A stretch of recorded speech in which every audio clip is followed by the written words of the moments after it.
讓未來不斷延續，觸動你想像。恒基兆業地產。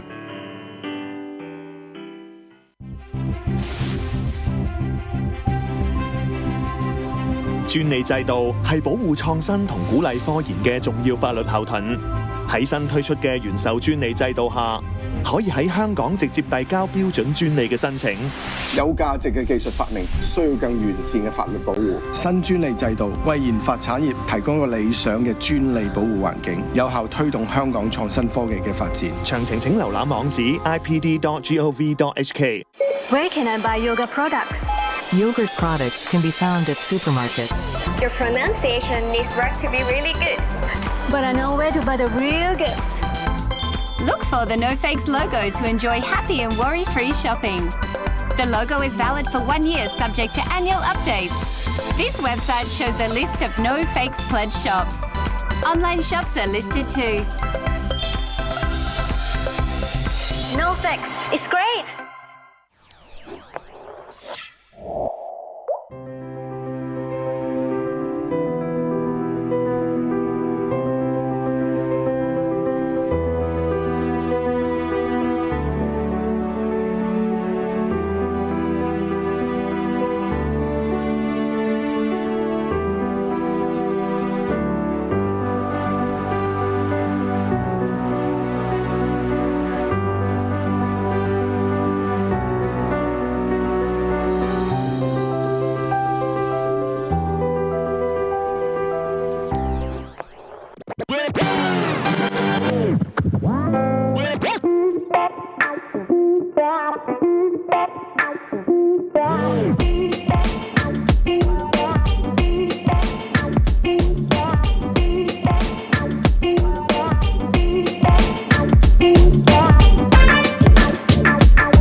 Green is infinitude.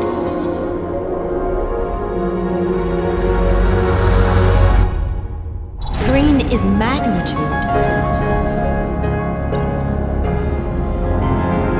Green is attitude.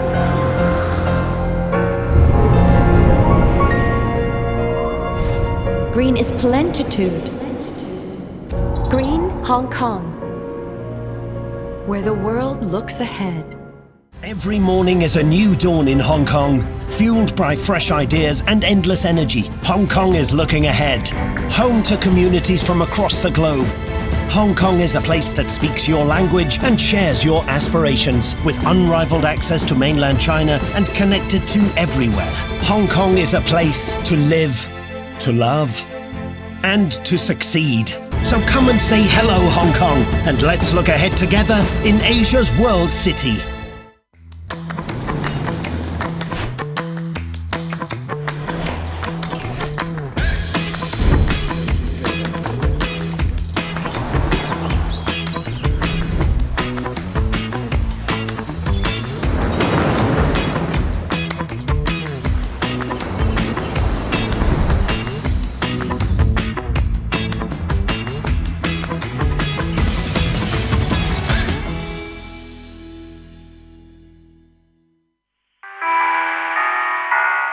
你嘅想像係未來嘅起點。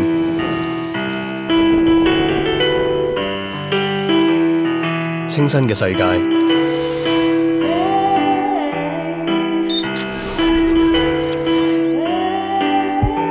健康嘅生活，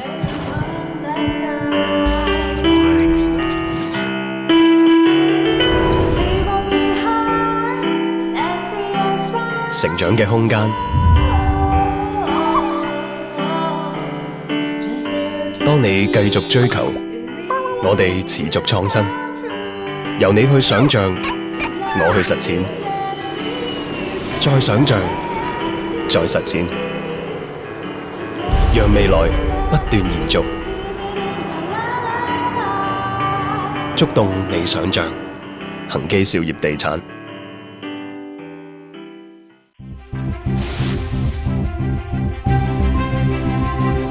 專利制度係保護創新同鼓勵科研嘅重要法律後盾。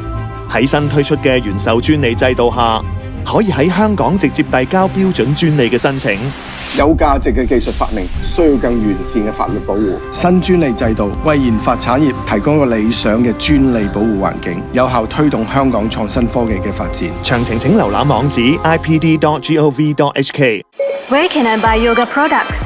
Yogurt products can be found at supermarkets. Your pronunciation needs work to be really good. But I know where to buy the real goods. Look for the No Fakes logo to enjoy happy and worry-free shopping. The logo is valid for 1 year subject to annual updates. This website shows a list of No Fakes pledge shops. Online shops are listed too. No fakes, it's great!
Good morning, ladies and gentlemen. Our program will begin soon, so please take your seats. Thank you.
Gentlemen, good morning.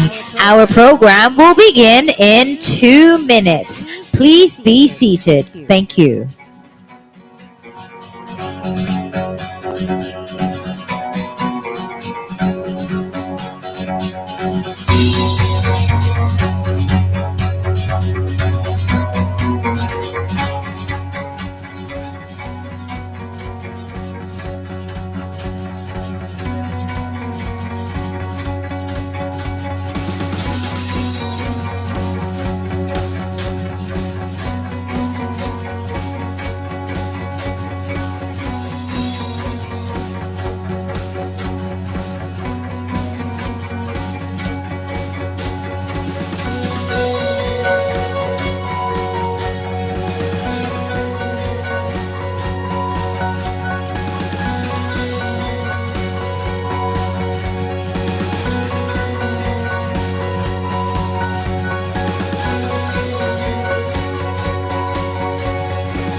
Ladies and gentlemen, welcome to the Business of Design Week 2024.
What a mesmerizing performance. Brought to you by our incredible French artists, Franck Frigro and Antoine Smith. Let's give them a big round of applause. Thank you very much. That incredible performance was titled A Total.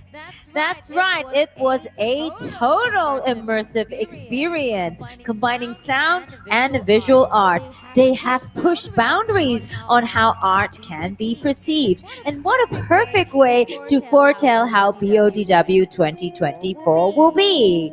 Bonjour, mesdames et messieurs, ladies and gentlemen. Bienvenue à Business of Design Week 2024, organized by the Hong Kong Design Center. My name is Vincent Tang.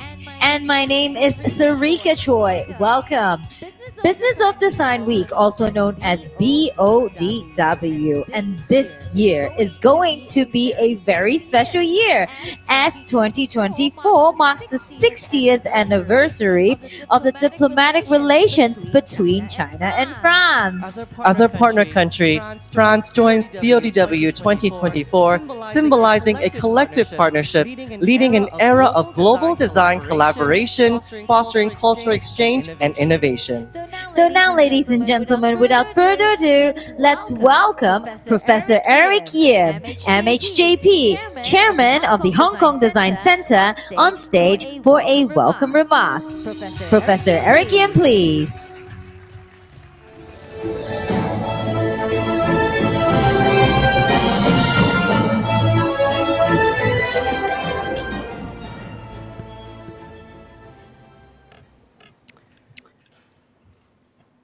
Eva, Christine, Secretary Yang, Margaret, esteemed guests, distinguished speakers, moderators, ladies and gentlemen, good morning.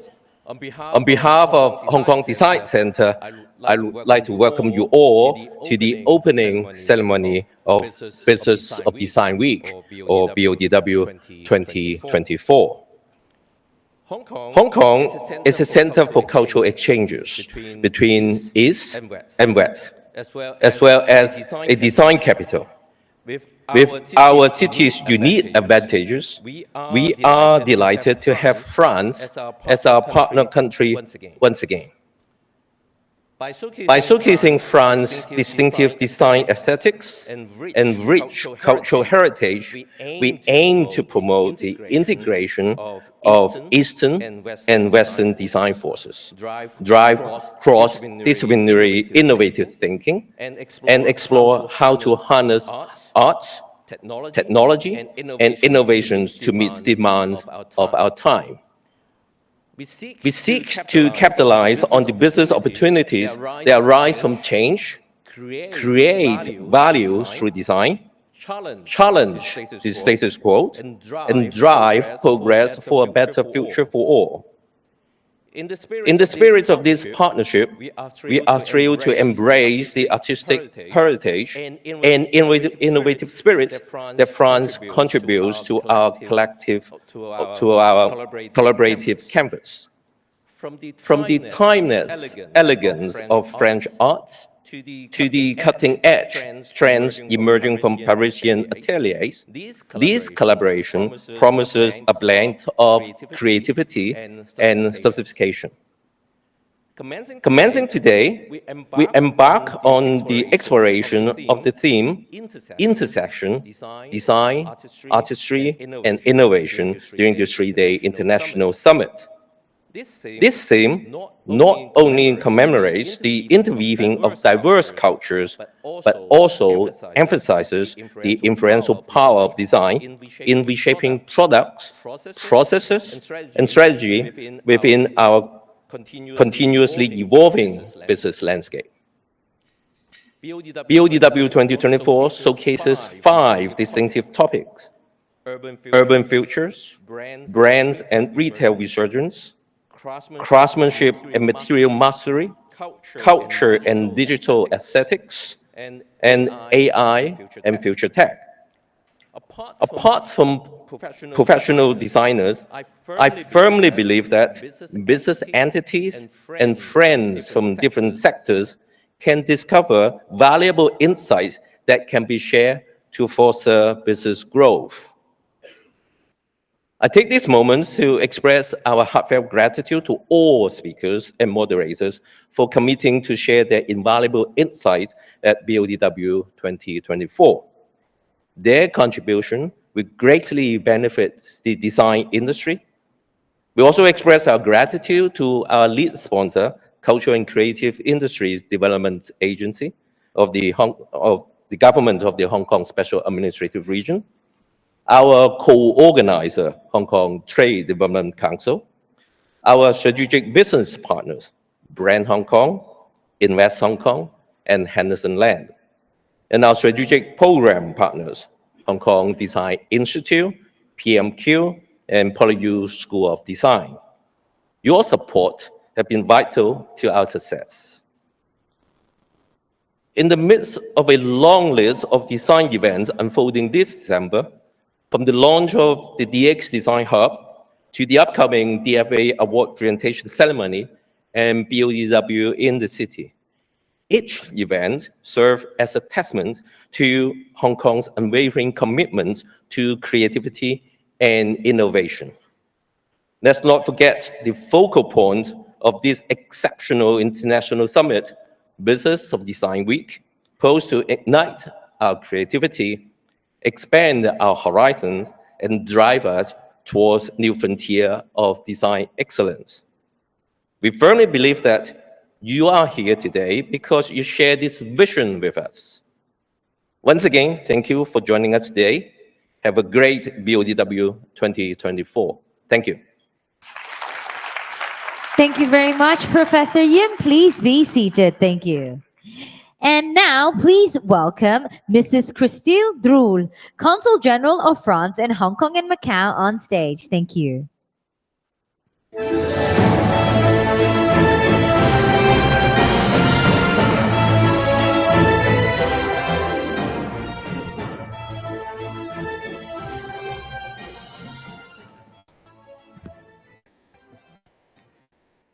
Mr. Secretary for Culture, Sports and Tourism, dear Kevin Yang, dear Eric Yim, Chairman of Hong Kong Design Center, dear Margaret Fong, Executive Director of XKTDC, Cher Ambassador Evan Nguyen Bin, President of Institut Français, dear speakers who have come from afar, distinguished guests, ladies and gentlemen, good morning to you all. Bonjour à tous. It is with great pleasure and excitement that I stand before you this morning for the official opening of this very special Business of Design Week, for which France is particularly happy to be the partner country. 2024 has been a landmark year for France and France-Hong Kong relations, from hosting the Olympic and Paralympic Games in Paris, in which Hong Kong performed really well, to celebrating the 60th anniversary of the diplomatic relations between France and China. It has been a year rich in milestones. Business of Design Week provides a perfect finale for this special year, highlighting the close cultural and business ties between France and Hong Kong.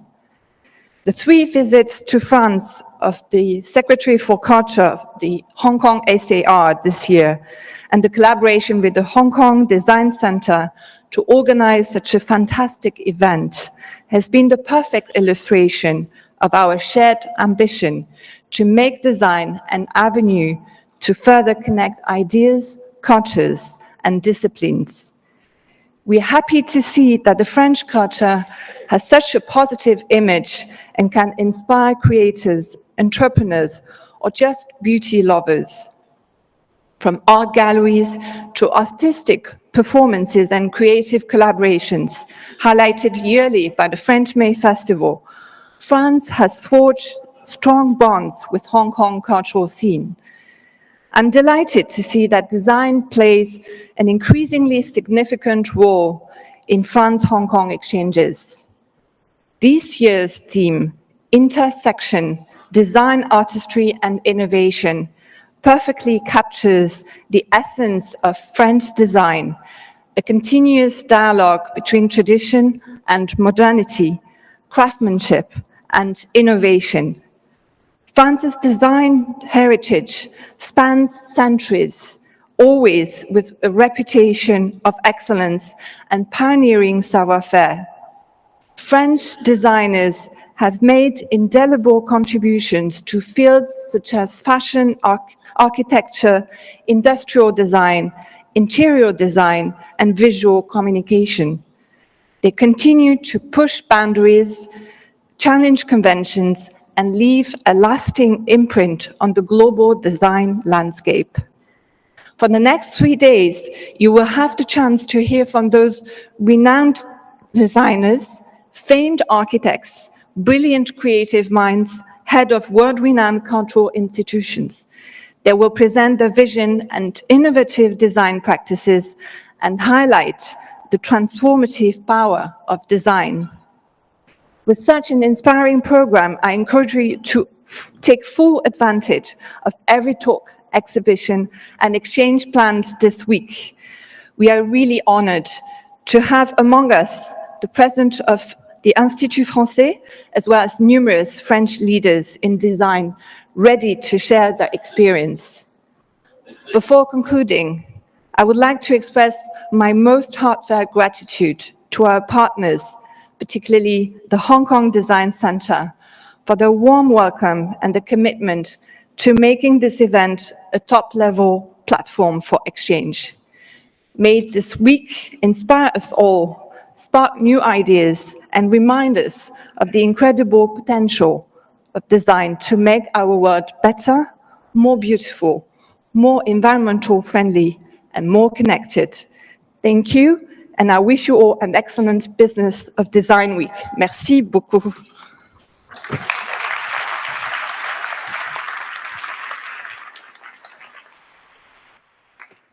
Thank you, Mrs. Drew, for your kind words. Please be seated.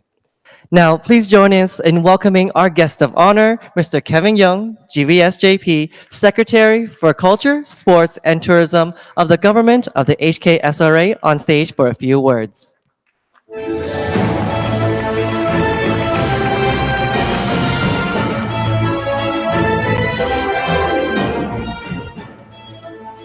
Eric, Margaret, Christoph, our friends from France, distinguished guests, ladies and gentlemen, good morning. Let me first welcome our friends from France. I hope you all have an enjoyable stay in Hong Kong.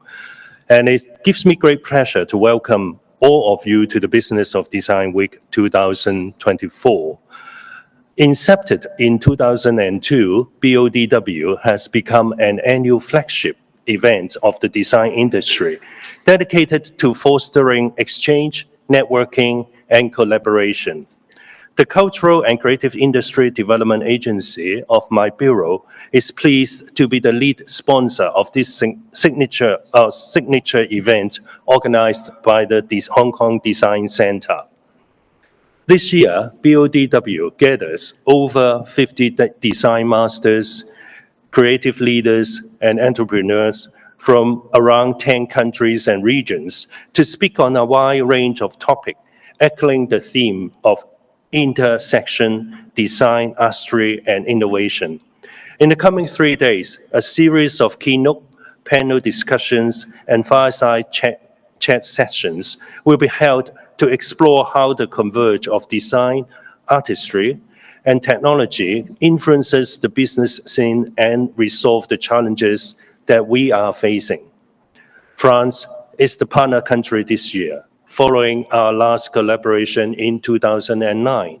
I'm pleased to learn that a prominent French delegation is here to exchange creative mindsets and innovation solutions with the participants and bring in an exclusive design, home decoration, and lifestyle exhibition titled Mason and Object Design Factory to Hong Kong.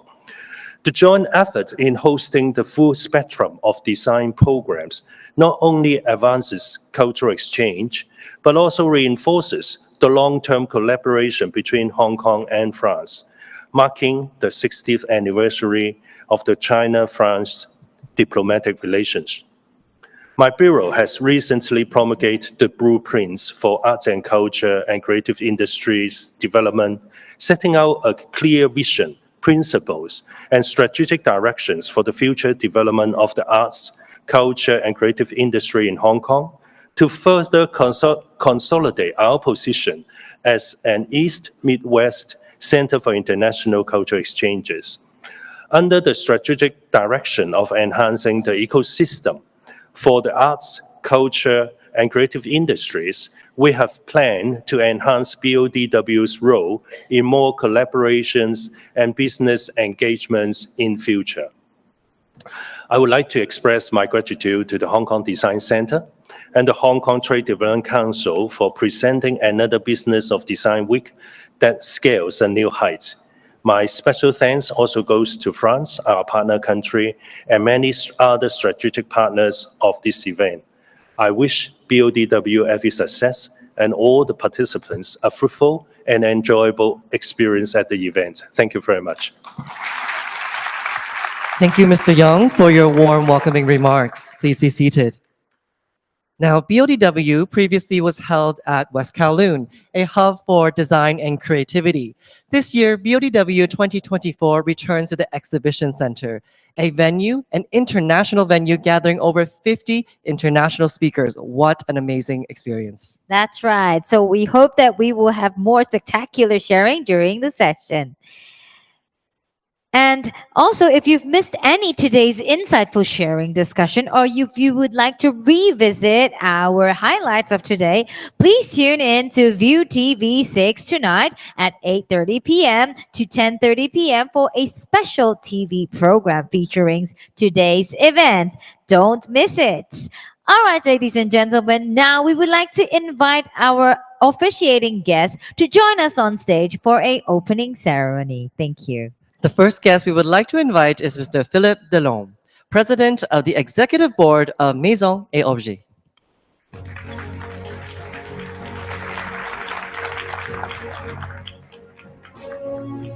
Mr. Victor Tang, Commissionary for Cultural, Mr. Victor Zhang, Commissionary for Cultural and Creative Industry, Cultural and Creative Industry Development Agency.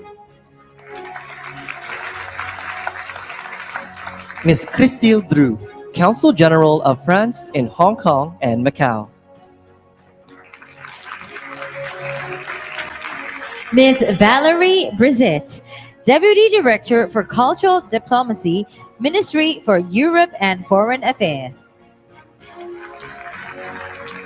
Dr. Victor Loh, Chairman of BODW Steering Committee.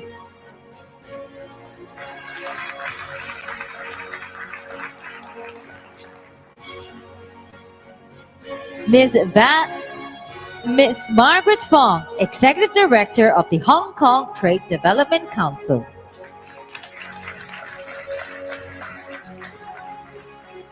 Mrs. Eva Nguyen Bin, President of Institut Français, Ambassador for French Culture Diplomacy. Professor Eric Yim, MHJP, Chairman of the Hong Kong Design Center. And last but not least, Mr. Kevin Young, GBSJP, Secretary for Culture, Sports and Tourism of the Government of the HKSRA. Thank you all our officiating guests on stage. We are going to kick off BODW 2024. Can we please ask you to place your hands above the button? And on the count of 3, we will press down together. Are you ready? Okay, in 3, 2, 1, press down. Congratulations and welcome to Business of Design Week 2024. Congratulations. This celebration of BODW 2024 brings forth the colors of the French national flag. The colors resonate with our conference: blue for liberty, white for equality, and red for fraternity. And these values of love and passion connects us all, bringing together designers and business leaders from all around the world. And now a big thank you to our officiating guests. Please remain on stage. Please remain on stage. We will be inviting additional guests to join you for a second group photo. How about we take one for now, right in the front of the camera. So our crew is right in the middle. Let's take a nice picture. 1, 2, 3. 3, 2, 1. How about we place our hands on the button to have that picture as well? Okay. Lovely. 1, 2, 3. 3, 2, 1. Amazing. Thank you very much. Please do remain on stage. We will be asking other officiating guests to join you for a second group photo. That's right. And first, we would like to have Mr. Benjamin Cabot, Council for Cultural Council General of France in Hong Kong and Macau. Mr. Steve Lum, Vice Chairman of Hong Kong Design Center. Professor Viveka Chan, Vice Chairman, Hong Kong Design Center. Dr. Alita Lam, Vice Principal of Hong Kong Design Institute. Professor Kun Pui Lee, Dean, School of Design, PolyU. Mr. Franck Milot, Partnership and Events, Special Events Director of Maison et Objet. Ms. Cynthia Leung, Chief Communication Officer, Henderson Land Development Company Limited. Mr. Clement Chung, General Manager, View TV. Mr. William To, Executive Director, PMQ.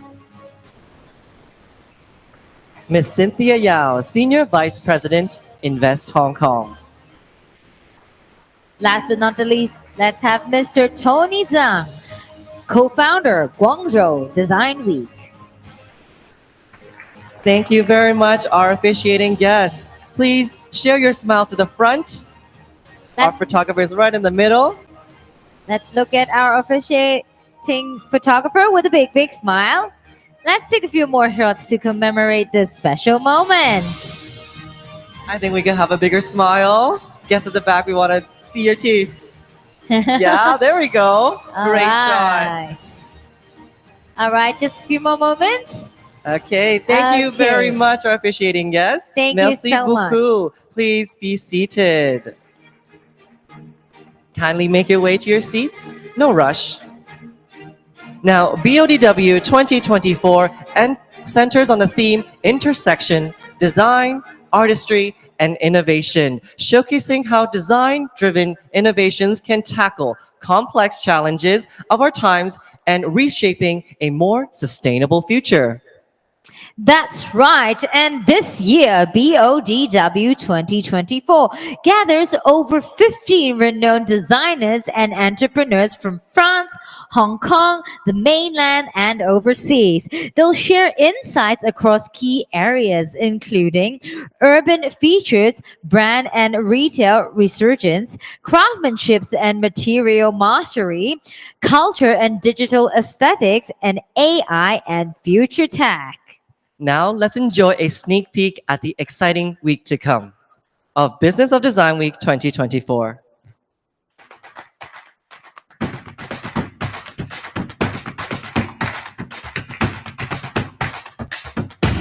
Welcome to the Business of Design Week 2024, where the theme Intersection sets the stage for an inspiring convergence of design, artistry, and innovation, shaping a brighter future for all. Over 50 distinguished global creative leaders come together to explore the transformative power of design-driven innovation, diving into 5 pivotal themes: urban futures, AI and future tech,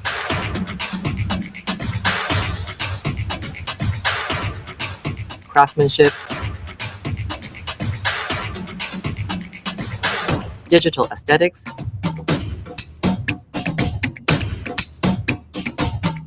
and the resurgence of brand and retail.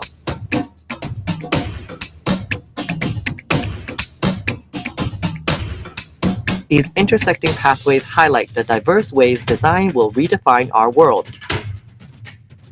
Join renowned visionaries Julia Kapp, Guo Pei, Kengo Kuma, and Thomas Heatherwick as they present groundbreaking solutions for sustainable urban living and the future of design. Their insights will inspire new approaches to complex challenges, encouraging collaboration and creativity. As we celebrate 60 years of diplomatic relationships between China and France, This historic partnership symbolizes a new era of global design collaboration, fostering cultural exchange and innovation.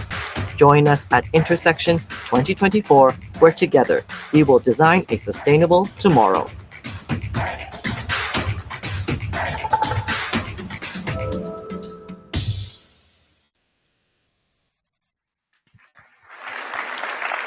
Before we begin, we'd like to share that we have the support of Kudo AI Speech Translator. By following a few simple steps, you can scan the QR code available on the screen to access AI instant translation for English, Cantonese, Putonghua, and French. So make sure to give that a try. And if you require any assistance, our staff would be happy to help you.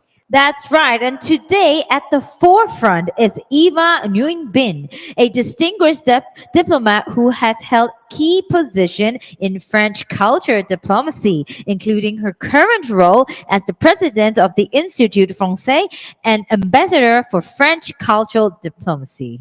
With a rich background in international cooperation and a commitment to fostering cultural ties, Nguyen Bin exemplifies the intersection of tradition and innovation in her work. To present a keynote on French soft power, championing the dialogue between design and métier.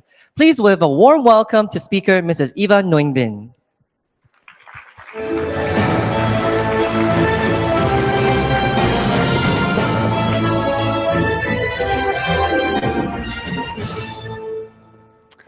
Hello, everyone.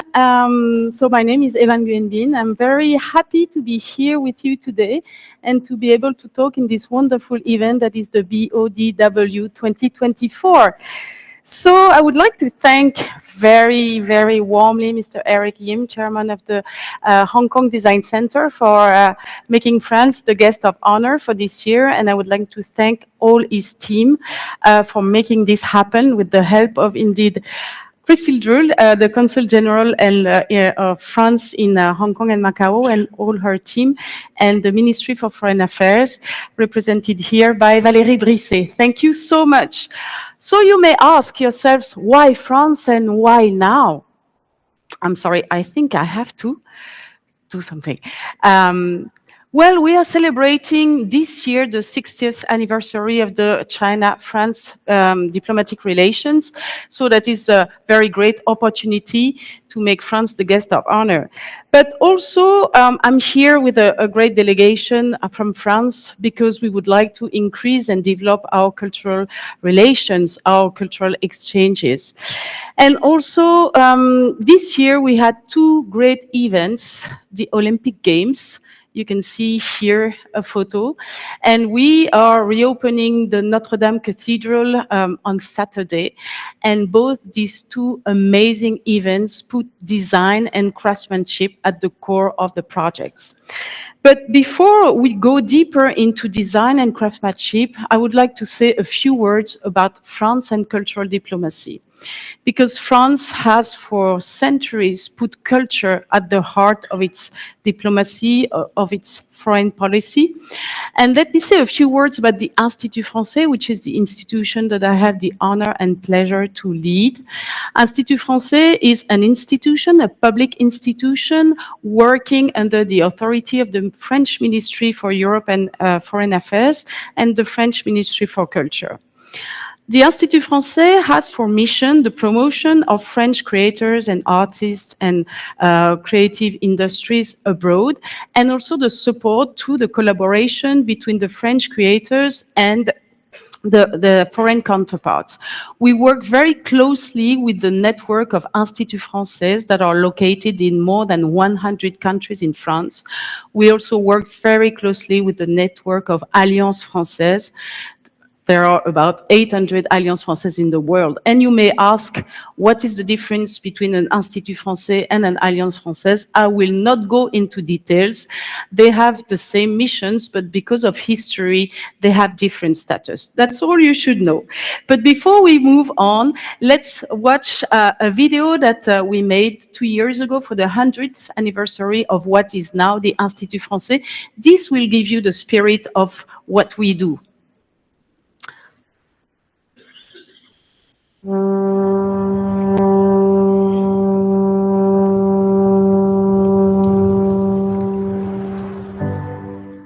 La culture française n'est jamais aussi belle que lorsqu'elle questionne, lorsqu'elle se réinvente pour gagner de nouveaux esprits, lorsqu'elle dialogue avec d'autres. Partout dans le monde, nous sommes heureux de faire connaître les idées, les œuvres, les savoir-faire des créatrices et des créateurs français, toujours désireux de s'enrichir et de s'épanouir en compagnie des autres cultures. Partout où nous sommes, nous favorisons les rencontres, nous questionnons les certitudes. Partout où nous sommes invités, nous aimons voir le monde parler notre langue et écouter d'autres langues nous parler du monde. C'est pour cela que l'Institut français existe. Partout où nous sommes, nous encourageons l'audace, l'inattendu, la liberté de créer et de penser.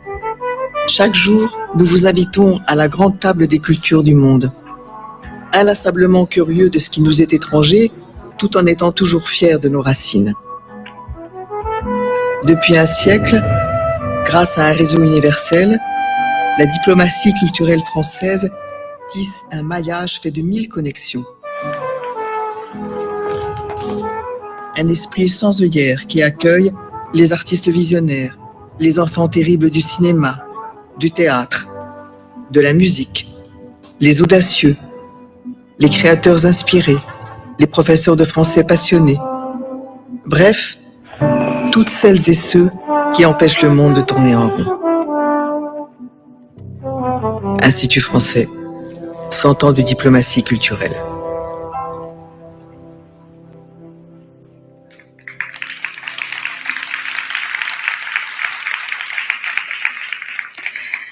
So, as you could see, France has put culture and the arts at the core of its diplomacy. So that's what we call the cultural diplomacy, but in the spirit of exchanges and collaborations with our partners. We take pride in our heritage. This will move on to the next slide. And indeed, design and craftsmanship are very much part of this heritage. And we value very much what we call the decorative arts, which combines design and craftsmanship. And we will celebrate in 2025, next year, the 100th anniversary of the first exhibition of decorative arts in Paris. I'm sorry, I do not manage to move on to the next. Okay, so the French system has also been revolving around what we call the great manufactures that were created in the 17th and 18th centuries. So I would like to mention here the Mobilier National, which was created under the Louis XIV reign in the 17th century, but also the Gobelin tapestry. The Mobilier National is more for furniture. The Gobelin tapestry is for tapestry, carpets, and also I would like to mention the Sèvres porcelain manufacture created in the 18th century. All these great manufacturers have had for objectives to preserve the techniques, for vocational training, for highlighting the visibility of these traditional techniques. And today they combine very much these, preserving the traditional techniques with contemporary techniques and with innovation. So these are really leading institutions in France. And I would like to highlight that in the French delegation that is here today, we have people who will tell you more about combining innovation with traditional techniques, like Valérie Maltaverne from the studio Imer et Malta, from Olivia Putman from the Putman studio, like Rami Fischler and Julia Kapp. So please follow their talks. But for the context, I would like to highlight also that if we have been able to put design and craftsmanship at such a high level, it is also thanks to the government commitment. I've talked about the creation of the great manufacturers, but to this day, the commitment of the French government to support the creators, to support these sectors has been huge. Let me mention, for example, the education system, the vocational training system. We have more than 230 institutions that train designers, craftsmasters and deliver a diploma that is called the National Diploma for Design and Crafts. This translates into the weight of craftsmanship, for example, in our cultural creative industries. The turnover of craftsmanship in France is 68 billion euros. It was in 2023. And 9 billion euros coming from the exports of this craftsmanship.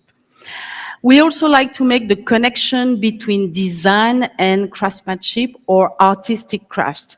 Even if they are two different sectors, they are very, they dialogue one with each other, and this is very important. We have identified 30 subsectors in design, like design of product, graphic design, but we also have identified more than 280 different professions in craftsmanship.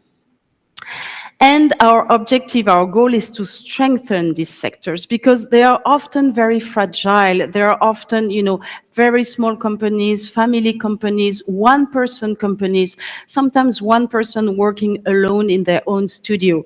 So the idea is to make them stronger and to make them more united, probably. So in 2019, the French government has launched what we call Les Assises du Design, which we can translate by Design Forum, which for the first time put at the same table all the stakeholders of design in France to share, to exchange, to brainstorm on the future of design. The outcome of this is a report with 30 recommendations based on the fact that design is also very important to tackle the challenges of our time. For example, the fight against climate change. So this was a very important milestone. In 2023, the French government launched a 3-year special strategy on craftsmanship or artistic crafts. And this special strategy gave a huge impetus to artistic crafts in France. It was called Métier de la main, Métier de demain, which we can translate by handcrafts for tomorrow. There is a huge renewed interest in craftsmanship in France, I have to say. It was not so less talked about 2 or 3 years ago, and now is the hot topic of the day. Everybody wants to be in artistic crafts. Now let me move on to projects that we can support and projects that we support. For example, and I would like to show you the diversity of the projects that we, Institut Français, together with the Ministry of Foreign Affairs, together with the Ministry of Culture and all our partners, we support. For example, we support exhibitions. Like here behind me, you can see the exhibition of the French team in the Milan Triennale for Design. This is a pavilion that is based on research. Design and research. There are also projects in which we support the visibility of French creators in international exhibitions, talks, indeed, cooperation programs, international events, I've said that. We also support the visibility of French creators in, for example, the Ljubljana Design Biennale, which is the oldest design biennale in Europe. And mobility program, I think we are convinced that, for our creators to be more inspired, to be more innovative, they have to confront themselves to the others. They have to travel. There is even a program that is called the International Design Expedition that is led by the designer Mathilde Bretillot, which brings a group of designers each time in a total immersive program in a different country. We also support artist residencies which welcome designers and craftsmanship. The first one I would like to talk about is the Villa Kujoyama, which is in Kyoto in Japan, where the artists can enjoy a couple of weeks, a couple of months of total freedom to research on a project. And this is a artist residency that is created, that is managed by the French government, together with a private partner, which is called the Fondation Betancourt-Schuller. This is very important, and many artists and creators that have gone through this villa told me that it has changed their lives and their ways of working. Another artist residency is the Villa Albertine in the USA. This is closer to business. This is for creators, designers, craftsmasters that want to set foot on the American territory. And the latest created is the Villa Swagatam in India, that is focusing more in craftsmanship on textile-related crafts. So these are examples to show you that we strongly believe that the creators also need time to research, time to think, time to innovate. And here I would also like to mention the ARC, Atelier de Création et Recherche, which can be translated by Workshop for Creation and Research, that was created in 1964 in France. Now it is part of this institution called the Mobilier National. It is a unique place. It is an amazing place where designers can take time to make research, to push their limits, to push the boundaries of innovations, and without the pressure of business. There is no big name of French design that has not gone through this workshop for creation and research, and I wanted to mention that to you. But let me go back to the public commitment, as I mentioned, and I think you fully understood now the amazing commitment of the French government, but also the private sector commitment, and it is growing. We are working more and more with the private sector, especially on design and craftsmanship, and this gives us amazing opportunities to, again, make sure that our creators are really at the top of innovation, but innovation based also on sometimes very, very old traditional techniques. Let me mention here the Fondation Betancourt-Schuller that I have already mentioned. This private foundation has been working for more than 10 years on craftsmanship. I think they were about the first ones to really dedicate so much time to craftsmanship. But also because craftsmanship is so linked to the luxury houses. The luxury houses have really also put an emphasis on making sure that the techniques are preserved. And let me mention the Chanel house that has opened a very special place in Paris. When you come to Paris, you have to go and visit that special place called Le 19M, the 19M, that really tries to make craftsmanship and creators more visible to the young people, and also the techniques, you know, less elitist, and also to motivate young people to jump into these sectors, because we need new talents also to make sure that all the techniques, all the crafts, all the designers will find a future with the young people. I would like to mention also here, with all the private sector represented, the Maison et Objets Pavilion. For the first time, the Maison et Objets will be here at the Hong Kong Design Center, so 1,000 square meter pavilion, the design factory, curated by leading names in design in France, and also the Paris Design Week that has designed a super program for the In the City program of this Design Week. So before we move on to 2025, I would like to mention also, because the year is not finished, but I don't manage to move on this to the next slide. So if you can, back there, that would be great. But anyway, Okay. So in a couple of days, on Saturday, there will be the reopening of the Cathedral Notre Dame. As you know, the 5 years of restoration after the Great Fire of 2019, and design and craftsmanship have been at the core of the project. I think the President Macron really wanted this project of restoration of the cathedral to be around the people who work on I'm sorry, I don't manage to move the slide. Yeah, who work on the crust. For example, the roof. What's under the roof of the cathedral? They used 13th century techniques to remake the same framework of the roof. But indeed, they used very innovative techniques as well to evaluate the damage done to the cathedral and the framework of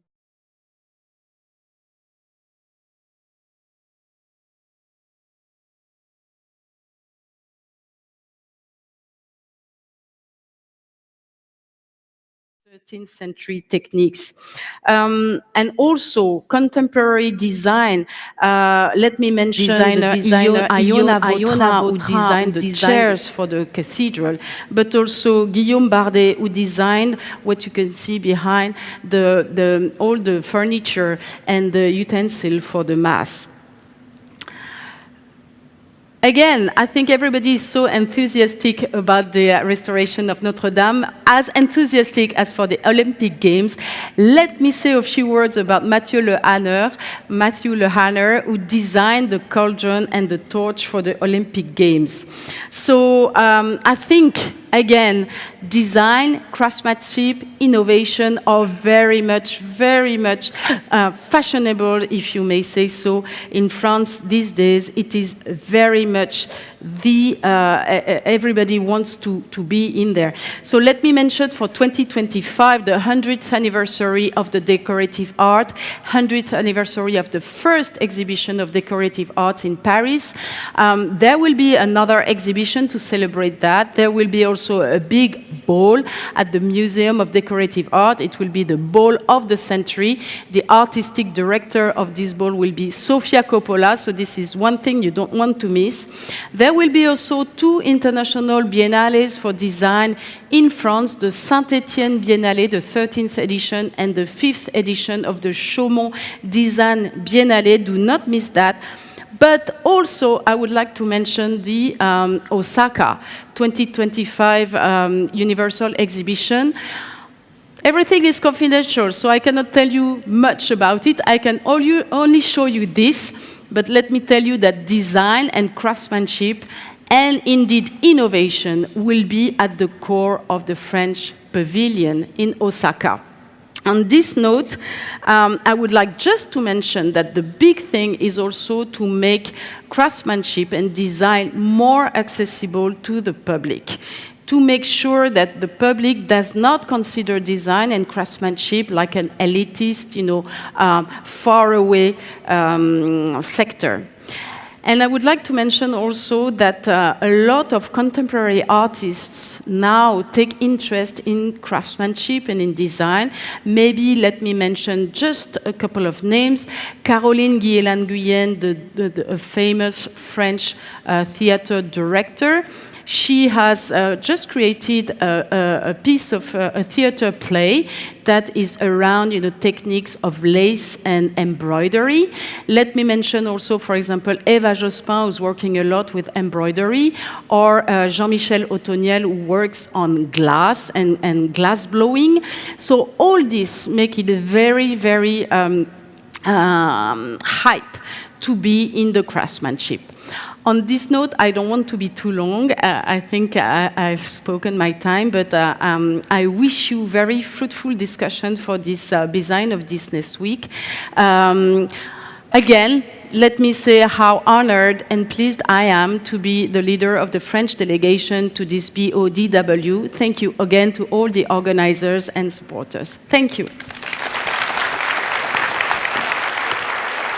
Thank you very much, Ms. Eva Nguyen Binh. What a wonderful start to our program. Next up, Renowned for his novelty and originality, we have Thomas Heatherwick, one of UK's most prolific designers, known for his remarkable and original creations spanning a career of 20 years. Founder and design director of Heatherwick Studio, he has built a diverse team of 200. Also writing the book Humanize, a maker's guide to building our world, focusing on human-centered design. So ladies and gentlemen, now please give a warm welcome to our keynote speaker, Mr. Thomas Heatherwick on Humanizing Cities, a 1,000-Year Vision. Thank you.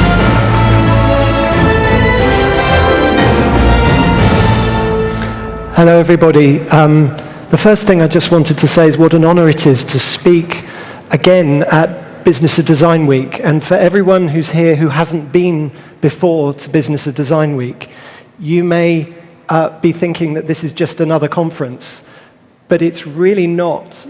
This is an incredible network of friendship. And when I first came to Hong Kong, I met the Hong Kong Design Center team and the founder of BODW. And this is an amazing family of people who are actually connecting us across the world in a way that in our separate bubbles, we so often don't get to connect and have important conversations. And following the leader of the French delegation just speaking about public design, I'm going to talk, I'll show a few of my studio's projects, but first I just wanted to talk about the challenge in public-facing world that we have now. We had Business of Design Week having to not happen. During COVID, it was very difficult to all come together.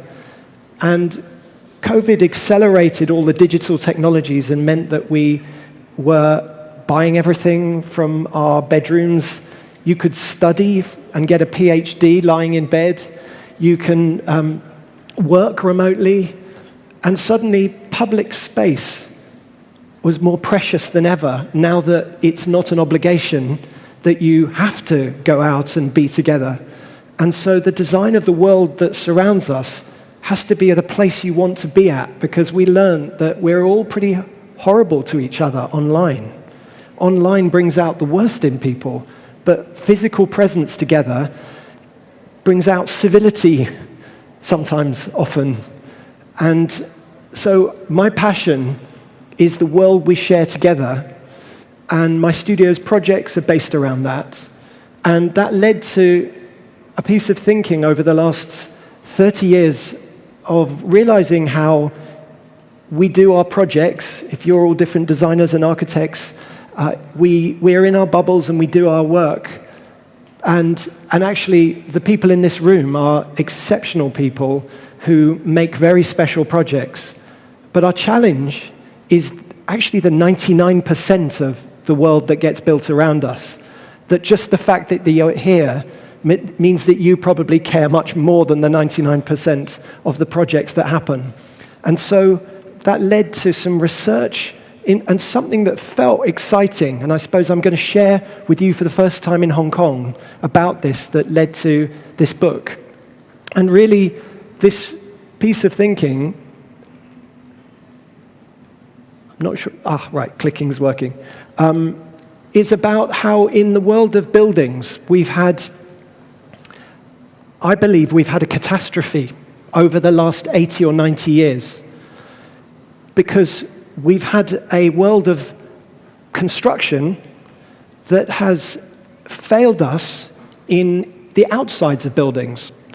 And proportionately, most new buildings you go into, it's pretty good. There's pretty good daylight, pretty good ceiling heights, pretty good circulation, lots of space. Generally, almost every building that you find that's a new built building works internally very well.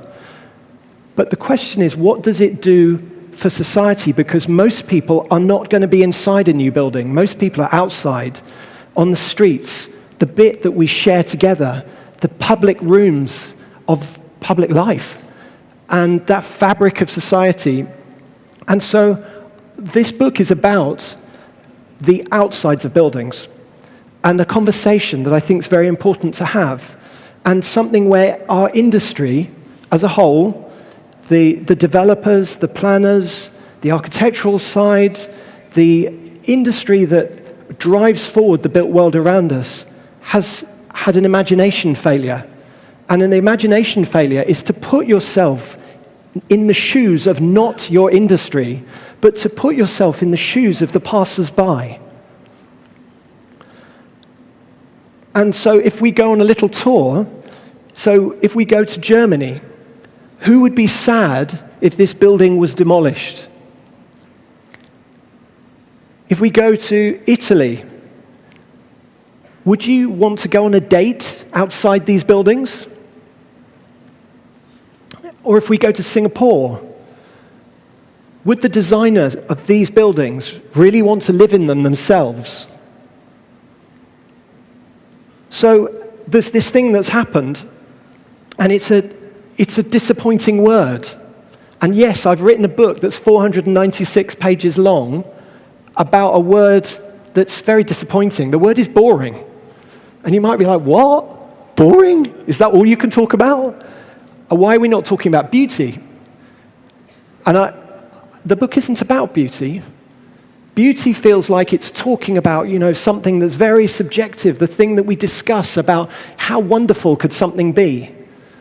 What I'm talking about is we've had an epidemic of characterlessness in new cities and towns everywhere. So what I'm talking about is how to make everything not quite so rubbish.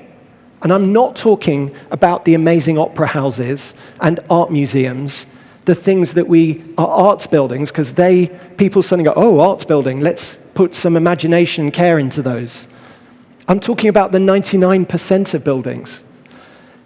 So you might be then thinking, well, okay, what does that mean?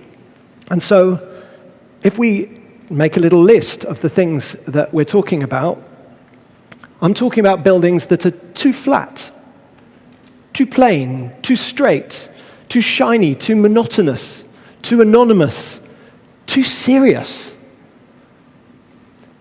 And so, why am I going on about that? It's actually because the research that we have been exploring and finding is showing us, sorry, the click is very, very slow, is that a term that I want to use, which is harmful boring. And those might seem like a strange pair of words to put together. Like, what do you mean harmful boring? And the interesting thing is when we start to speak to neuroscientists who have been researching how our bodies and brains respond to the buildings that are built around us. And so when we really look and don't ask people's opinions, because we've had a weird thing where our industry just says, oh, the public are ignorant, they just don't understand. But so if we don't ask, what's your opinion, but just look at how the brain is reacting, how the hormone levels are responding, that's where it gets really, really interesting, because there are now the techniques to look at how our bodies are responding to places. And there's one of the amazing researchers is a neuroscientist called Colin Ellard at the University of Waterloo in Canada. And in New York, he did a study looking at how our bodies reacted to, on the left, this relatively plain, relatively flat, relatively anonymous, relatively monotonous, relatively serious, relatively shiny new building, and on the right, to a building that's less relatively flat, shiny, monotonous, anonymous, plain and serious. And what was so interesting was people's cortisol levels. So they were using skin conductance analysis meters on everybody. So they weren't asking anyone's opinion. And when put in front of the building with more visual complexity, or the other way, when put in front of the building with less visual complexity, the hormone level of cortisol, which is the stress hormone, significantly went up. So what was so interesting to find is that we, as humans, are less is more, And these lines that form follows function, less is more, ornament is a crime, might be absolutely right when it's a gadget in your pocket, where having a million buttons and stupid stuff isn't right. But actually, our brains, we're wired as infovores, which means our brains need information. And if you take that away, you take away the shadows and textures, and you just have a repetition of the same thing, our bodies start going into stress. But if you say, okay, well, I don't care about any of that, whatever, that's whatever. If we just talk about the environment crisis, which I think we can almost universally agree on, that we've got a very serious problem happening, this gets super serious when we look at the dirty secret of the construction industry. And that dirty secret is demolition, is that you actually have to care about what society thinks about what you create and what their bodies feel. And because when society doesn't love buildings, they knock them down. So in the UK, the average age of a commercial building is 40 years. So if I was a commercial building, I would have been killed 14 years ago. If I was in Seoul, the average age for a while was 30 years. In China, the average age of a residential building is 34 years. Average age of a commercial building is 35 years. So the dirty secret is the fact that the amount of carbon used to make buildings is 5 times the impact of the aviation industry. And we talk about flying. People do talk about, I shouldn't fly, it's bad for the greenhouse gas emissions. But it's 5 times that for the construction industry. In the US, we demolish 1 billion square foot of buildings every year. That's half of Washington knocked down and rebuilt with no less characterless buildings. So what on earth are we doing? What's happened? And when you look at that data, and look, so this is double page from the spread. It's a little penguin book like this. And so you can see it takes 4 kilos of carbon to make a Big Mac on the top of this graph. And it takes 250 tons of carbon to put a space rocket into orbit here. And down here, this is a British tower, which British towers aren't very tall, as you might know, compared to anywhere in Asia. So that's a building with the average age of 40 years. And the amount of carbon it takes to do that is the equivalent of 23 million Big Macs. And that's the equivalent of, by the way, if this is a book this big, it's 10 meters more than the book. So that's the equivalent of about 3 times the width of this room on this graph. And that's the dirty secret, because there are some things that as society we talk about, and then there are some things that we don't talk about. And the only way that we will have change is if society starts talking about buildings. And so maybe a useful way to talk about it is about nutrition.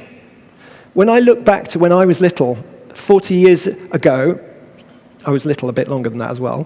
When I was little, I had the very embarrassing thing that my mum would cook seaweed, and we would have brown rice.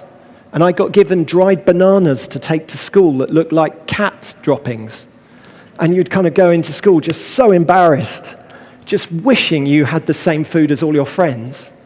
And it was like you were a hippie.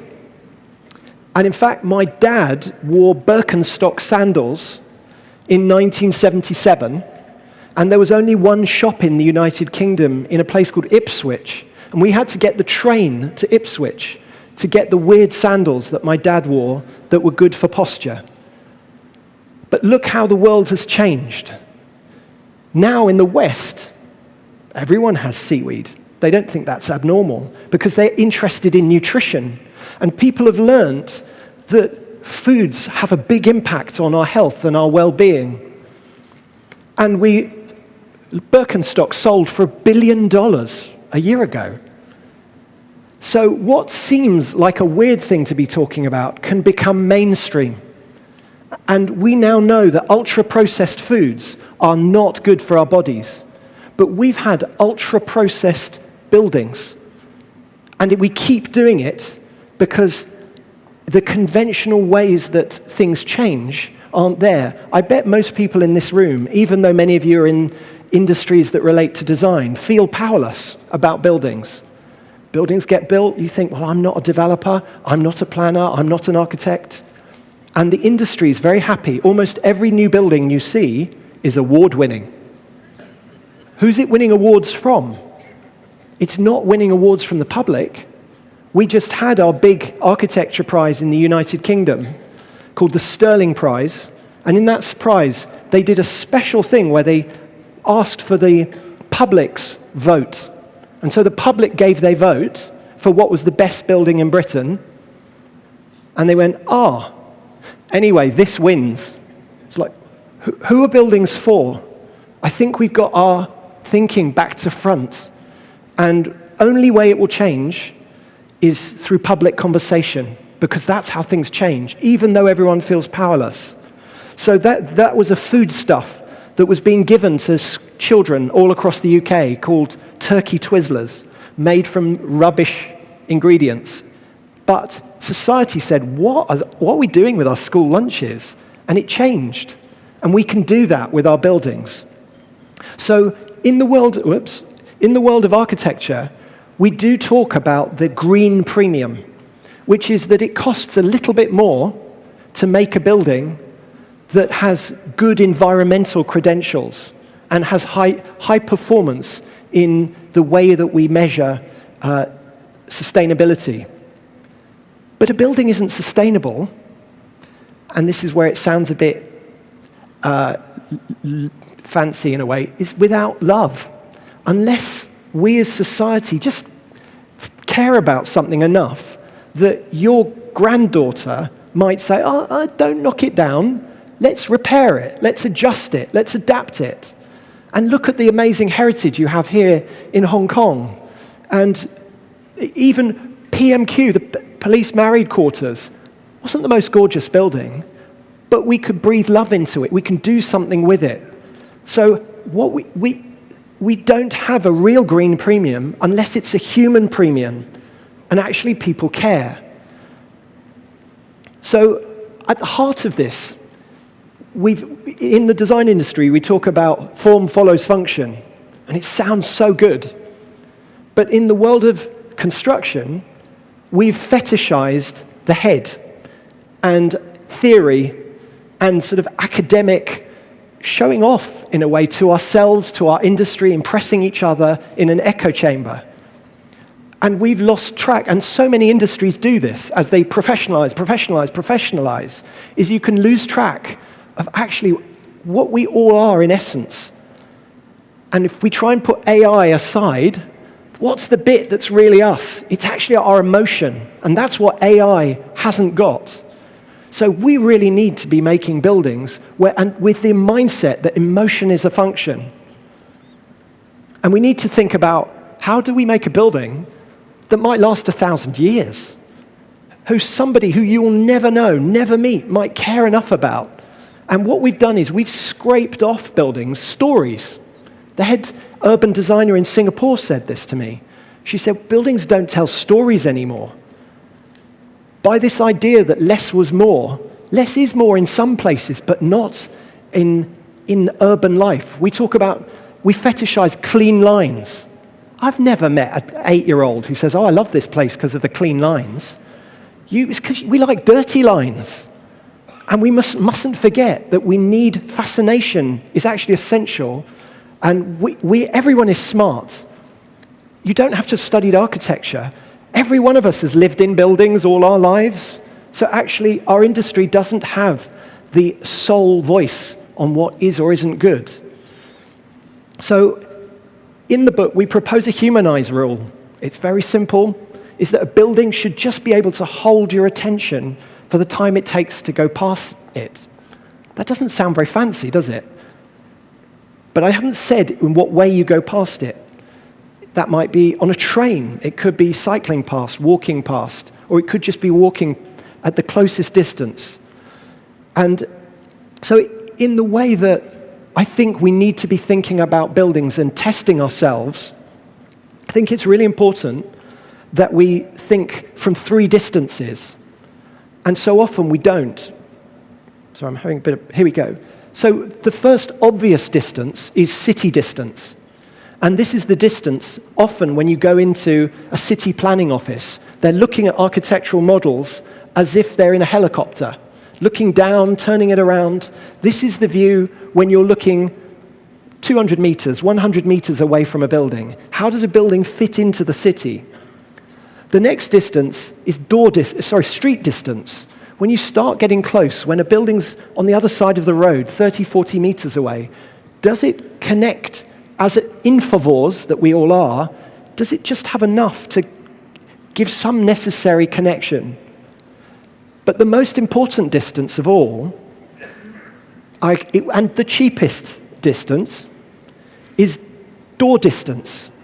So often, buildings are great at city distance, but terrible. When you walk up to them, doesn't matter how twisted thing you're looking at, it's just a wall of glass and silicon sealant and big panels of aluminium, and it's giving you nothing. We are still roughly the same size we were 500,000 years ago. Our eyes are the same distance, the distance of our walking, but what connects to us, and this human scale, is so important, and it's cheap. Don't let people tell you that it's too expensive to make buildings human. It's far too expensive to actually knock them down. So that's what led to the Humanize campaign, and this book is being published now in 11 different countries, and we have had 2 symposium, and we're connecting together the researchers and neuroscientists so that we don't just have this as an artistic debate. This isn't about turning buildings into Bilbao Guggenheims and Sydney Opera Houses. This is about the emotional response to places. This isn't about copying old-fashioned buildings. This isn't about how curvy or square. It doesn't matter. Any of those could be human. There are some amazing modernist human buildings. Not a lot, but there are some. In my own studio's work, we have worked on very different kinds of things. We had the honor to work at the London Olympics on the Olympic flame. I was just reminded by the last speaker. But our passion is trying to think about feelings and not just trying to make something that hopefully a professor would value, but how do you connect with an 11-year-old? And so this is my team. This is a project in London that was taking 2 old warehouse buildings, not knocking them down, and they needed a new roof, and they needed a heart of the space. And so we let the new roof grow, kiss together, and make a heart. And this is a shopping district very close to my studio. But the lessons that we learnt that led us to propose this actually were from Hong Kong. Because when I first came to Hong Kong, I got to meet one of the amazing developers here called Swire Properties. And we learnt so much from working with them about human dynamics. And we need to be really interested in how people respond and use our spaces. And so this building, I don't know if you've been to Pacific Place. We renovated Pacific Place. It was like this huge apprenticeship. But one of the biggest lessons we learned was people don't just remember big things. People remember love in little details as well. So yes, when this project opened, people were photographing the kissing roofs. But there were just as many people photographing all the lift buttons. And I learned that here in Hong Kong, where we did the lift buttons. And to our amazement, people kept saying, I love those toilets and the lift buttons. What? The lift buttons? We, as humans, what we touch, you can tell when somebody cares. And so often, we're caring about the gigantic thing that looks good in photos, but not actually the tiny bits that an 11-year-old also can touch and feel. And so those lift buttons, that was a bouquet of buttons. In Japan, we finished a district called Azabudai Hills. It's the same developer, Mori Building, who did Roppongi Hills that some of you may have been to. And this district we made as a landscape because there are so few parks in Tokyo. And so we wanted to make our project, even though it needed to have many buildings, but how we could make more green space for the city and make buildings become the green space too. So you can walk up the buildings, you can walk up onto this landscape, but also make it have human scale, small scale details, trying to make even the materials, when you stand door distance away, have some fascination, have bits you can go and get wedged in and play in. We're all children, don't pretend you're not. And so that's something, that side of seriousness and how we have play in places is so important. In New York, we finished a park, I don't know if any of you have been to it, 3 years ago, called Little Island, which we weren't asked to make an island. We were asked to make a building like our expo pavilion at the World Expo on an existing design. But it didn't seem a good use of the money that was available. Instead, why didn't we forget about doing something like we'd done in Shanghai and instead make the pier itself be something and think about the emotion of a visitor? So by pushing the pier out into the water, it became an island. And islands are weird things. Islands are places where you feel you have permission to think other things, to be different version of yourself. And you don't want to be next to a 9-lane highway anyway. So there's an outdoor theatre for 700 people. There's smaller spaces for performance. And the emotion of being out on the water, as well as tiny details. In South Africa, we didn't knock down this grain silo on the waterfront, which had been built during the apartheid era, so it could have been very easy to demolish. But the building had stories in, and the building was weird because it was made from tubes. But we were told tubes are rubbish for art galleries, and this was going to be the first major contemporary art institution in Africa. So we felt huge responsibility, but we didn't want to just make square box building with square box galleries in it. So it had so many particularities. So that's why we took 1 grain of corn and cut it out of the whole building. And so it's raw, it's rough, but that was about the emotion of how do we make people go inside when most people have never been to a museum before in their life. So it was taking an unloved structure and trying to make it grab your curiosity and make anyone have to go inside. And it's free for all local people to go and be there. And this is where the corn used to come underneath.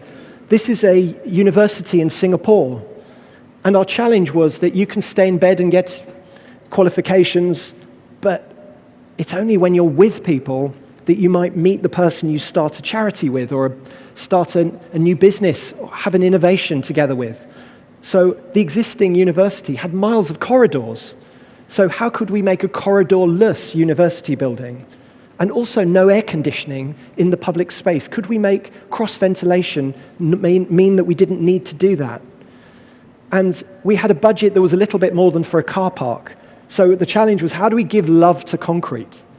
And so we worked with an artist who did 800 drawings, and we embedded them in all the concrete everywhere, and made gardens and outdoor spaces just as much as indoor spaces, so that it's a place of collaboration and togetherness more than anything else. So it's all led by emotion. Learning happens after the emotion, but the emotion of togetherness mattered more than anything. In Silicon Valley, together with BIG, we had the chance to reinvent workspace for many thousands of people for Google in Mountain View. Giant collaboration spaces like universities. So these are giant semi-rigid tents where all the employees and team can come together. And there was even a public route through the middle of the largest one of these buildings that we built 4. But inside, the whole thing was when you went close, normally people design a building and then they think, better be sustainable. Let's stick some solar panels on the roof. Instead, we made the whole building from solar panel. So it's like a dragon scales. The entire roof is made from these scales that we developed that generate power. So this is the largest LEED Platinum work building in the world, these buildings that we made. And as you can see, these large spanning spaces mean that you can build a village inside and have flexible space that can change over the years, but where everyone has perfect daylight, but you can make somewhere that connects with people's emotion, because if you're going to not work at home, somewhere has to really fire you up and inspire you to come together with other people, have your privacy, but also be able to come together with other people. In Singapore, we've also been looking at how do we make living spaces. And we finished this just before COVID and everyone got locked down, but just thinking, what's this weird thing about apartments where you end up on the 40th floor like you live in a helicopter permanently? How can we have gardens on all floors?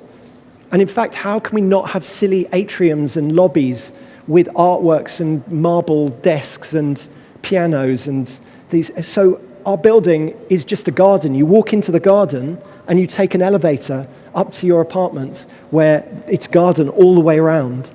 And you can open up on multiple sides to get cross ventilation and need less air conditioning. In Shanghai, we've been looking at how can we be a heart of a district that isn't the Bund, isn't where the Louis Vuittons would be. And we've been working on this and we're nearing completion now. And the key thing was we're borrowing nature to be visual complexity in our building. The building is using 1,000 columns that we needed on a grid that can work for car parking, work for workspace, hotel space, spaces for restaurants, kindergartens, performance spaces. But on every one of those columns, we're planting semi-mature Chinese mountain trees. So as you can see, the second half is just nearing completion. And we worked with many local artists and some international artists. So on the city side, the building is sliced through, and there are the artworks of many people embedded in the building. And there are hundreds of outdoor terraces. And in fact, my own studio, we have our studio there next to a karaoke bar and a beauty parlor on the top right of the smaller of these two mountains. And in the UK, our challenge is we have so many Victorian buildings, and these were the last major exhibition halls in central London called Olympia. And the problem was, it was like a dead bit of London. These exhibition halls over time had grown, joined together, and unless you were going to the cyber security show or the dog show, it was a dead bit of London for you. So our challenge was, how do we make this a place that we can go to at any time of the day? And we realized the only way that could work is to make the exhibition halls work even better, connect even better together. But the only way we could make 2.5 acres of public space more was on the shoulders of the buildings. So we've made a new street raised up, so you can rise up. We've made London's first new theatre of 1,500 seats for 70 years, which is nearing completion. We've made 600,000 square foot of new workspace, a new music hall, and 2 hotels. Back to lift buttons. Budgets are always tight, but you can always afford lift buttons. And so these are I'm giving you a little private viewing of their lift buttons. But the bit people touch, it's a sign to people that, hello, we care. And I know we can't afford the most expensive paving, we can't afford the most expensive lift, we can't afford the most expensive cladding, but we know you're there. And so these are the lift buttons where they're kind of the signage is embedded in the button. But I hope you'll come to this new district when it's finished. It will start finishing in about a year from now. And finally, in Xi'an, next week, we're opening a project. Xi'an was the capital of China and was the end of the Silk Route from Europe to Asia. And so we've been working on a new district there. and it's been moving very fast. We've been working with China Resources, and the team have been so dynamic, and our challenge was, how do we make a building that has 4 towers, has a street, has lots of shopping spaces and restaurant spaces, all the things that make so many of the dead places we go to happen and be like they are. How could we try and humanize that? So we've broken down the podium to slightly more human scale pieces, and we've had the chance to work with Chinese ceramic, because so often just a piece of aluminium or a piece of glass is just the dead thing. But China has a whole city where they make the most amazing ceramic glazes that when you go this far away, you can look at almost eternally, because they're like a whole universe as you look into the difference. Almost, is it in Japan you would call wabi-sabi. And so we've had the chance to make structures and all these tables that are all interlocked with each other out of these ceramic that give a lot of personality and character.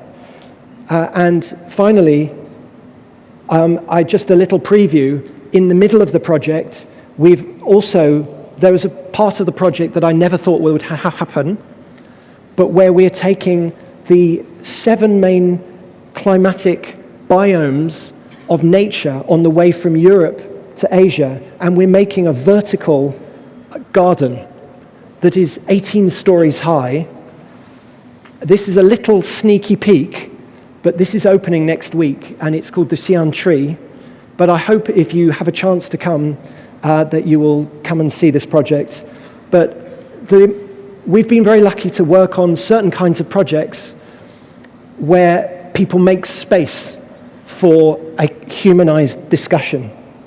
But actually, the only way that 99% of the world's buildings around us are going to change is if we all have 10 million conversations together, and it becomes ordinary to be interesting and odd to be boring.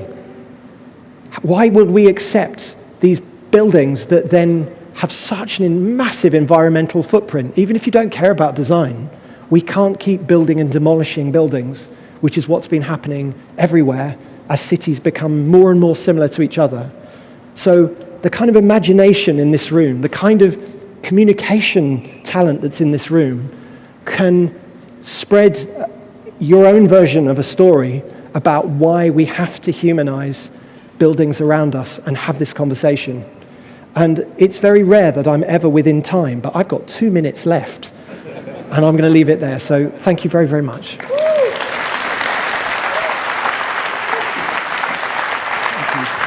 Thank you very much, Mr. Heatherwick. Thank you for showing us that how creativity and innovation has no boundaries. Thank you. Next up, leading the way in contemporary architecture is Ma Yansong, founder and principal partner of MAD Architects. Ma is the first architect from mainland to achieve recognition for landmark designs and one of the most influential architects in the region. Founding MAD Architects in 2004, his work focuses on futuristic, organic designs that reflect a modern interpretation of Eastern connection to nature. Under Ma's leadership, MAD Architects has garnered global acclaim for projects such as Harbin Opera House, the Absolute Tower in Canada, and the Lucas Museum of Narrative Art in Los Angeles. So in this keynote, Nature with Emotion, we will explore Ma's vision for a future city that prioritizes the spiritual and emotional needs of its residents, aiming to harmonize humanity, urban spaces, and the environment. So now please give a warm welcome to our speaker, Mr. Ma Yansong.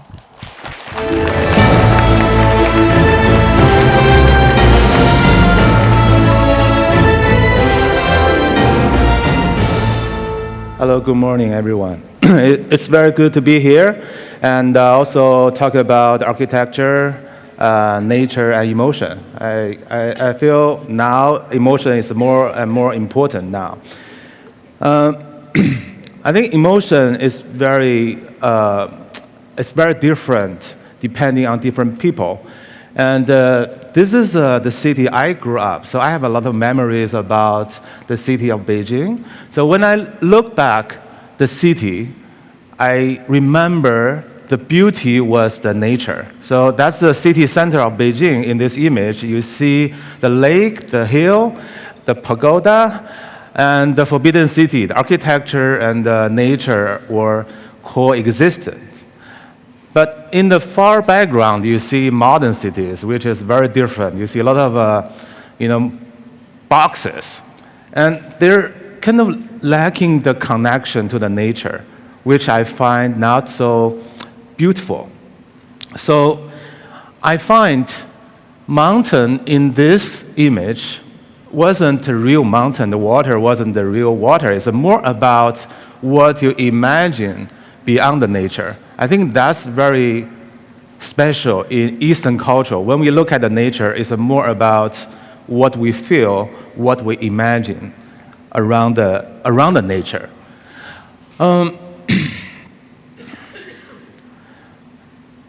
When we talk about architecture, smaller scale, for example, a Chinese garden here, you see all this building element, nature element, they will also coexist. Trees, rocks, water, this pavilion, this pathway. So architecture has to be an experience through the nature. Architecture and the artificial and the nature will also become one thing. So when you look at a tree, it's different from a tree in the forest. It's more about a presentation, a representation of a human's life. So everything, every nature element in this image, the bound is very blurred from the artificial definition. So let's go back to the modern cities, and this is a city of Paris. You see this Black Tower. It's a very modern high-rise building in the center of Paris, and people don't like it. And a couple of years ago, they held a competition to redo the facade of the building. So I did a proposal. I didn't win the competition, but that was my proposal to design the facade. Each piece of glass reflects the surrounding in a way, everything upside down. So you will see Eiffel Tower upside down as well from a certain angle. Why I did that, it's not just the artistic proposal. My argument was the Eiffel Tower was the first high-rise structure in our modern cities, in the human history. And then we built more and more high-rise structures.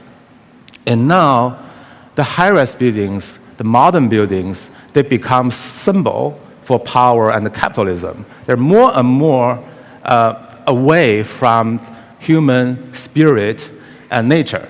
So when we question that Black Tower is, it's not beautiful, it's too strong, maybe we should also look at the first high-rise building in this image from different angle.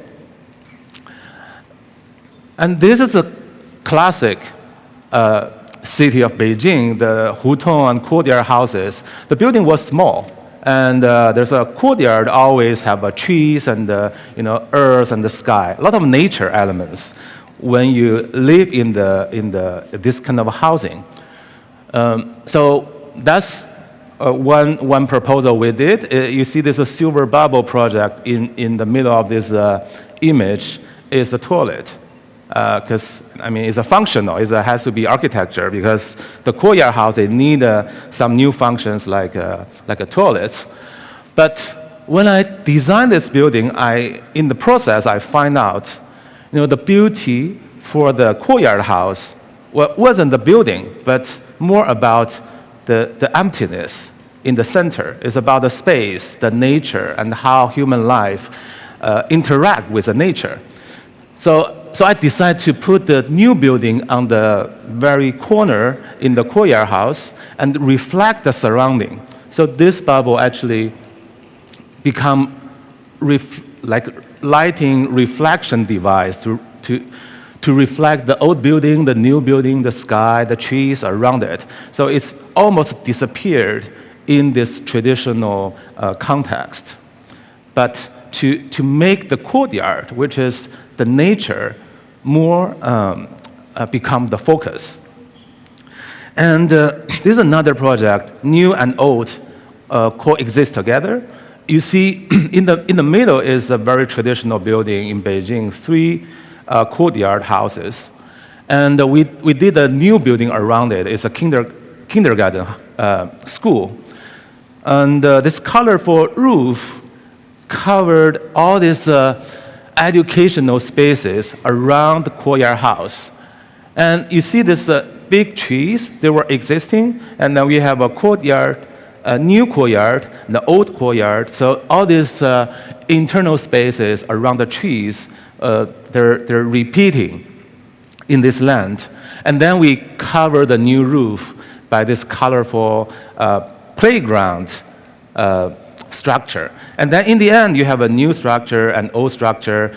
They both become part of the school, but the kids, they can go up to the roof and they can run around the old building, and they can use the new roof as a playground. So in this case, you see, I mean, the new building is more playful, but the logics for the building layout is also about the trees and the courtyard. The courtyard is a key for the whole project, both for the traditional building, also the new building. So here you see the both structure, they're connected. So the people can use the new structure, also the old building. So space is become continuous inside. But they both respect the trees, the courtyard, the sky, the earth. And then you have an outdoor space where people can, kids can go out and play, and they can also climb to the roof and they're running around. So human and how they interact with the nature becomes something that we can learn from the history, and we can borrow that and use it in the modern architecture and the modern cities.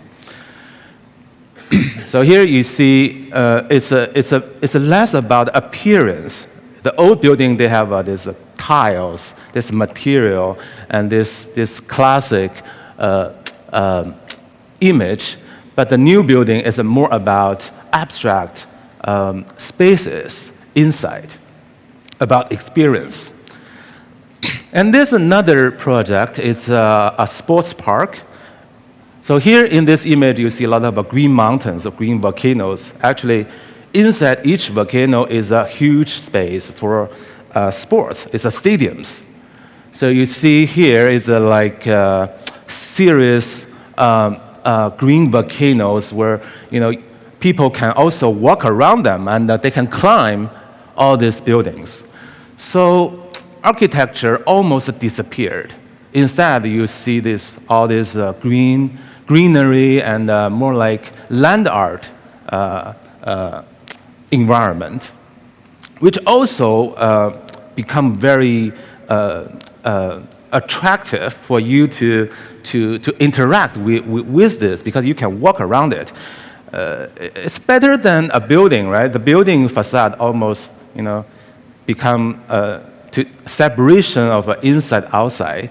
But here, you don't have that surface. You see this interaction, you see activity, you see this invitation for everyone to approach this environment. Inside, you still have the function. So here you see one of the larger volcano. You have this seating and the sports space, and here, for example, is another volcano. Inside is a swimming pool. You have a natural light, natural ventilation, everything. The building physics also work very well as helping to become very energy efficient building, because the greenery outside the building. But more important, we transform all this big structure into an environment, into a park. So here you can see one of the stadium already completed, and the surrounding is all this greenery and the open space.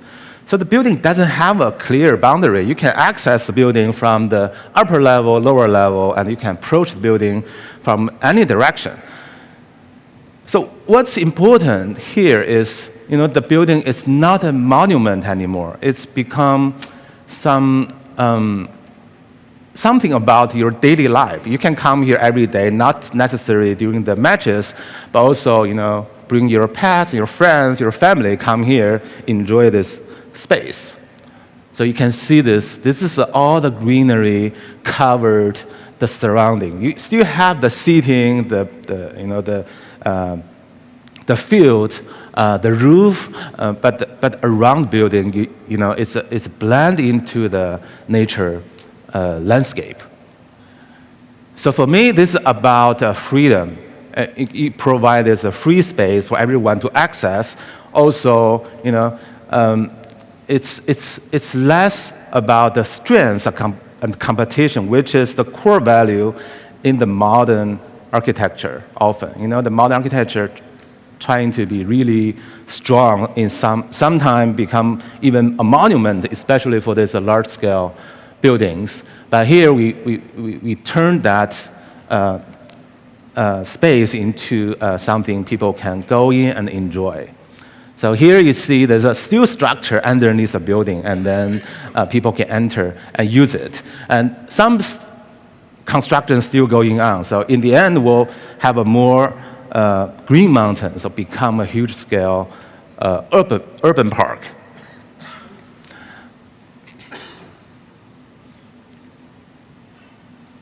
So here you can see the mountain around the city, and they're building a lot of new buildings, which in the end I think will be really dense to make the city image. But here we want to provide the emptiness. We want to provide more open space and green space. Here I show you an early project we did in Harbin, a northern part of China. We built this opera house in this wetland park, which is next to a river. So we decided to also blend in this building to the horizon landscape. So that's why the building has a lot of curves, and all these tails and the lines try to blend into the horizon, so people can approach the building very easily. Sometimes it's almost inviting you to climb the building. We actually designed the steps and the ramps outside the building as a part of the facade. And then,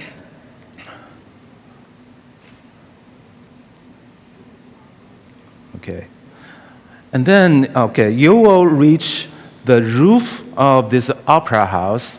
It's outdoor space, because normally unless there's a show, you can go inside the opera house. Otherwise, we still want architecture to be open for everyone to experience this roof, this open facade, and they can look at the sky.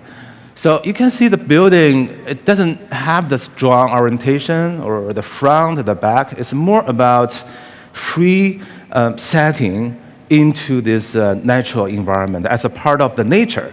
So the architecture, the modern architecture, providing the experience, providing a journey that continues from the nature around the building. In this definition, it's hard to say which one is artificial, which one is nature, because it's become one continuous journey. So here also, the inside, outside we use very transparency facade to connect the both. So even inside the opera house has a lot of natural light that feel very bright. So you can look around the building, it feels you're still outside. So we use a natural material, natural light, also inside the auditorium. So we often want to connect the experience inside artificial space with the nature around the building. So here is a wall, is an acoustic wall in one of the theaters. It reflects the sound. Also, it almost feels you bring the water wave from the outside into the room, into the theater.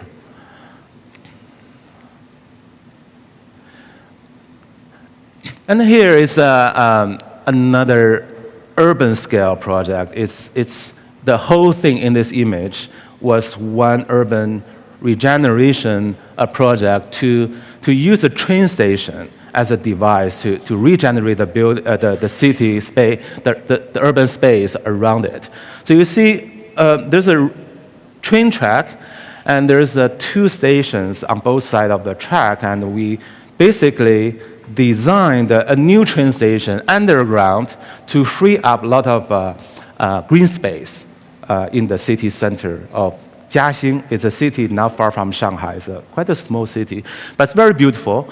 Here you can see there's a park called the People's Park, and we basically opened the gate, we opened the walls, let the green grow and connect to the plaza in front of the train station. So we call this a train station inside the forest in the city center. So we want to use the nature to become like a green space, open space, but more it has a meaning to become some memories from the past, from the history. And then we also kept the traditional old building, which is the two-floor brick building, which was a train station from 100 years ago. And then we tried to design the larger new train station with a really low roof. It's become like a single floor, but the main space is actually underground, which actually very easy to connect to the public transportation, the subways, the buses. It's very easy. And then the surface, the ground space become more like a park and a public space. So here you can see the new and old, and inside the new space actually it's quite bright. It's a lot of natural light coming in, and you see the new space and the old building all together. And here you see the new like train station space underneath the plaza. And we use this tunnel to connect the both sides of the tracks, because we have two buildings and they're connected underground. So that also help people to move from one side to another side. So the train station become more like a hub, not just for the travelers, but also for the daily users in the city. And for the new part of the train station, we provide this new office space, hotel space, commercial space, but all integrated with a park. So we grow a lot of nature in this space to integrate with architecture and the programs. And here's another case. It's a more about to make a new space inside the modern urban box. It's residential tower in U.S. in city of Denver. So here you see there's a glass curtain wall, and we crack the building, and we dig out some space as outdoor gardens. So it looked like this. Overall, it's a 16-floor residential building, and then we use this. We call this a vertical canyons. They were actually outdoor amenities. So here you can see we divide this building through this outdoor space, and this canyon is facing the mountains in Denver. With a view, but the building is located in the city center. So we try to bring the mountain experience, the canyon experience, into the modern architecture. So you can see the outdoor space actually happened in different levels. So it's a go through many levels, and they're connected to the interior, like public amenities inside the building, but also the outside. People can walk up and down. There were like staircases, and the plants and the gardens and even waterfalls. We have waterfalls from the upper level flowing down to the lower level. So it's really the sound, the nature, the view can bring this new experience for this typical urban residential experience. So here is one of the outdoor terrace with a city view, and this is a space, the outdoor space with the gardens, so people, the residents inside the building, also the neighborhood around the building, they can come here and enjoy the view and enjoy the outdoor space to meet people.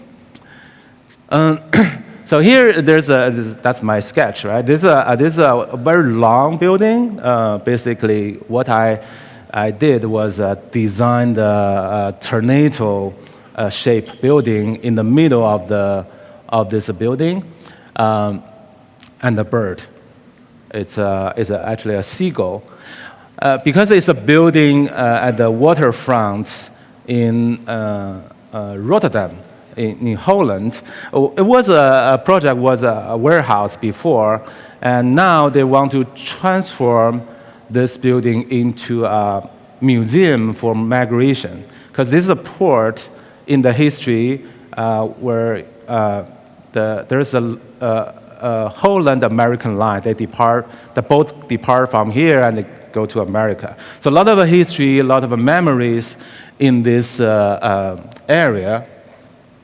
So a lot of people was taking the boat. So this building was a really big concrete heavy structure. And we tried to design this staircase, right? This is a tornado structure I just showed in the sketch. But it's really about a movement. It's about people can walk up and down. There's two staircases. They lock into each other and they support it. So it's more like a floating structure in the air. So we insert this structure into this long building and make the middle space as an open, very transparent space. It's actually a museum lobby, and you can take the stair from ground level to second level, and then go through the roof. So go beyond the roof with really nice views around the building to look at the city. So it's almost a metaphor for migration journeys, unknown experience, unknown journeys, and this two staircase actually can bring people together, because you can use one to walk up, and then you will use another one to walk down, and in the middle there's some connection, so people will run into each other, they can see each other, so people will encounter as a social space in this staircase. So that's the design for this stainless steel structure with a reflection. You can also see yourself, you can see other people, they're moving around the structure. So here the construction, the building is right next to the water, so the construction was almost using the boat, taking all these building elements, assemble in here on site. So you can see a lot of cantilevers and floating platforms above it, above this heavy building.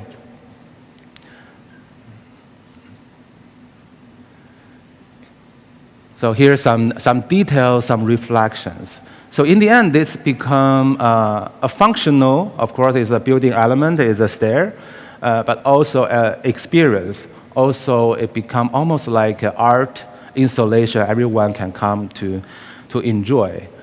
So here you see the views, a lot of high-rise and the modern cities around this historical site.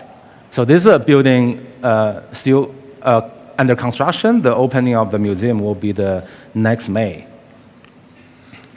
And I'm showing you another museum also under construction in Los Angeles. So this is a museum for George Lucas. It's called the Lucas Museum of Narrative Arts. It's a museum about storytelling. So we want to use architecture as an attraction for a lot of young people to come here and discover those stories. So this is a site, and there are several major museums around this area, and I see there's big trees, and a lot of people like the tree shading, the shading under the trees in Los Angeles because of the strong sun. And then the shading become also social space for a lot of people. So that's why we want to make this new museum as a floating structure, right? This is you showed it's a very linear park, and we almost flow the new building as a cloud shape building, and to free up a lot of green space underneath the building, and then we provide more green space above the building on the roof, so you can go up and have wonderful views around the building. So here you see there's a very long building with a big gateway in the middle, where you can walk through the building and enter the museum park beyond this building. So here you see the museum entrance. So sometimes we call this a canopy, inspired by trees. Sometimes we call this a cloud, and people say, why does it look like cloud? Cloud doesn't have a shape. But this is shapeless. Somehow, I find this something we're looking for in our architecture. You know, this the feelings beyond the shapes. So we use the free shape, but we don't want to have a clear shape. So in many of our buildings, we try to do that. And that's the elevator bring people go up to the upper floor. And so the building is actually floating. And here are some construction images. So we're hoping the museum will be complete in 1 or 2 years and open. So here you can see it's really flowing lines and almost like natural organic structure. And here the solar panels facing the west and the green roof on the top.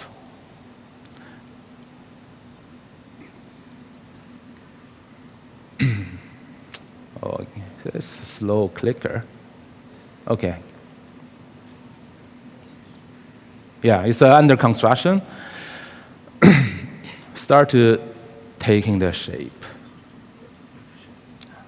Oh, the last image was another in Shenzhen, not far from here, a museum, a design museum in Shenzhen Bay. So you see these rocks, right? This round structure. It's actually, we designed the whole area as an extension of a waterfront park. So you see some sculpture coming out, but at the base is a main museum space, and we use a roof to provide a lot of green open space. So everyone can come here to walk on the roof, and then the roof is become part of the bigger park connect to the waterfront. So this is not a monumental building. It's not just a strong architecture. It become very interactive environment. So you can approach this area from all this, the city and the parks. So here are some construction images. You can see the contrast from this structure and the city.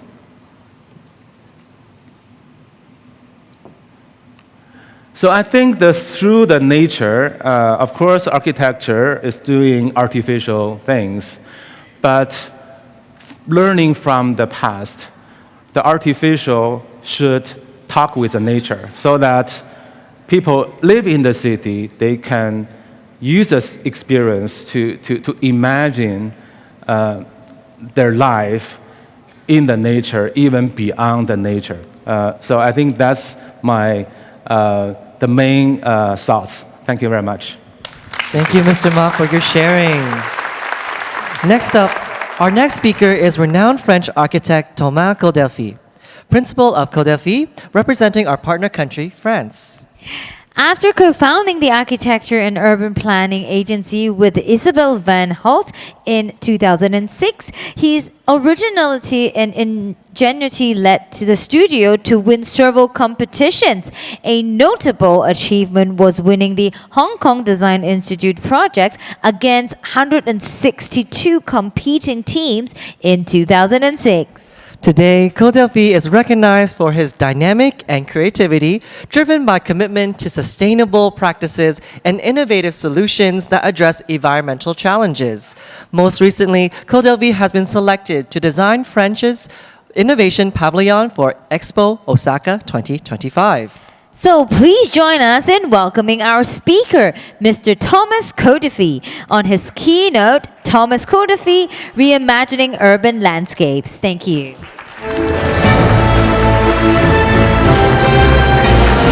Hello. Good morning, everyone. I'm very happy and very honored to be standing here today. So I'm Thomas Coldefy. I run an architecture French studio with my partner, Isabel van Hout. And today we work globally, and I have a lot of emotion today also because I recognize a lot of friends. Because even so, I was born as an architect. I was born in Paris. I can literally say that I was born as an architect in Hong Kong, and that I've learned a lot of things from. Oh, I didn't get the comment actually. Excuse me.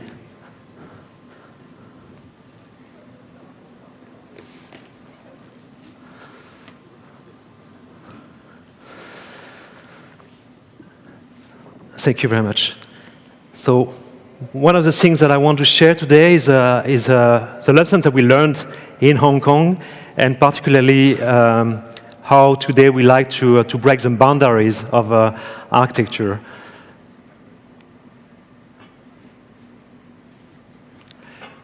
And what I want to say is that maybe that architecture is really not about just buildings. It really lies in a very thin light at the intersection about what architecture can be interpreted, whether it is a landscape or a building, whether it is an organic and an inorganic solution, whether we are here to design solutions which are made for community or for individuality. All those things are lessons that we learn that bring us to the question about how do we want to build our future lives. On this picture, you can see a picture of myself and Isabel a few years ago, maybe 35 years ago. And actually, what we want to say here is that learning from our childhood, where we both grew up in a green environment, and actually the lessons we learn from nature is the places where we feel the request for learning for calm, for quietness. And the more we grow up and the more we become an adults, we tend to lose these effects of sight, and we tend to go straight into the energy of the city. And this is something we are trying to get back to in our modern life.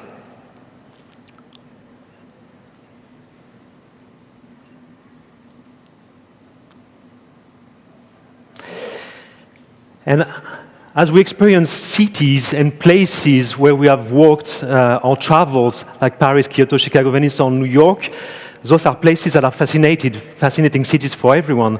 Everyone gets inspiration from them, and we got a lot of inspiration from them, from those cities. But at the same time, we realize that all the cities have a sense of common of being both sophisticated, and also when we start to experience the city, we tend to look at places where we can breathe, where we can find quietness, where we can find some emptiness in the city. And how can we find that in the future of our cities? And the first lesson we learned is when we discovered Hong Kong. Hong Kong for us is a city of many contrasts, the city of hyperdensity, the city of minerality, sublime landscape, earth, water, hot and cold. It's a bit slow. Here it is. Amazed by the city of Hong Kong, all those contrasts, the contrast between the pedestrian, the contrast about the emptiness that we can find in nature, in the sea, and in the sophistication of the city with the lights, with the verticality, and all this coming together, gave us the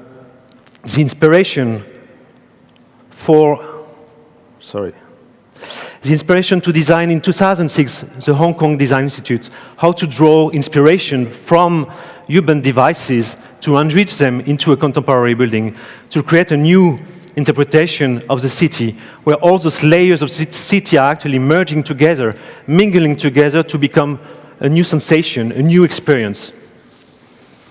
So this was the first sketch of myself, where one of the major idea was to play with the elements, the verticality, the horizontality, the way people move into the building, to provoke new experience, to provoke new sense of space, to appropriate ourselves to what we like in most of the city we experience, to let freedom get into ourselves, to make building and architecture become more like a canvas for our life, more like a scenography of where we want to live in, to play with the nature, to play with the connection of people, and to invite the city to let in.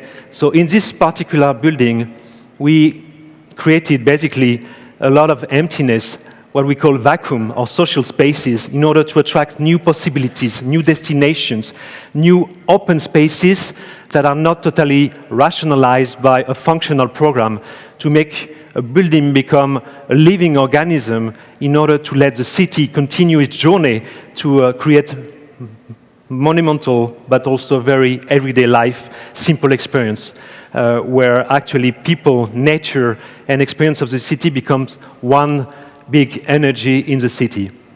So in the end, this typology of building, which I call more like a canvas than a muscle building that is there to expose itself, but more to expose people, becomes also the support of nature and relate really to what we find in the city, what we like in the city, emotions, experience, relate with mobility, with the way we interact with people. And this first building we designed was a kind of a combination of everything we really believed in. So now, next slide, I want to show you a short video.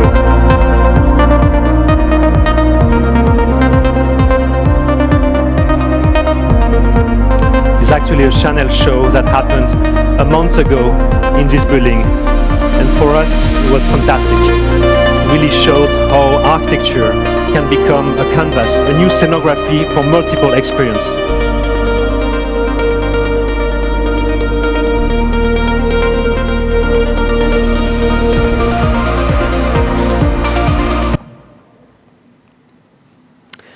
It's just the way we wanted this to happen, actually, to create a building that becomes more than just a building, more than just a design institute, a place of welcoming, a place for merging activities, a place for multiple possibilities. That's what architecture can offer, I think, in the future.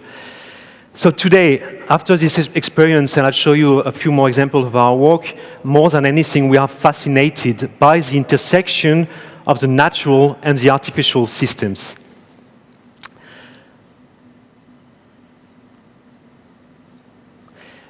In Paris, for example, we were commissioned, we won an international competition.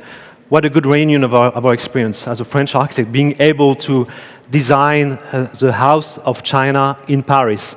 It's majorly a residential building for students living in Paris, but also a venue, a destination for cultural activities.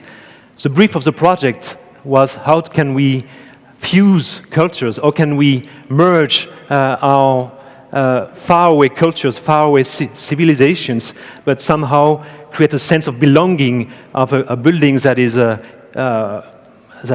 displaying the culture of China, but also being setting in Paris in a very natural way. So if you look at the locations of the House of China, which is actually in the Cité international city of Paris, where you have every country as a single building sitting next to each other in a beautiful park, but none of those buildings are actually talking to each other, actually destination, a place of destination, but not a place really of communication, of exchange. And you think of a Chinese student coming to Paris and being quite lost in a different world, in a new culture. How can we help him with architecture or urbanism to provoke and engage with each other, with his new friends that he will find in Paris? So we decided that what could be interesting is to design a true house for community, a place for merging culture, a place for merging different nationalities. And we look at some of the traditional, actually, architecture typologies. One is Chinese, Tulu typology, which was invented to protect yourself from battles. And the other one is the Osmanian building. And both of them have in common to be surrounded, to be enclosing actually a courtyard, a place of community, but none of them are actually open to people, open to the city, open to the nature. So we decided to stretch the building and to opening up the building to create an entrance, a new gate, a connection to the existing park, and to become a support for exchange and new activities. Oops. So that the building becomes seen almost like a building as a park. Is it possible? We can do it. We can do it by creating moments, creating layers. We don't believe no longer in the idea of urbanism, where you decide, you make your own decision of where should be the park, where should be the office, where should be the hotel, where should be the residence. The idea here is to really to connect things together, to allow, again, like we did in Hong Kong, possible interactions, multiple interactions, enrich your everyday life using nature as actually a link, a bridge between cultures, a bridge to create, to stop the barrier between languages, and a connection to enrich people to their everyday life. So the building skin is actually a protective layer made out of brick, and the rest of the building is a multiple sense of garden connected with a staircase in order for the students to have an overview on Paris, to meet along the communication, and no longer use the building as a typical functional core system. In Shenzhen, we are now building a kind of a vertical village. It's a new institution for art and culture. Actually, when we discovered, so it's not far from here, so it's a new kind of experience, quite relatively close to the experience we lived also in Hong Kong, because we discovered this site with an emptiness. Kind of a beautiful park for people with some displays, some sports field activities for the surrounding neighborhood, which is majorly made out of condominiums. So rather than creating a box, the typical museum box, which is kind of, as we heard before, kind of boring or too intellectual or too elitist somehow, how can architecture engage with a much more interaction between people and not create a bridge, not create a frontier between the city and the surrounding, but create a more global community where the building of the future is more like a micro city, a city of interaction, a city creating visual connections, a city where different layers are arranged together to connect people into a kind of a living organism. And we like architecture to be very legible somehow, as we did in Hong Kong. We wanted to have people read the building like a child could understand a building. And in this type of building, the same, how to make access to culture in a very simple way by creating a new home for culture. And actually, this building, we conceived it as almost like a giant block of marble that would be carved and receive gardens, places to interact, outdoor spaces, outdoor terraces. So the building is actually now under construction. It will be set to be open in 2025. Oops, it's really hard.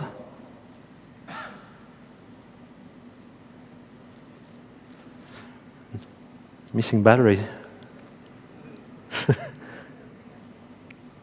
Okay, so the building will be set in 2025 and will become a new kind of institution for culture in the city of Shenzhen, in the district of Bao'an, close to the airport.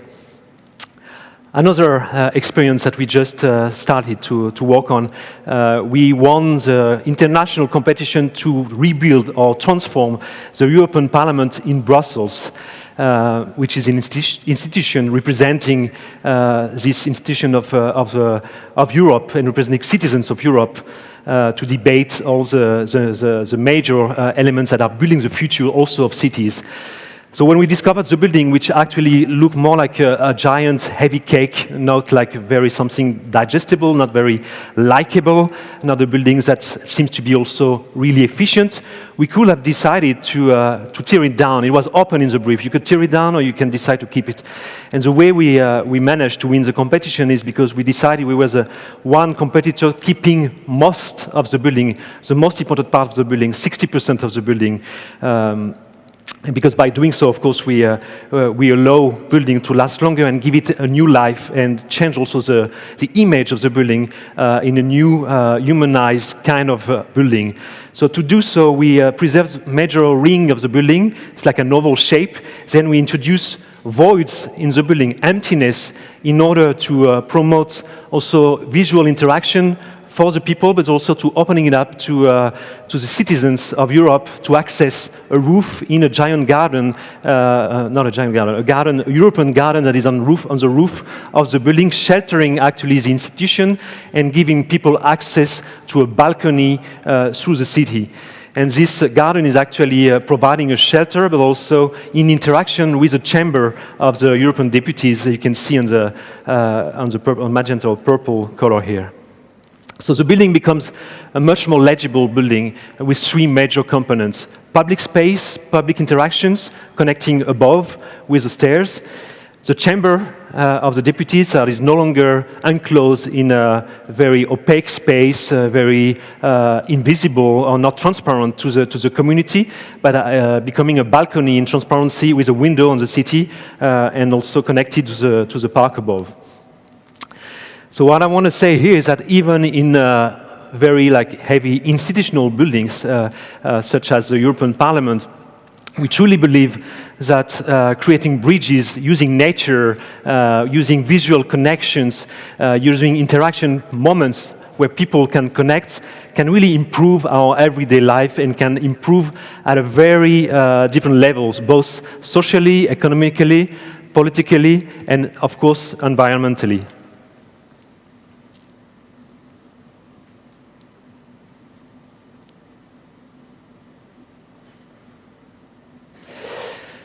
Now I want to share a project we actually won with RDAI, which is also speaking at the BODW.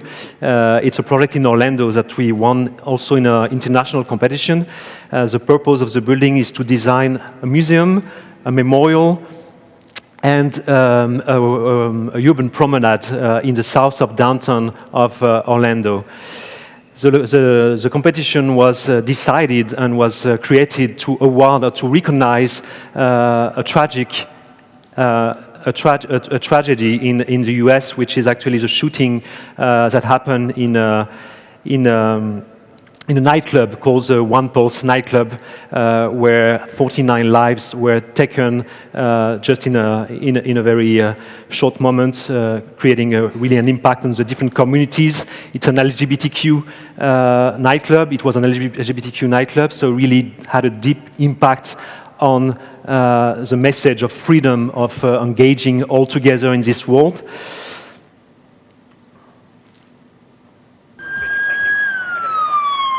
My son was in there with his boyfriend and two other guys. They heard about 20 shots. Get out of here. Oh my God, dude. That went bam, bam, bam, bam. People screaming and falling. Everybody, what's wrong? I got a text message from my daughter and my two nieces. Please come and get us. Please come get us out because he's about to kill us. Nobody knew what to do. He was like, I don't want to look up because he's, if I... So it's one of those disaster of our humanity when violence comes into the city. And as architects and urban planners or landscape designers, when we have to face such a challenge, our role as architects become much more than just designing a building. It's somehow playing with values more than building parameters, building with materials. So here we use values like love, hope, unity, acceptance, courage, and strength. And the motto of this project was actually this memorial and project will stand again and will show that we will not let hate win. So how did we approach it, actually? We didn't decide to create 3 different projects, museum, memorial, and the urban promenade. We decided that everything should be connected in one single element, taking its origin from the essence, where the impact happens in the memorial. And actually, we used 3 themes, like I was saying. You cannot talk about materiality or functions. So we were helped by the power of more sensitive aspects that we can use in our architecture life. Is use water, greenery, and color. Water as a new source of life, as a kind of a rebirth. Greenery to express life, but also to bring a new freshness into the district, and color to represent actually the victim and the life of people. So I will just show you a small animation of the project.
Another project I want to share really quickly is to show just another example how to bring inspiration from nature and from connections with the natural elements. It's in Montpellier. We're actually now designing a mixed-use building that is totally inspired by the site we were given. In the city of Montpellier, big stadiums, new residential, kind of a boring mineral blocks, housings, a bit of a zoning. And in the middle, the city mayor decided to create what they call kind of landmark buildings. We didn't really like the word of landmark. We think a landmark should be a kind of a soft architecture provoking engagement with nature. So one of the things we find in Montpellier, which is very beautiful, is actually shading devices which are brought by the trees, pine trees.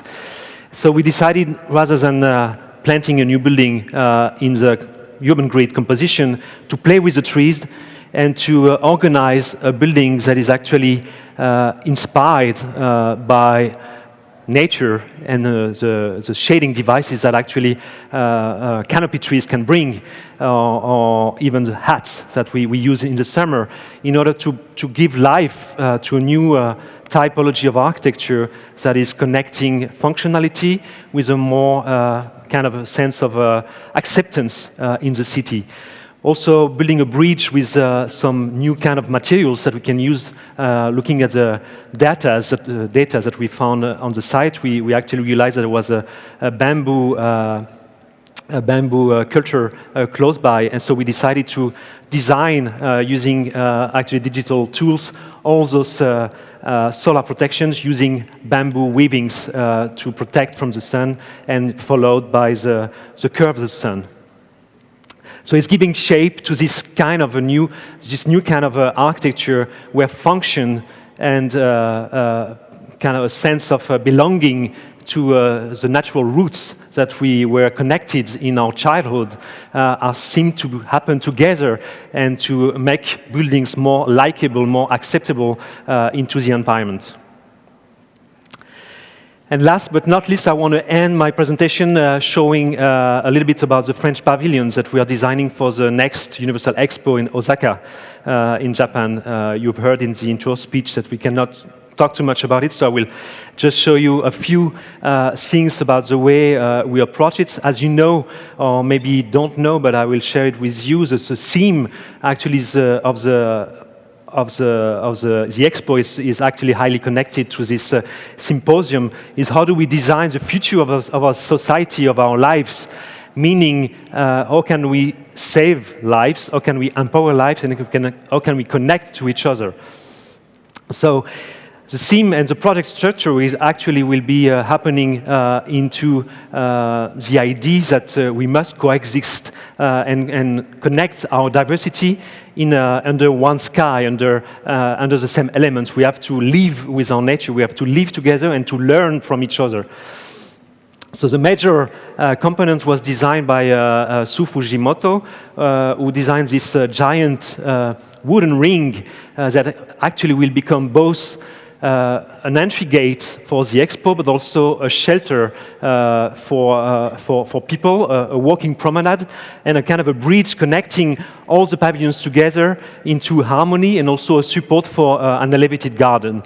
You can see a picture of the rings that is already built in the city of Osaka, and all the different pavilions that will be happening together.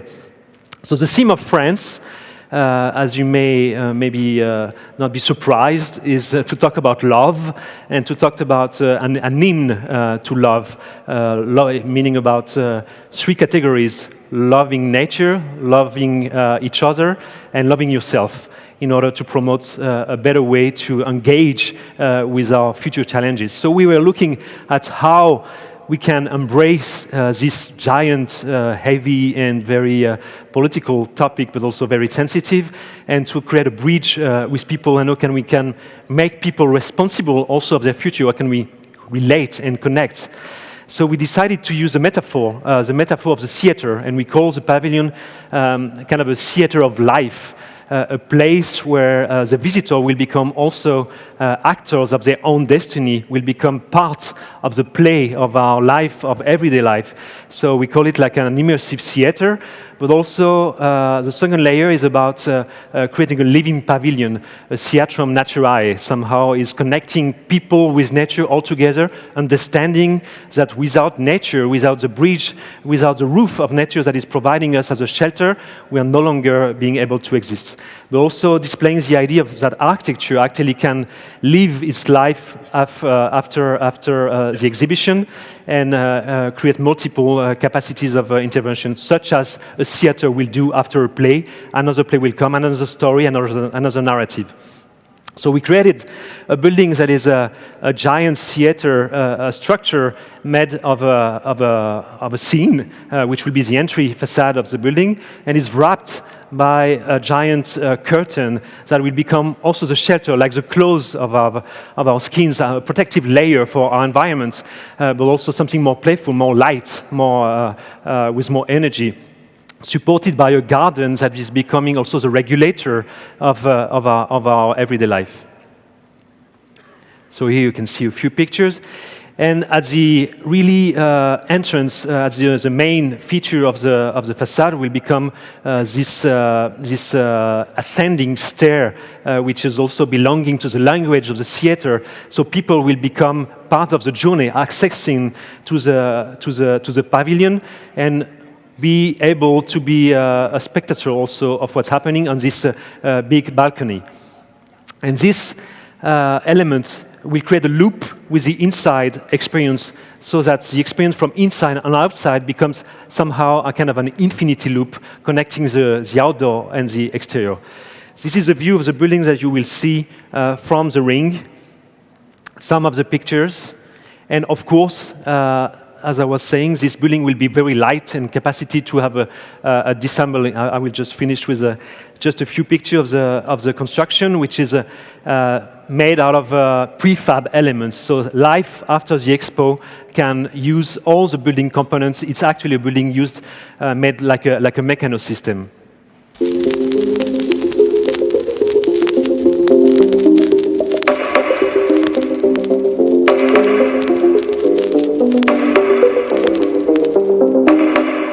Mon art en ce temps-là accrochait ses lilas jusque sous nos fenêtres et si l'humble garni qui nous servait de nid ne payait pas de mine. C'est là qu'on s'est connus, moi qui criais famine et toi qui posais nu.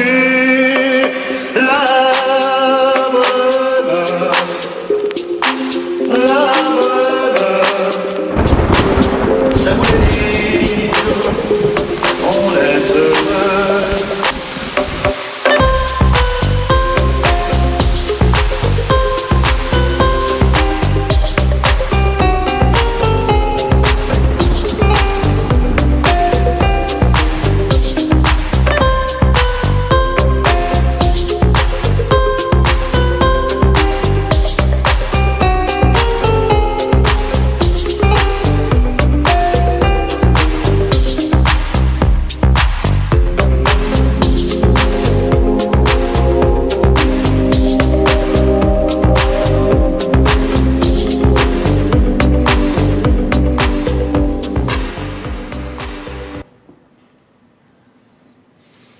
Thank you very much. Thank you. Thank you, Mr. Coldefy, for your insights on architecture and urban planning. Thank you very much. All right, so now for our next panel discussion, we will delve into master planning for future cities. Joining us on stage are renowned architects Thomas Heatherwick, Ma Yansong, founder and principal partner of MAD Architects, Thomas Coldefy, principal of Coldefy, and Professor Christoph Lindner, president of Royal College of Art, who is also a renowned urban theorist whose work spans the fields of architecture, geography, and urban planning. And this session will be moderated by Tiffany Lau, founder and principal of APART Companies, a leading expert in urban development who will guide our conversation on shaping the cities of tomorrow. This panel discussion is brought to you by ADIS, and we are thankful for your gracious opportunities in supporting BODW 2024. That's right. So we can't wait to delve into their exciting discussion. And this panel will be moderated by Tiffany Lau. And while our stage is getting ready, we will invite our speakers to come on stage shortly. Okay. Please join us and welcome them all on stage.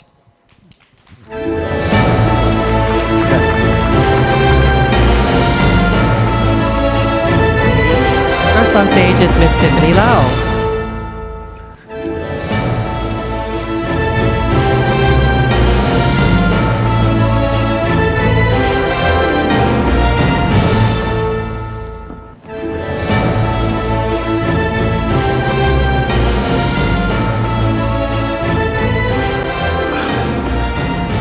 Very comfy. It's nice. We've got a nice living room set up here. Good morning, everyone. Welcome to our session. I'm delighted to be joined by such an esteemed panel this morning. And I can't think of a better city in the world to be having this conversation today than Hong Kong, because we're going to be talking about master planning for future cities. So before we dive into things, I hope you were all sufficiently inspired by everything you saw and heard earlier. But I'm going to start with something a little bit fun for everyone on stage. So I want to ask all of you each for either your favorite city or your least favorite city, and why. I'm going to start, so I'll give you a few seconds to think about this. Maybe it's fresh in my mind. I just came back from Las Vegas. It's definitely my least favorite city. No offense to anyone from Las Vegas in the audience. And I'll tell you why. It was not human scale. It was clearly designed around vehicular traffic and cars. And from a sustainability standpoint, I felt a little bit like it was offensive.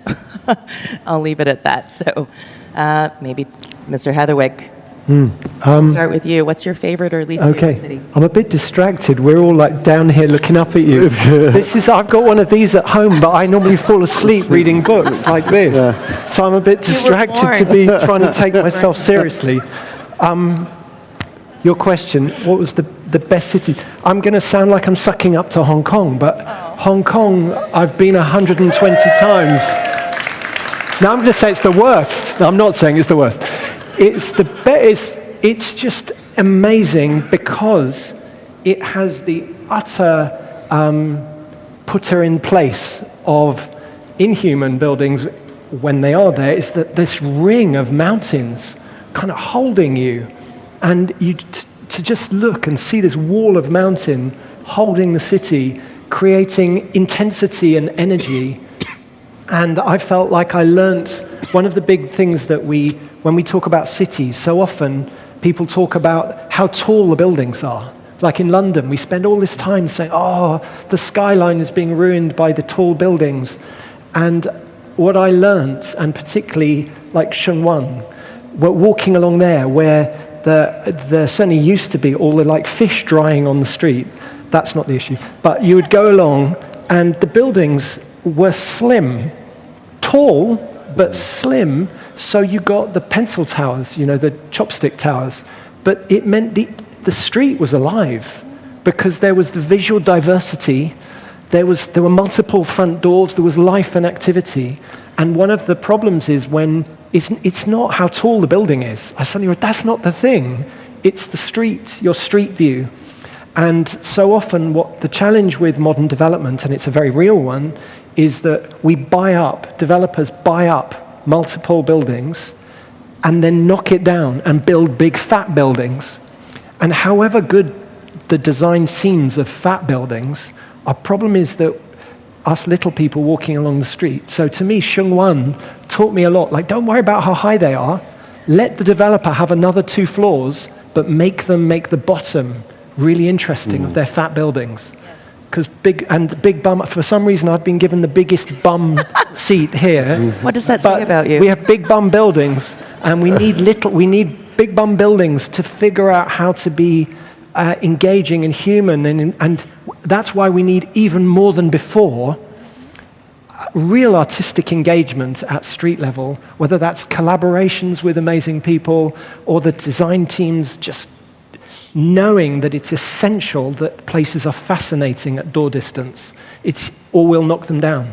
I hope the developers in the room heard that. I spotted a few of you. Okay, this is meant to be an icebreaker, but thank you for that beautiful answer. Professor Lindner. So you said Hong Kong. It is one of my favorite cities in the world, but I'll throw out another city that I also am deeply in love with, and that is the city of Amsterdam. I lived there for 10 years, and one of the reasons why I love Amsterdam, it is simultaneously historic and futuristic. It hangs on to and values its architectural heritage, but it's still willing to experiment and use design to bring positive change into the city. And to your point, Thomas, about street level experience, living on and moving around the city on a bike. You just live your life on a bike when you live in Amsterdam, and how it recalibrates the pace of moving around the city to something calmer, something healthier, and something very social about cycling together in the city. I absolutely love that. Me too. Mr. Ma. Yeah, I don't know. in many cities, I feel love and hate at the same time, including my hometown, Beijing. Sometimes I don't like some part of it, but I would say Los Angeles. A lot of people hate the traffic. I hate the traffic as well, but I love the ocean, the nature, the mountains. It's good to live in the city, also so close to the nature. Thank you, Mr. Coldefy. Yes, maybe I'm not going to be very original, but you saw in my presentation some of the cities I was very fascinated, but also Hong Kong, of course, by evidence, has this power of attraction. Where can you find somewhere else in the world, a city where you can be in the business district in Central, then you can climb in a taxi and go on Dragon's Back Trail, go to the beach. All these things together are making this city incredible, except maybe for, I have a little bit of problem with the heat and the climate, but this is something also that is, we try to connect with the nature and the architecture that can provide some freshness. But what I like also in this city is, and in most of the cities that I like, is when you can find your own path. You don't have to be directed by just mainstream roads that will direct you to destinations where you don't have another choice to go. That's what we call, like in urbanism, the desire path. It's like, I want to use the staircase, or I can use another way. And in this city of Hong Kong, you have many possibilities to mingle and to interact with the city. And maybe the other example, because nobody said about the worst city, but I was a few weeks ago in Riyadh, as an example, which is a city also of future change. And I think there are a lot of change, and I couldn't feel the same way. I had to be in my hotel, go to the Congress Center, taking 1 hour drive of traffic in a huge road, and I couldn't really feel what I like in the cities like in Hong Kong, where the different layers are just interconnecting together to make something more vibrant. Yeah, so to stay with that, the vibrancy and the sort of pedestrian fabric of a city like Hong Kong, Mr. Coldefy, you just showed us some work, obviously, that you have in Hong Kong, but I'm going to ask you all this question is, how do you prioritize human-centric design in the buildings, in the planning? Obviously, human experience is what we're talking about here when we are creating the future of our cities. So how do you go about this when you first look at a site and you're starting to put your thoughts together? I didn't really understand the question. How do we... human experience. Human experience. Exactly. How do you prioritize that in your work? Actually, I think what we have been all talking about today is maybe no prioritization, no hierarchy, is really breaking the barrier between people, buildings, scales, talking about the door fronts, the sensation of, in our work in the office, I would say the main goal is to create moments, just than buildings or good design. Good design is like a given, like we were saying in this room or here, everybody can do good design. What we can provoke more is to create moments of life, and I would see our role as architects as more as a... Actually, I learned about it working on buildings as more like almost like a stage designer or scenography of life. How can we reach people? How can we engage people to connect by creating moments, spaces, voids where people didn't decide to come in the same place, but because we managed to do a building that is making space for that, using nature also on parks, which should not be like parks to be a place for the eyes only, but a place to feel, a place to touch, a place to, with different scales, pocket parks, like in New York, you will find those pocket parks that are just fantastic. It's not only about the big central park, it's also about smaller places, smaller connections.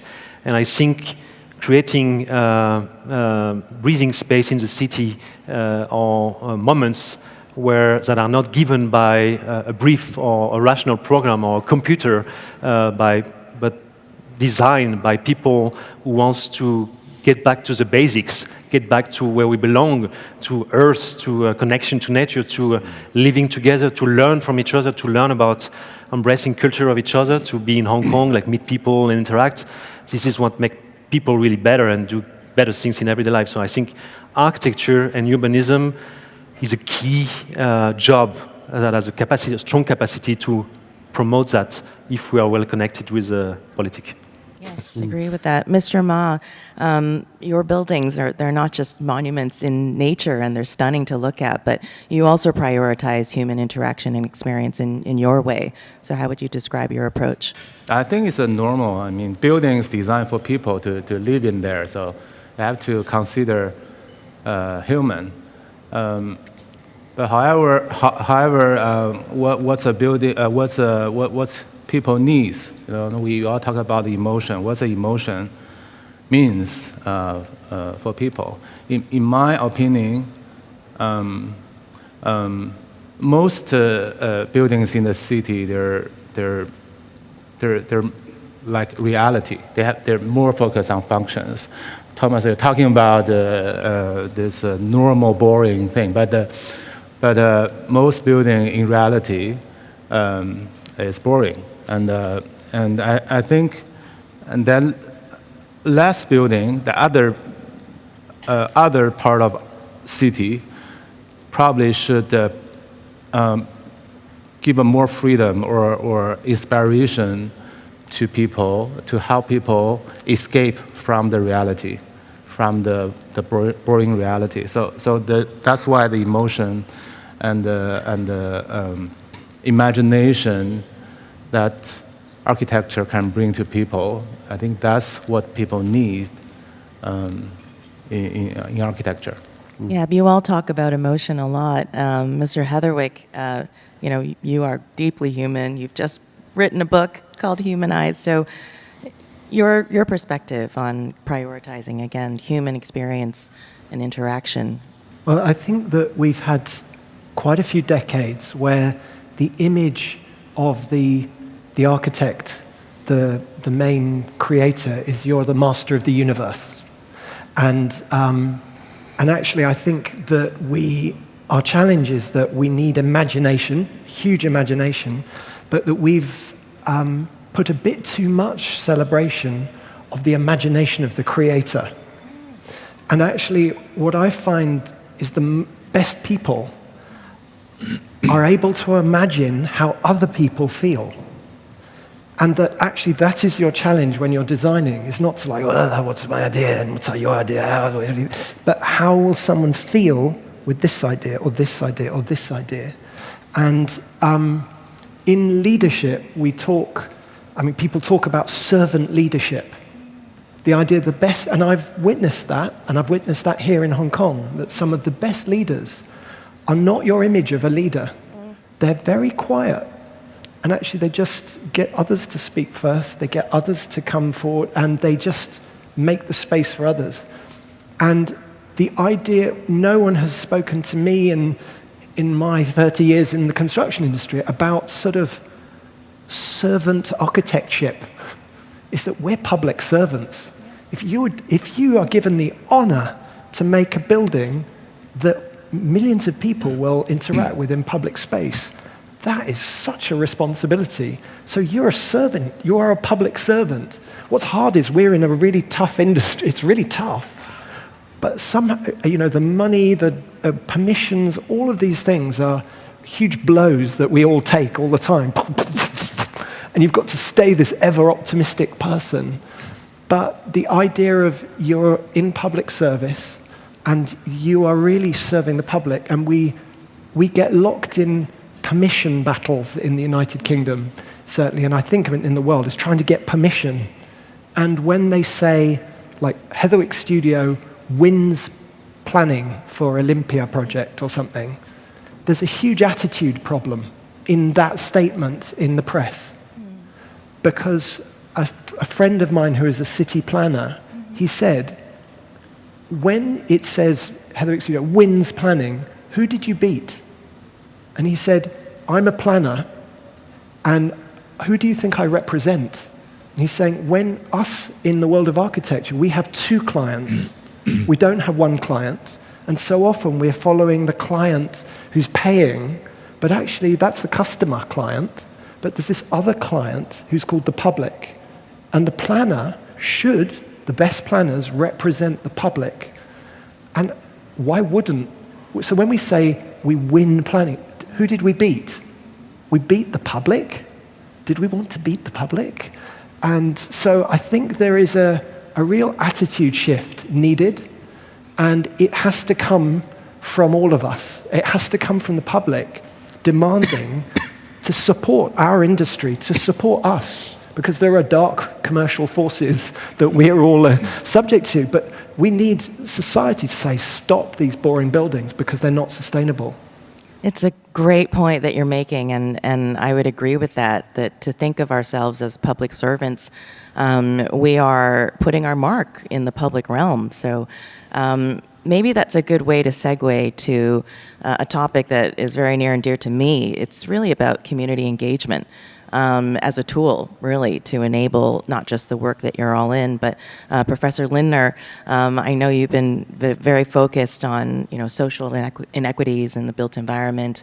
What is the role of community engagement in what we're talking about with future cities, and perhaps also touches upon collaboration? That's a great question. Community engagement for me, it's about reciprocal conversations and surfacing and listening to more and more voices. So the history of the modern city, and we've heard comments about it already today, unfortunately over the last century has been very much about a plan, a master plan dropping down onto a population, and the residents and the people being there to sort of service the vision of the genius architect. I'm kind of exaggerating, but you get the idea. And in all of this, the voice of people, the voice of the public, the needs of humans have not always been at the center. And it strikes me as a very strange thing that here in the 21st century, we need to sit and have conversations where we have to remind ourselves and advocate for humans in our cities. Shouldn't that be what we are always about all the time? And so as we start to change the way that design and planning and architecture can reshape our cities for the future, it's important that as we do that, we also find the structural mechanisms, the political policy solutions, and just at a very basic level, the conversation spaces to listen and understand to what communities need. People know what they like and don't like in their urban lives. People have great ideas about how to fix a park or a pedestrian walkway or a problem with the transportation. And if we surface that thinking and those solutions and bring it in to our planning for the future, we're going to be much more able to create the cities that we aspire to. So cities that are sustainable, that are equitable, that are healthy, that are prosperous. That's a great answer. I think very applicable to a city like Hong Kong as well, where we have unique urban conditions that kind of surface some of these social inequities. Mr. Coldefy, in your projects, what has the role been for community engagement? Obviously, you are very much part of the city in terms of certain projects like the Hong Kong Design Institute. You also bring in technology to help bridge some of those gaps. So could you actually maybe give us some examples and a look into that approach? Community is of course central for I think everyone, and as everybody said, like we are building for people, and we're building for the pleasure of living together, and our business can really find new ways, new opportunities to be more welcoming. So that's why we really believe in the capacity of architecture and urbanism to create new shelters, connecting, bridging people. Technology, I guess, has always been there and will be there more and more. I think this is not something coming into an opposition, because technology is a tool that is giving a capacity also to work more individually. But I really feel like the improvement of technology is to provide data to thinkers or people that have tools like we have, that we use. We were trained to manage our imagination into spaces. It's not like everybody has imagination, but we decided to focus our life as a working life, to focus on putting our imagination into created places that have really an impact on the health, mental health, on the capacity to connect and to bridge people together. So the way I see technology is to be just more efficient as we used to do.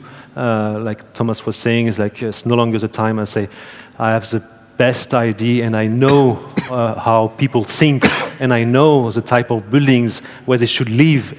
I feel very motivated by technology to teach me and give me more feedbacks in order to direct our imagination into the right way and not make mistakes, like we were saying about making mistakes that takes a lot of time, a lot of money, a lot of carbon to rethink. So today, I feel very lucky actually in my generation to have access now to bridge imagination and data in order to create more impact. That's why I want to wake up every day to create architecture, not because I like the sketch that I did. I like the sketch that I do that has a purpose on the life of people, and I need the technology to be more precise and more accurate in the destination. I feel this is very optimistic. Yes, I would agree with that. Mr. Heatherwick, you mentioned the darker forces in our industry. And actually, technology plays an interesting role in perhaps giving us that continuous feedback loop to put us into the shoes of the end user. That's all of us. Who are we doing this for? Future cities are about people. Mr. Ma, some of your projects, of course, nature plays a big role. But how do you sufficiently, I guess, humanize those kinds of buildings and respond also to local identities in the places that you're building? I think architecture is really about, especially nowadays, it's really about emotions, like how people really feel. And most buildings are limiting how people think and behave.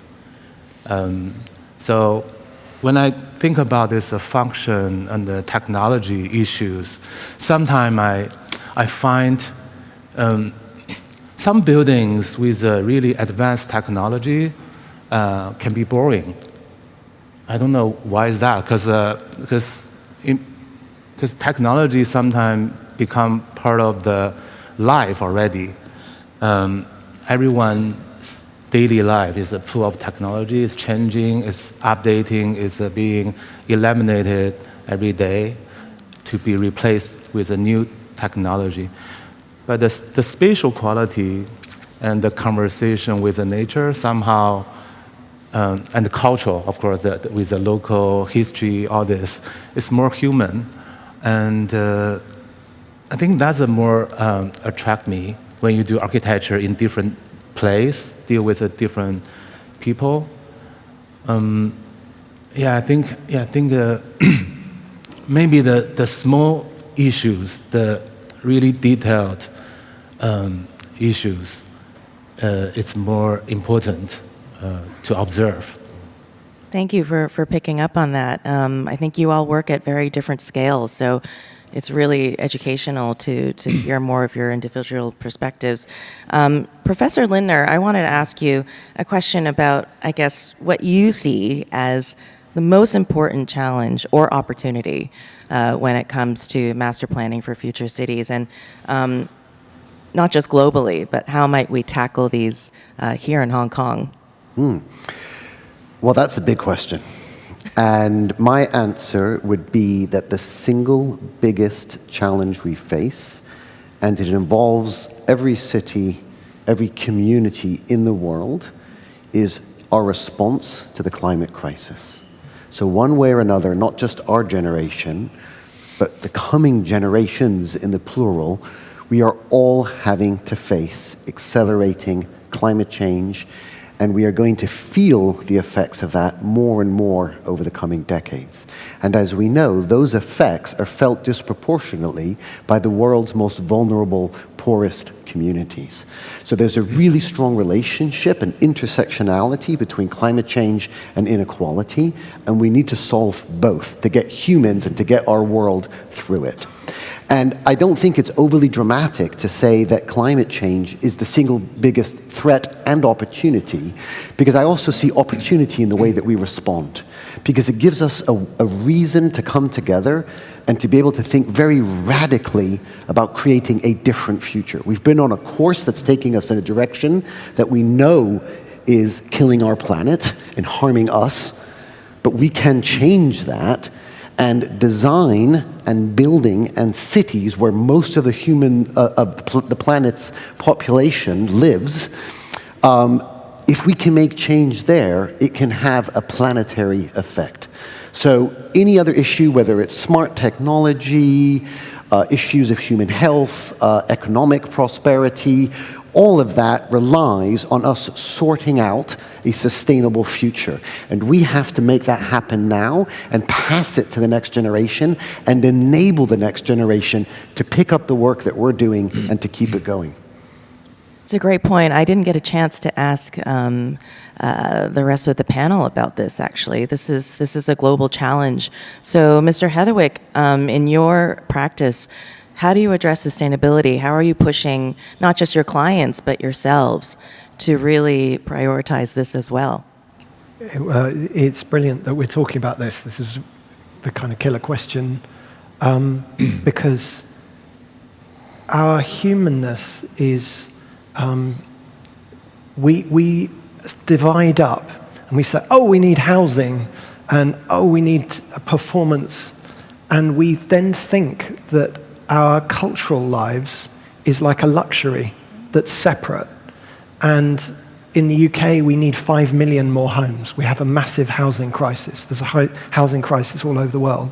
And there are people using words like it's like after the Second World War, we must have that spirit to build housing, and we must have mass production at large scale of housing. We do need large scale production of housing.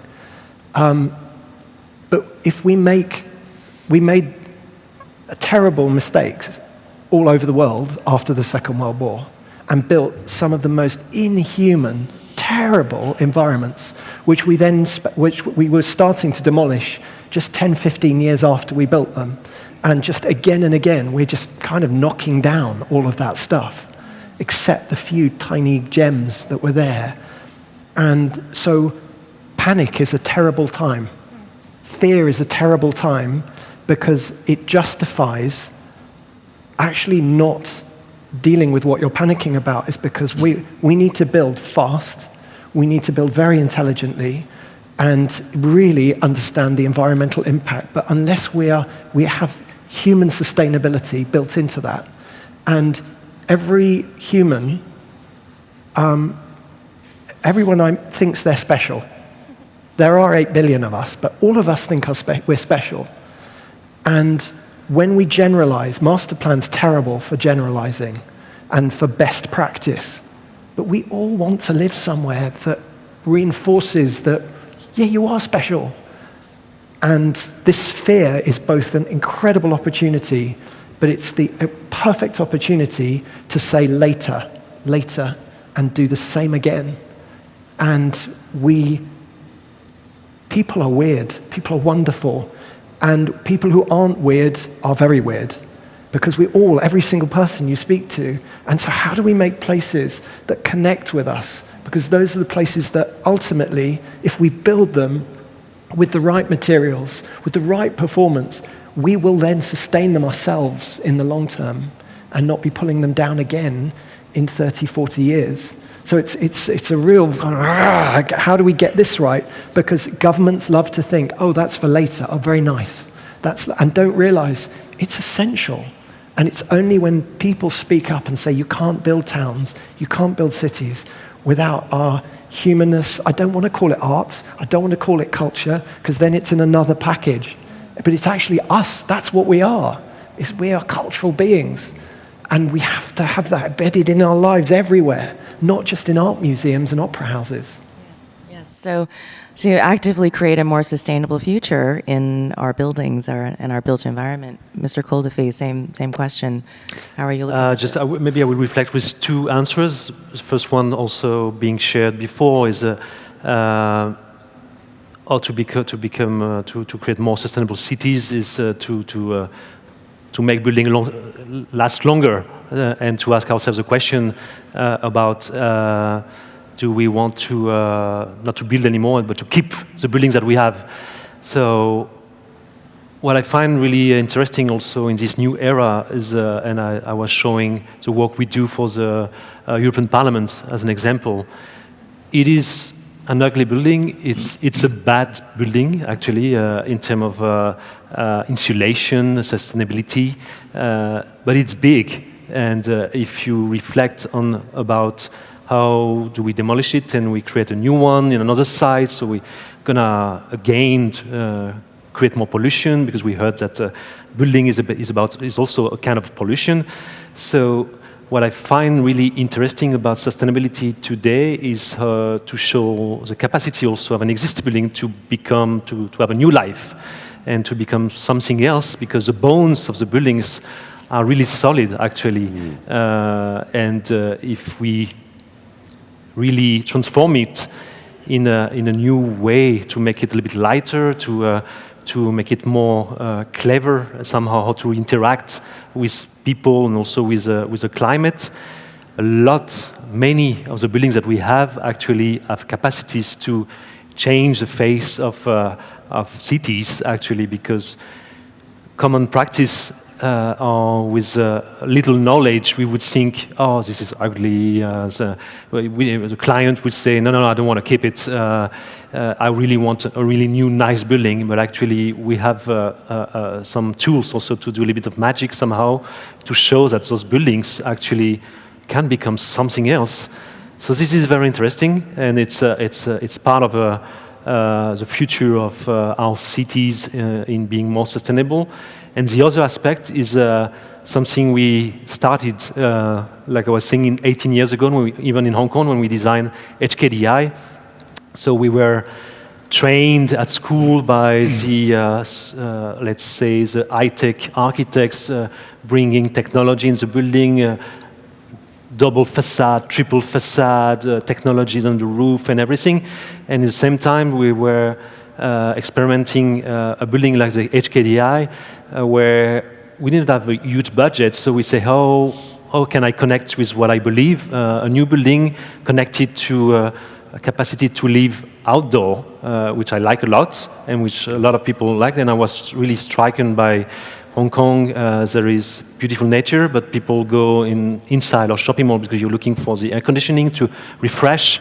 So how can you make new buildings becoming more livable, or more comfortable, just using basic devices, passive architecture? So we designed this building as a kind of a giant canopy to protect people from the sun, and to protect from the rain, to bring some shades, and to create also some natural windy corridors in order to get the breeze into the building. So for me, the future of sustainability is to really to do things that are even more instinctive in a way, and to address the good questions even for the new build, or to look at the existing building in a different manner to change the face of those buildings. So two ways are possible. Right. Mr. Ma, it's interesting to me that you picked Los Angeles as your favorite city. So how would you characterize your applications for innovation in terms of sustainability? I like LA because I feel like for me it's like a leisure place, like holiday, the sunshine, everything is different from Beijing. So I feel more relaxed. And as a designer, I feel this is a place for daydreaming. You know, it's like there's always sunshine, but the place give you no pressure, but give you freedom to imagine things. So I feel that's some quality, setting people free. I mean, that's the important quality for the future city. Talking about human, their spirit, and what they can inspire from the nature, like what I mentioned in the traditional gardens, Japanese gardens, Chinese gardens. All those nature, they were spiritual.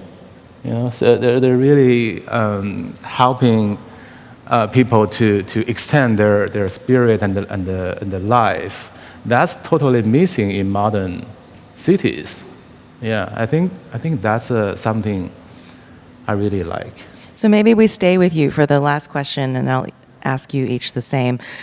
What is your vision for the future of urban living, and how do your designs address that?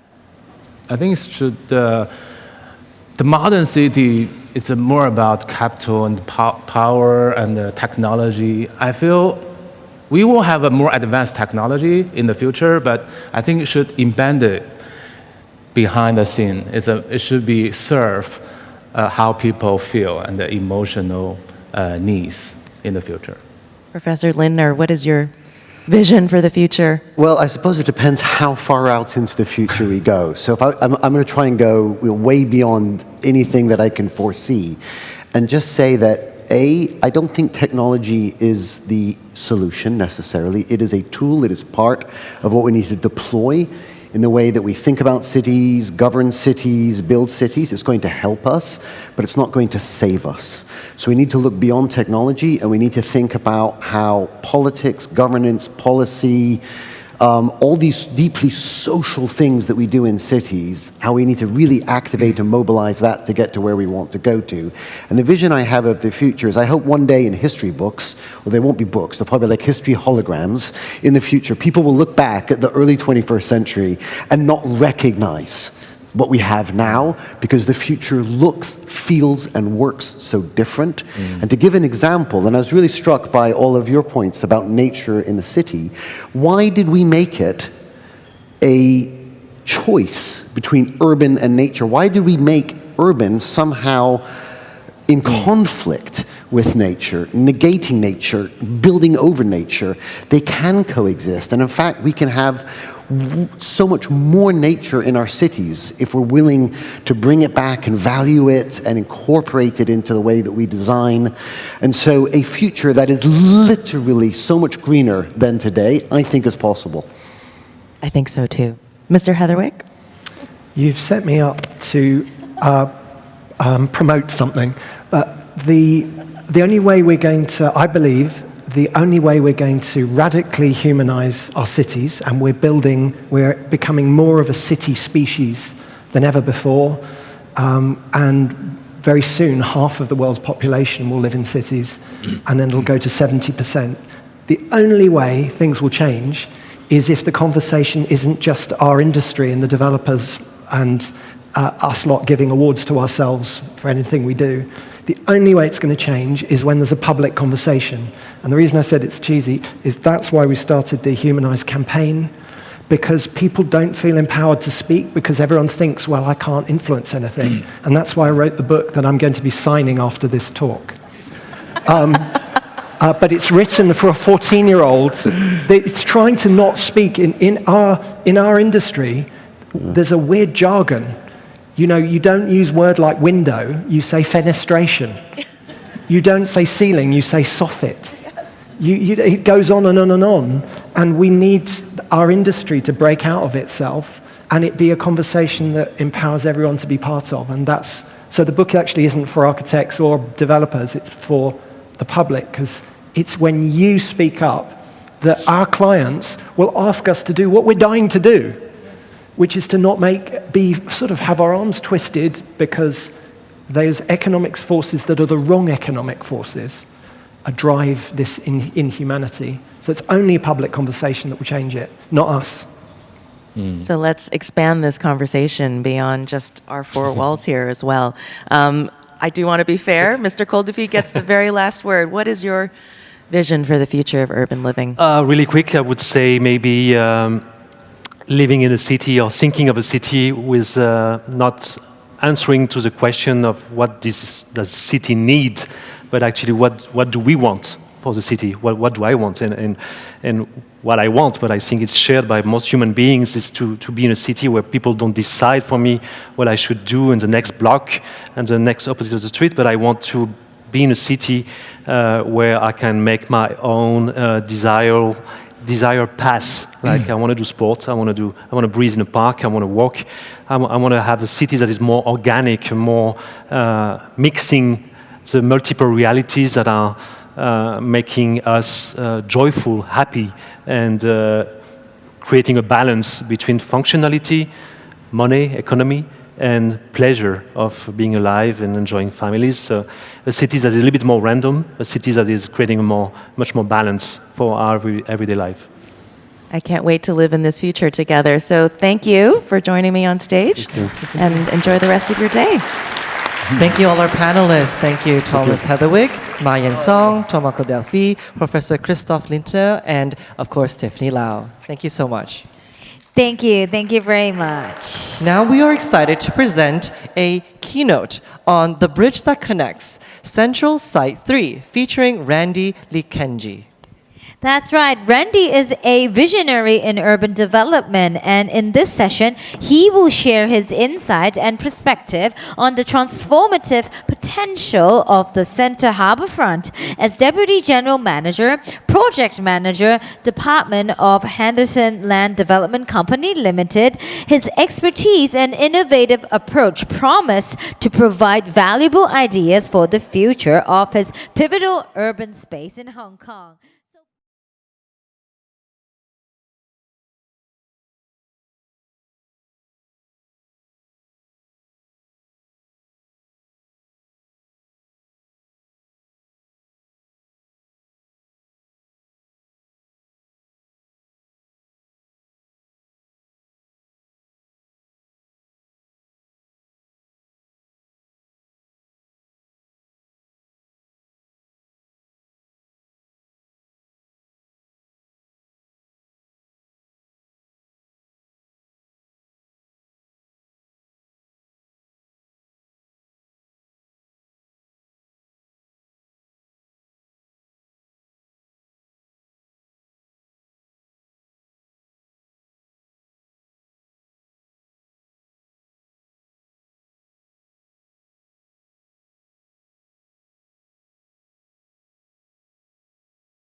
Bon après-midi, good afternoon, and welcome back to the BODW Summit.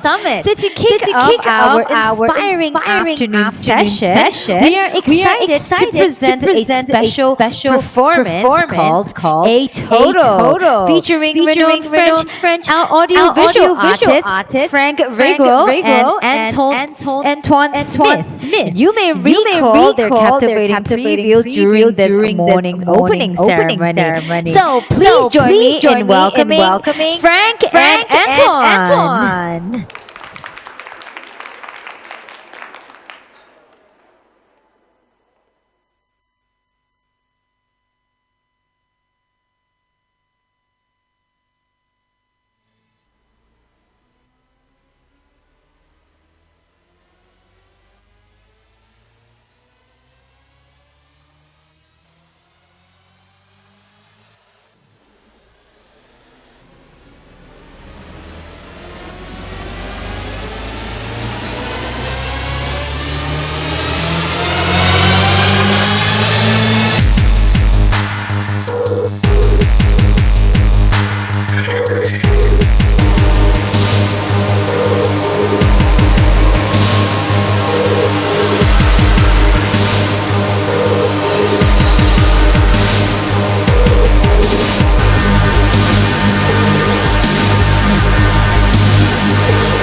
Frank and Antoine. Thank you for showing us how beautifully sound and visual out can combine together. Thank you so much.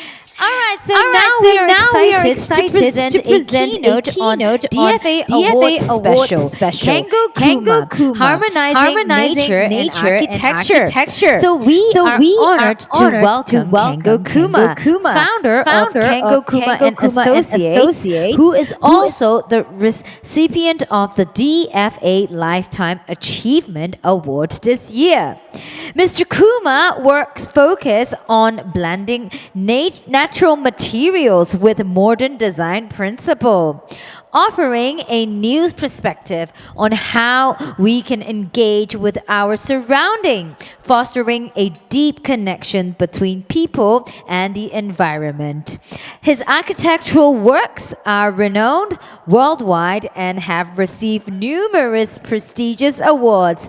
And this session promised to inspire, provide deep insights into the intersection of nature and architecture through Mr. Kuma's pioneering vision. So please join me in welcoming our keynote speaker, Kengo Kuma, to the stage.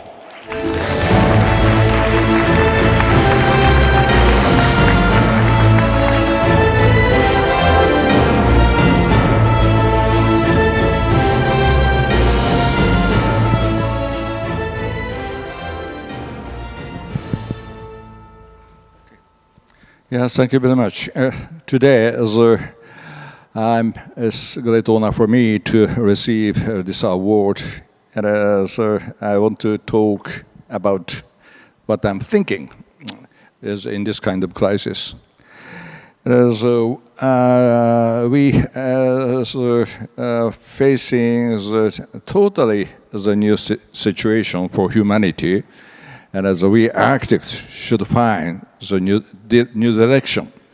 And what we have been working, that's 40 years, it is about relationship. Today, as I have some slides, and as the first slide is a project 30 years ago. It is the observatory, but it's totally different from normal observatory.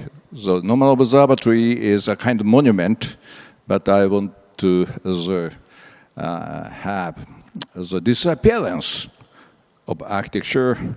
As what I did is this kind of hill, this kind of mountain. And in the mountain, so we buried the architecture as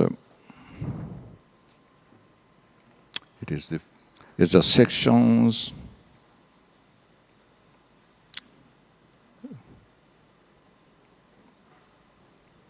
It's a plan. It's a hidden entrance.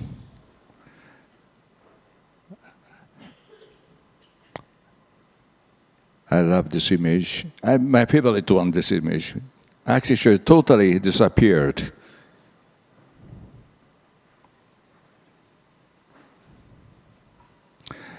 And the next one is, again, the disappearance of architecture. Besides Kitakami River, we are asked to design the community center.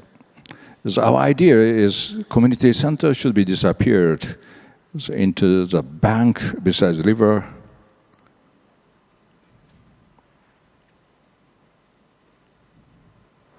There's a section, and as I like this entrance, it's again totally merged into environment.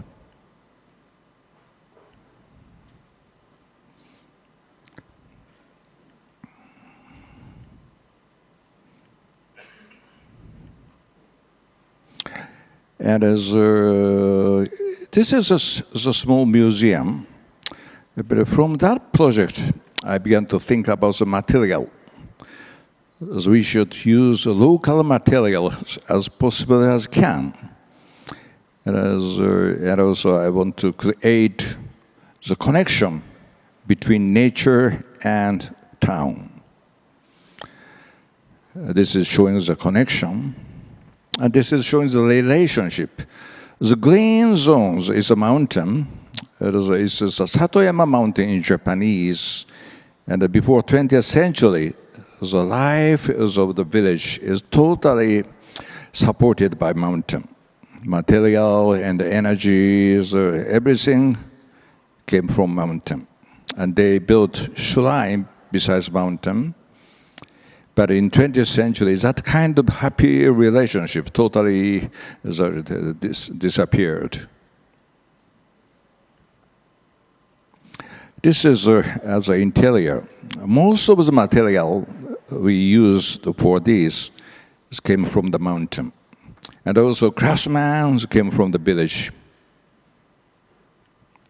The superjuxtaposition is a basic method approach for this design.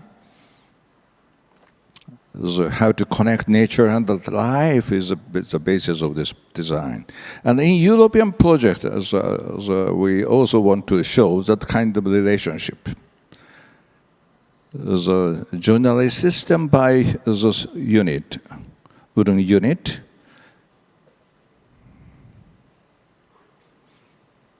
We often worked with students. The carpenters and students work together to create this kind of small pavilion without any metal joint. And as this idea was applied to the bigger project with structure engineer, and this is a 10 meters high building with that kind of small unit. The Japanese carpenters didn't use metal at all, and this is very, very transparent because of these dimensions.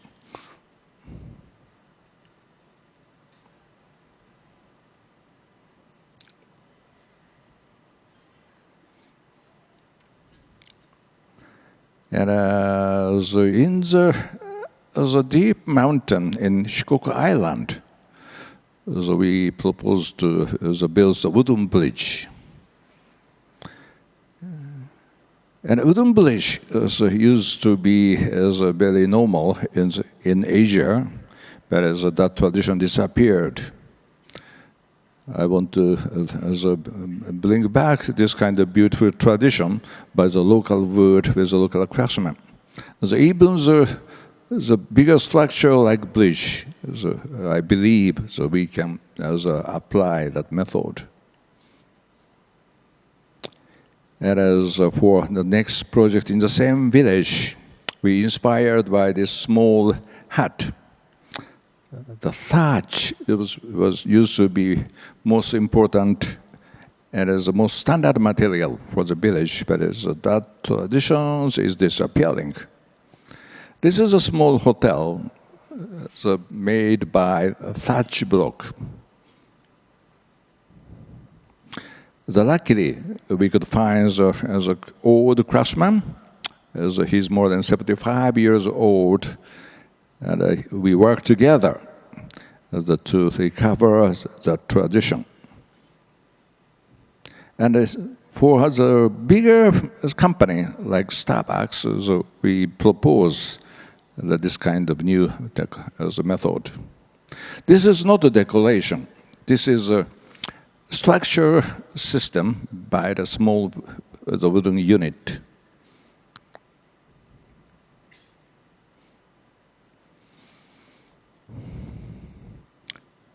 And the normal Starbucks was constructed in 3-4 months, but this special Starbucks took 2 years to complete the building.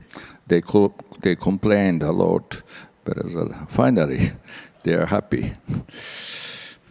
I hope.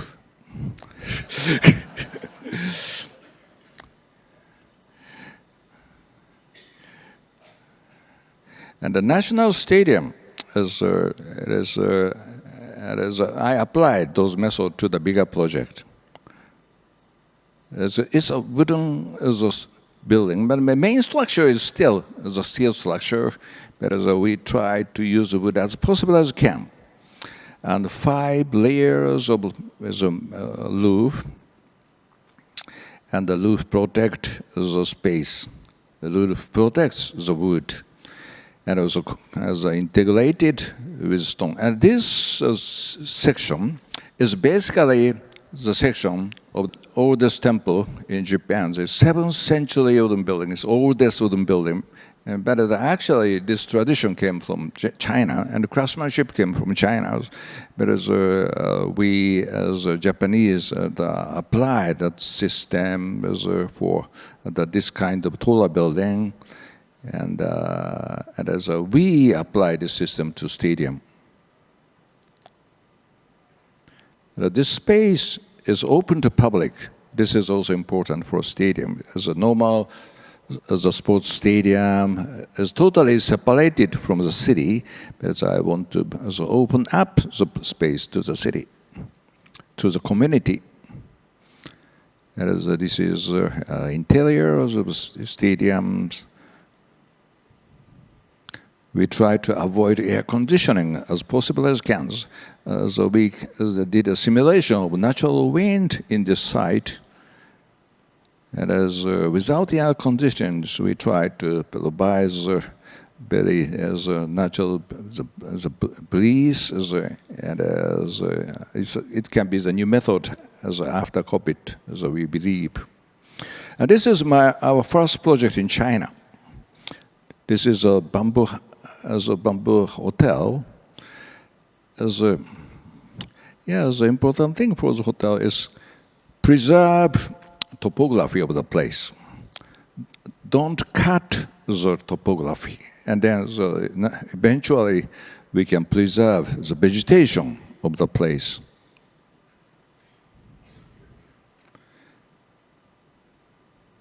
Great Wall is just beside the building.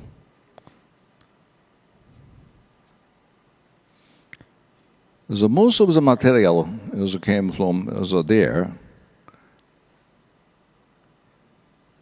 And the bamboo is not expensive material in China. There's a small tea house in the center of the building, and the tea ceremony is also very important in Asia. And this is the newest project in China. This is a small project, but I love this project. This is a location, Yixing. And Yixing is famous for this kind of ceramic. We worked with the craftsmen there. They are very supportive to the project. There are the factories. And as we try to create a kind of hill in the center of the city.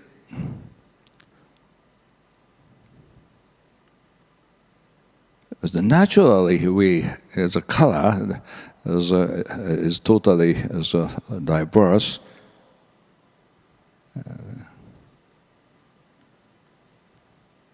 This is merging to the mountain behind.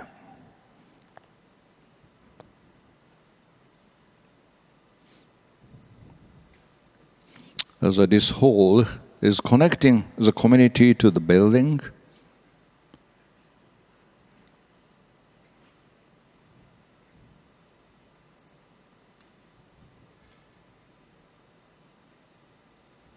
So we did use bamboo for the soffit.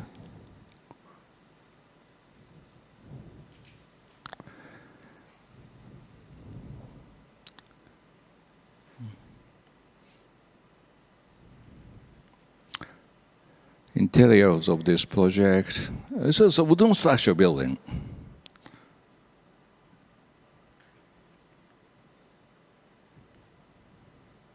In Europe, in France, we also try to apply that method. The Putonghua project is sitting on the riverside, and it's, again, they use the local food to create the semi-outdoor space, in-between space, and to cut the building to create a connection between the town and nature.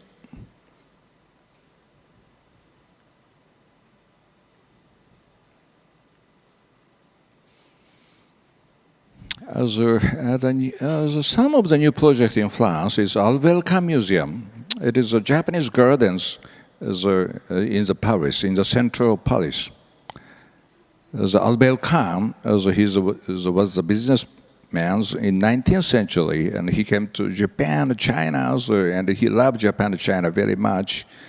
And he invited the craftsmen, the gardeners from Japan to design the museum, garden, Japanese garden. And this is the facade of the building. As a garden side, we did use local wood from France, so merging to this beautiful garden.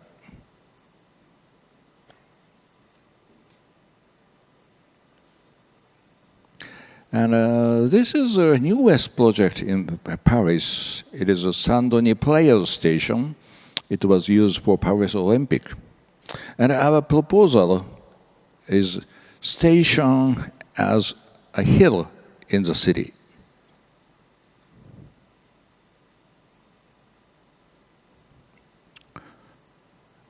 So try to use wood as possible as can. As a totally different textures from normal subway station.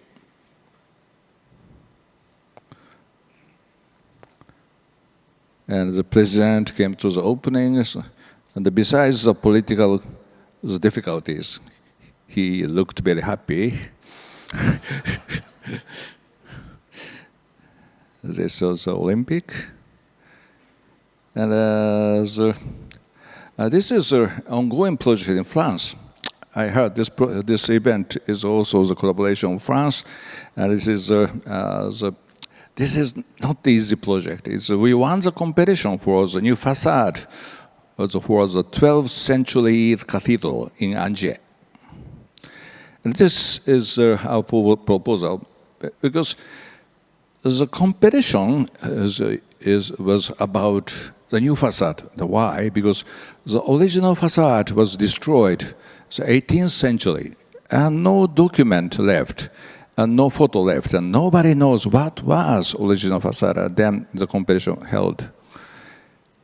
And so what we propose for the facade is material, and textures, and dimension, not architectural style.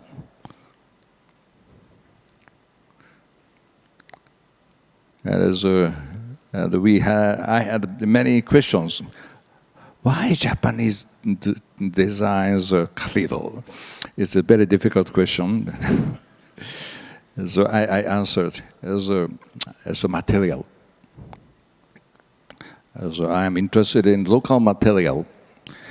And in UK, in Scotland, the museum, the design was based on the local material.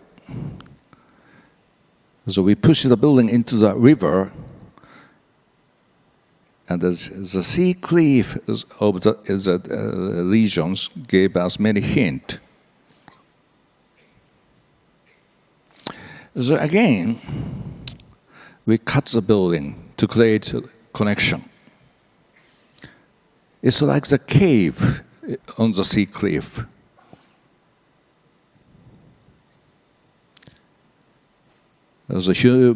Our humanity was living in the cave long years ago. We have the special nostalgia to the space like cave. And also interior is another type of cave made by wood.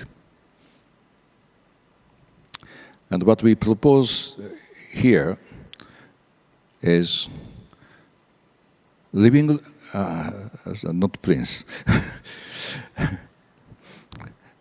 as a living room for the city. This is museum, but at the same time, the living room is very much needed by the community, we thought. And then we propose a living room for the city. They love this word.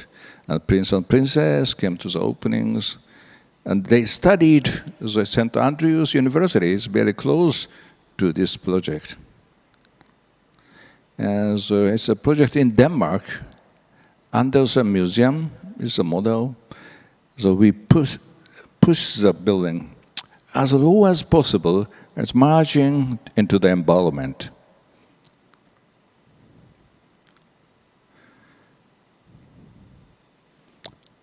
So we worked with the Danish carpenters, and I found the Danish carpenters, Japanese carpenters, both are very experienced and very supportive, but detail is totally different. Detail and the joint of wood is totally different. And to enjoy the difference is also as a part of my experience.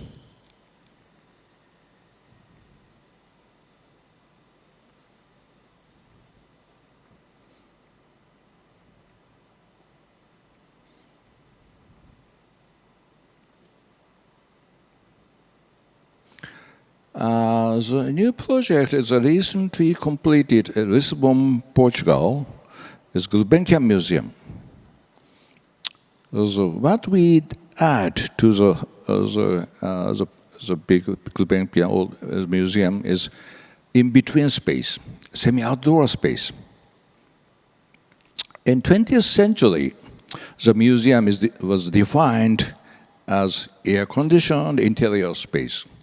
But we propose here is this kind of semi-outdoor space, draw people, draw community to the museum, and with the local material. And also, I got a hint from the big wooden ship of Portugal.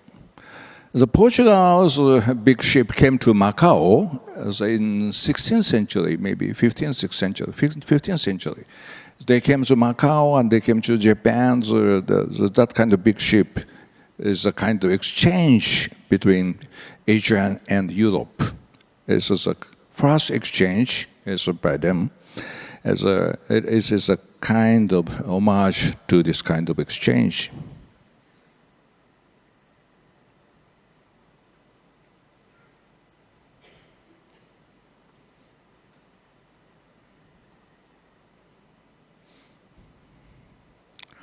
This is an innovation of the old part of the building. But the protagonist of the project is the semi-outdoor space. And in state, as Americas, we propose again this kind of semi-outdoor space in the forest. The Portland has a beautiful Chinese gardens, beautiful Japanese gardens. They love Asian culture. So we propose this kind of semi-outdoor space in the forest. And besides those big projects, so we do some experimental project. This is a wooden trailer house. The trailer house was invention of America, but wooden trailer house can be the new tool for us. The material is very critical for changing the image.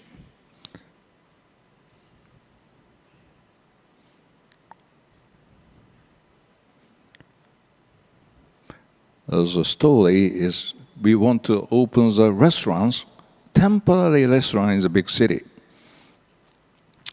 So we found the appropriate space for the trailer house. And it's a temporary restaurant. And as we didn't to get a permission from the government. This is only 6 months temporary restaurant. And after the 6 months, so we moved this temporary restaurant to Minami Sanriku. The Minami Sanriku is up north area devastated by tsunami. This restaurant was used for the community bars for the Minami Sanriku. So after they moved to the Hokkaido, up north, maybe you know Hokkaido, it's the ski area. And then now this trail house moved to Okayama, south of Japan.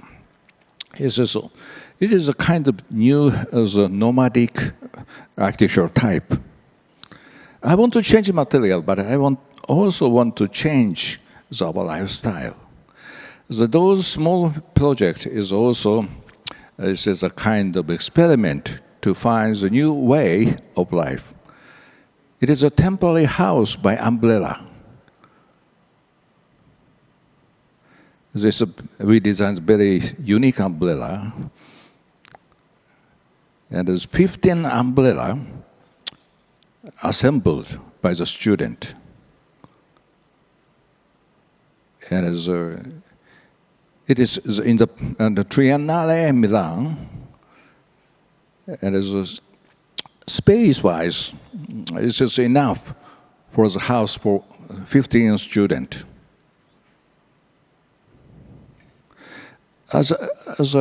I got many hints from Buckminster Flower Dome, but structurally, it is more transparent than Buckminster Flower. The secret is membrane. We combine the membrane structures and the steel frame structure together, and then this kind of transparency realized.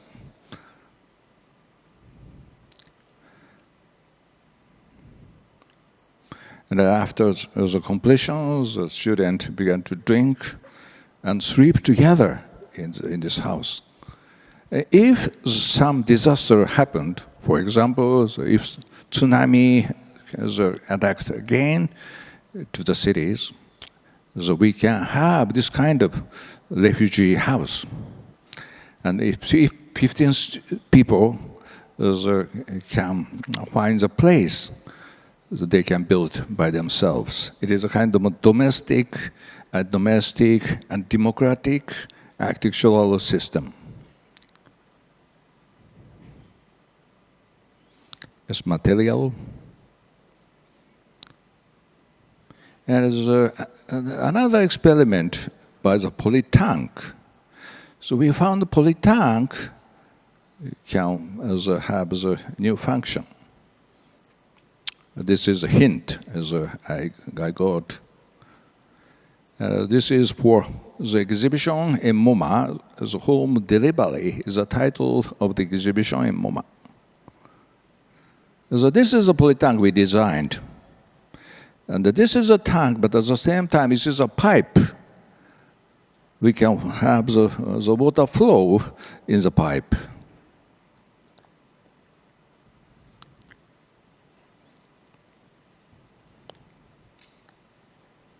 The water flows like that, to control the temperatures for the space.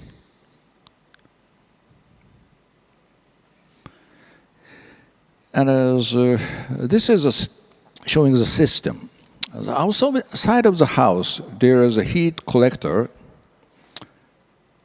and the students are working for constructing the house. It's connecting the pipe.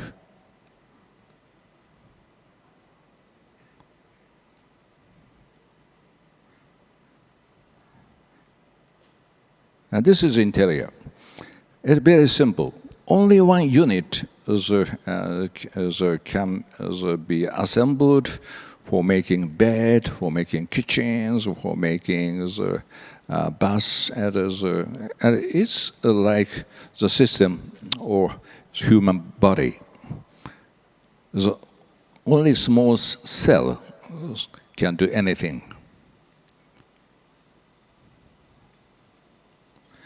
As the last of today's talk, I want to show the smallest project we did. It is a tsumiki. Tsumiki means a wooden block. And this is a wooden block we designed. We worked with Yuichi Sakamoto. He sadly passed away last year. And he is and me are working together for the NPO as named More Trees. He loves trees, he loves forests. And our idea is to create the new type of wooden block.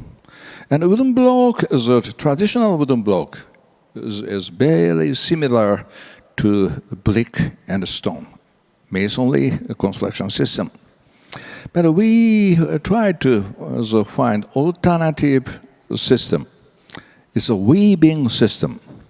In Asia, the weaving is very, very important. And we try to weave the building, we try to weave wood. And weaving can have more flexibility. And also we can save the material.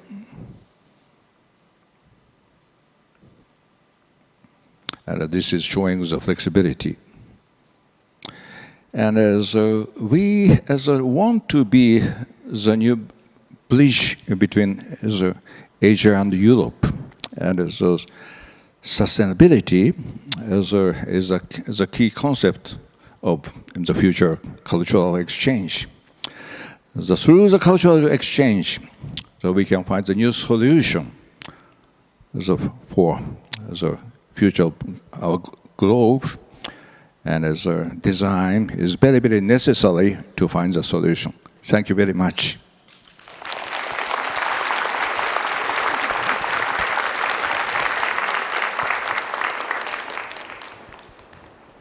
Thank you very much, Mr. Kuma. Thank you. Your work continues to inspire a deeper appreciation for the harmony between architecture and the natural environment. Once again, thank you very much, Mr. Kuma. So now we are very excited to present a keynote on Compact City, designing an ultra-high density hub for a sustainable future. And we are honored to welcome Keith Griffiths, founder and chairman of ADAS, an esteemed architect and master planner with over 45 years of experience in city-scale urban planning and high-rise building design. Keith leads ADA's diverse portfolio of significant residential, commercial, and mixed-up projects across Asia, Europe, the Americas, and the Middle East. He is a key figure behind the iconic skyline of Hong Kong and many landmarks, developments through Southeast Asia. And this session promises to inspire and provide valuable insights on creating a new model for low-carbon sustainable city. So this session is presented by ADAS, and we appreciate their generosity in supporting BODW. Thank you very much, and the stage is yours. Thank you, Keith. Thank you. And thank you, Kengo Kuma, for a wonderfully enlightening talk. I'm going to be focusing today on high-rise, high-density, because we're in Asia, and we need to find solutions, sustainable solutions to the extreme high-density cities that we live in. But I'm going to start off with Saudi Arabia, because Saudi's a very interesting experiment going on there right now, which is to create high-density cities from what is not high-density in order to create wonders of the world, if you like, to attract people to Saudi, to reduce Saudi's reliance upon oil. And this year, in fact, they are now less than 50% reliant upon oil in their economy. And so let's just flick through a few of these. First, I'm going to start with NEOM. And I think you probably all heard about NEOM, but I'll just show where it is. The words derive from the ancient Greek and Arabic words for new and future. And the vision is a sustainable community in harmony with nature and using technology. So it embodies pioneering ideas. The concept is to create wonders of the world. So to create these wonders that people will travel from all over the world to experience in Saudi. NEOM is up in the top northwest corner of Saudi. It's on the Gulf of Aqaba, which is a very, very beautiful, about 150-kilometer long gulf. Beautiful, crystal clear waters. And it's away from the main cities of Riyadh, Makkah, and Jeddah.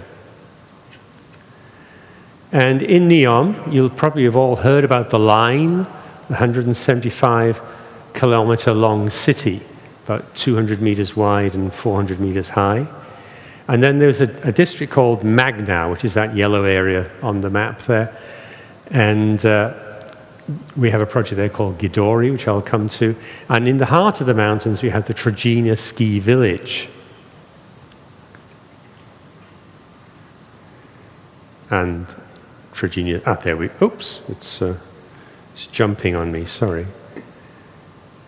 I think the computer's tired.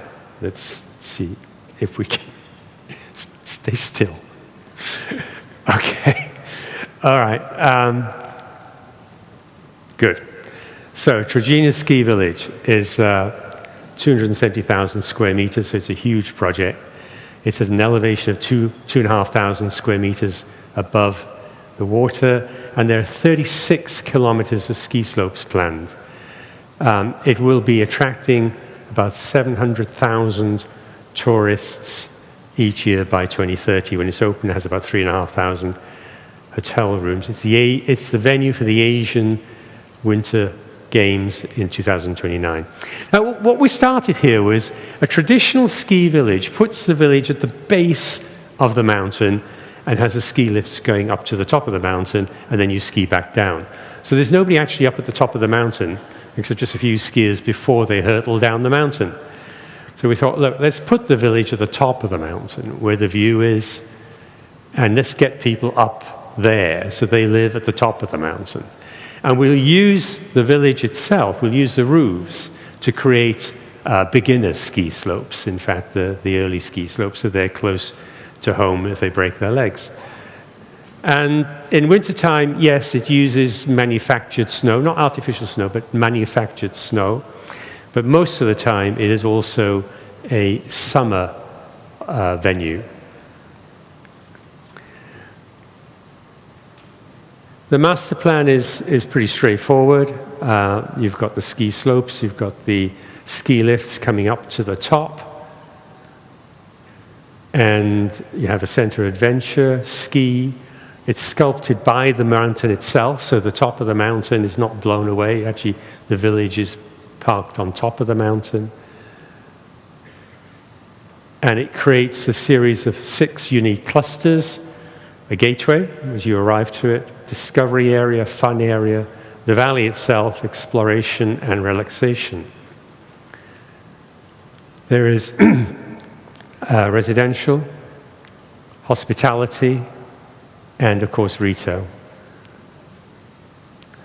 And in section you can see the way we have up to about 6 or 7 stories of hotels and residential, and then the ski slopes built over the top. The ski slopes themselves, and the residences, of course, looking out over the view. So quite unlike a normal ski village, which is where you're in sort of a compact village at the base of the mountain. And in summertime, a variety of sports. So this is one of these venues, one of these wonders of the world that are being created in Saudi Arabia.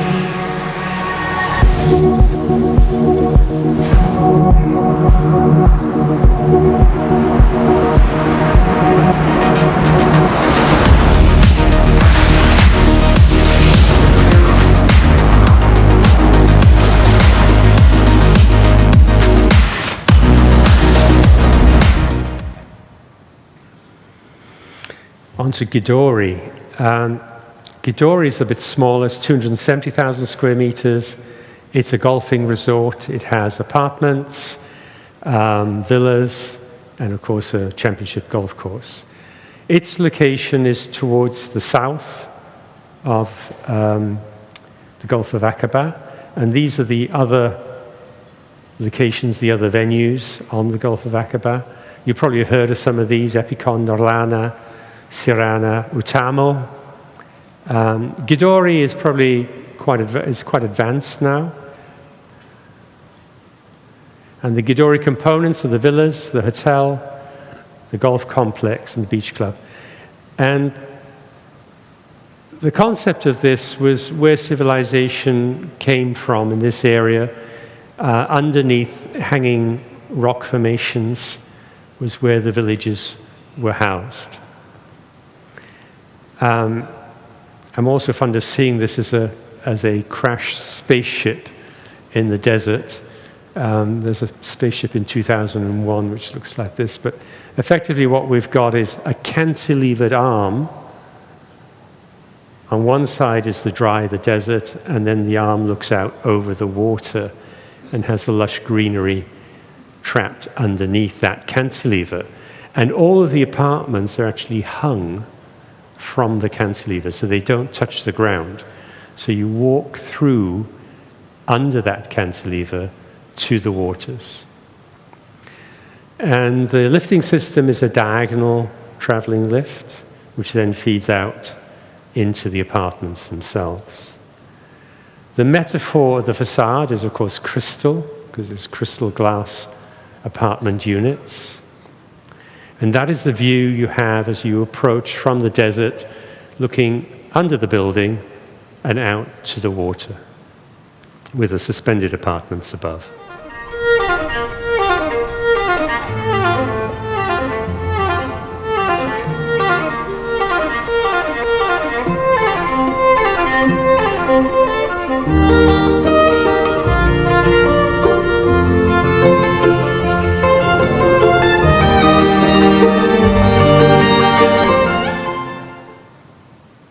Sorry, very short little film snippets there. Okay, so now back to sort of the thesis itself. How do we create a low-carbon, high-density city? I think the mixture of high density, mixed use, and transport-oriented development gives us a clue to how our Asian cities can become models of sustainability. In a typical city, the development density tends to be quite ubiquitous, quite even. But if we use that clue of transport-oriented development, and at the nexus of roads and subway systems and high-speed rail systems, we develop ultra-high density, then we change the nature of the city. We lower the density away from these hubs because we've increased density at the hub. That results in shorter journeys to work, less carbon usage. And the city adopts a new shape. Not only that, by creating ultra-high density, we also change the nature of the building forms. As opposed to being unique forms for office or retail or residential, we start to create a sponge-like city where these forms come together in a connective tissue, a porous connective tissue. And they start to connect over the infrastructure, over the roads, and into the city itself. Well, it's a truism to say that, of course, if you've developed in a Western city at a density of 6,000 people per square kilometer and pavements 4 or 5 meters wide, then when you're developing a 30,000 people per square kilometer in Asia, you obviously need a lot more public space. And that's something that we've really not been paying too much attention to here. That's why our streets are extremely crowded. So if we're going to develop at these densities and even higher than these densities, we need to pay more attention to public space. We need public space at many, many levels. And you can see that here in Hong Kong, the way we've developed public space, let's say in central, below the buildings and above the buildings. So we need parks in the sky, we need subway systems, bridges, we need to use our rooftops. And I'm now going to look at one example. We've been working on this for about 10 years.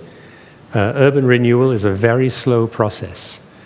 At the bottom left of that picture, you'll see the original Shenzhen villages. They're about 12-story high. They were built without any regulations whatsoever. They're quite a fire hazard, but They're very, very strong community. They started to be formed in the late 80s, early 90s. They have an incredibly strong community in these areas of Shenzhen.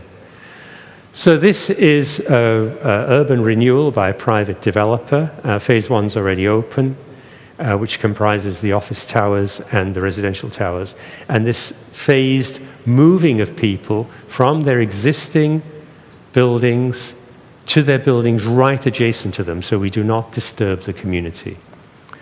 It's a very well located site. It's only 3 kilometers from Futian district. And you can see in the top part there, the office towers and residential towers that are built. And the next part is the valley. We call it the valley. It's a 5-story valley carved down to basement level 2, which connects up the entire community. The theme for Sea Future City is technology, nature, and arts. Now here we have a view looking from level 3 down into basement level 2. So it's a valley. The level 3 is private space for the apartments. And then as we come down, we go to semi-private and then to public space. And along that valley, which connects up the entire district, we have a series of events. And those events are memories of some of the things that used to go on in the old village, be it a water feature or a reflecting pond, or the banyans, of course, have been maintained. Once again, my computer is... There we go. So it's a live, work, recreate hub. It's the people who lived there originally. The community is maintained, and this series of little events, a bird cage there you can see.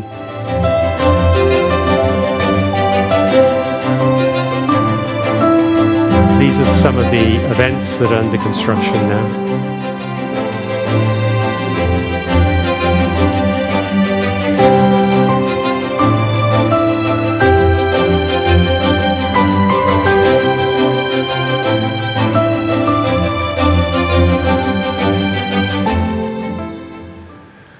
So that density is indeed pretty high, but I would argue that the lack of a high degree of movement, a lot of live work in that area would create a sustainable city. But let's look at this TOD model. Traditionally, railway stations, above ground railway stations, divide the city from one side to the other. Those tracks and those stations are complete dividers. But when we examine what a high-speed rail station is, it actually is above the ground. And there are plenty of ways of connecting across that station and below that station. Usually these TODs have got several subway lines with an underground concourse, which therefore can connect across the city. And you can also connect at level 3, the departure hall level and ground level. So if we look carefully at a TOD, high-speed rail, together with bus station and subway, then we can see actually it can be a connector and not a divider. And so we've been using that on about 4 or 5 stations that we're doing recently. This one is already built, it's Humen, and you can see the ultra-high density towers around it, which are connected right through the station itself. It's a very well positioned site between Shenzhen and Guangzhou, and Dongguan.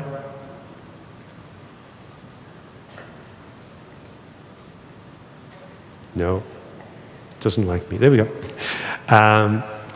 There's an elevated ground level that connects across the site, and then you've got the B2 level connecting through, and then level 3 as well. You can see a lot of connectivities going through that building.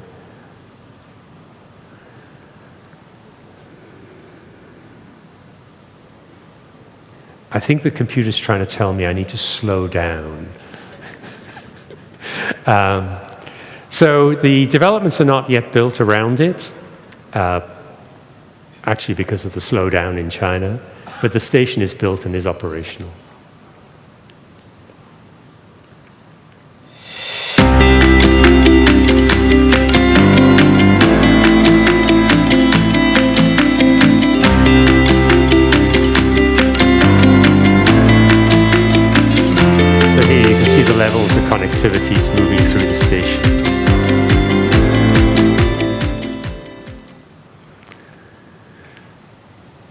it's all these things we're doing for ultra-high density. What does it mean for an office building? Particularly post-COVID, people are looking for better places to work, more biophilic, more connected to nature. We need to pay attention to what are our office buildings going to be like in the future.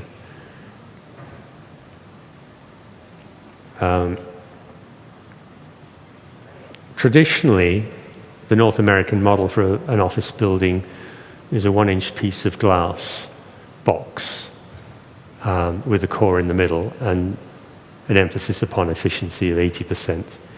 Well, what happens if we start to break up that outline and create indoor-outdoor spaces and terraces and greenery? That's a good start. I think I've got a 286 computer out the back there. It's most frustrating. We have fire terraces every 50 meters in a high-rise building in Asia, so they can be used for greenery. If we start to erode the outside wall, we can bring greenery into most levels, and we can also then start to connect up the levels of the tower. And at the base of the tower, we can make it more porous so it connects through to the city.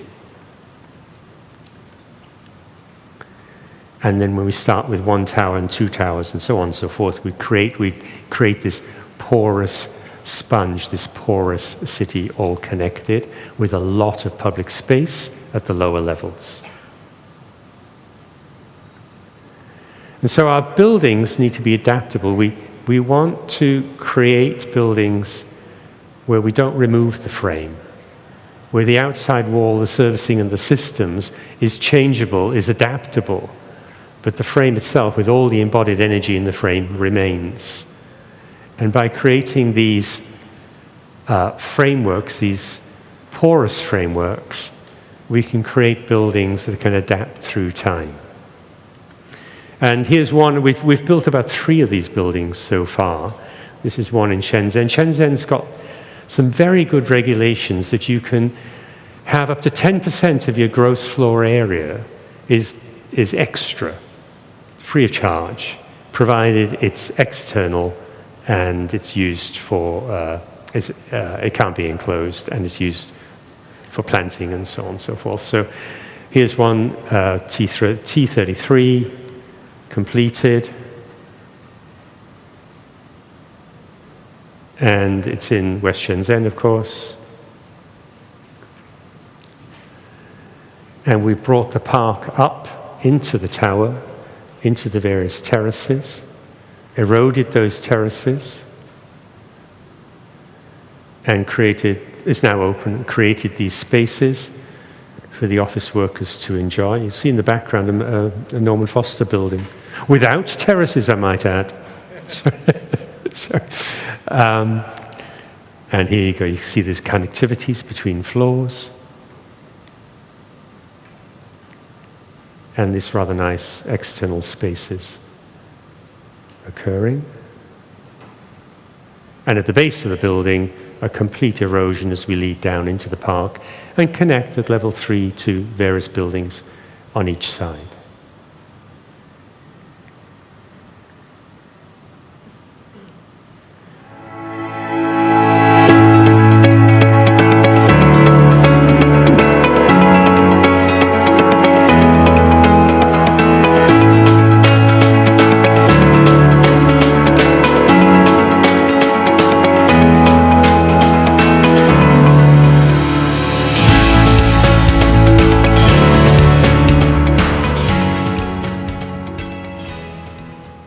Go. Right, retail. I love shopping. I'm sure we all love shopping if we're in this hall. But online, offline, plus COVID, we've all changed the nature of shopping. We all look at our devices. If we go to a shop, we want to go to a shop to experience, to touch and feel, to have a better idea of what we might buy, but we might not buy it in the shop. We might buy it online. Do a lot of comparison shopping on our devices.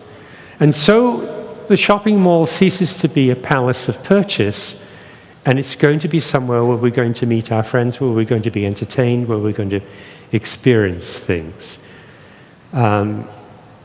that seamlessness that is created by digitalization of online and offline retail is where we should be heading towards when we design shopping centers of the future. And I'm very fond of looking at the Greek agora as a model.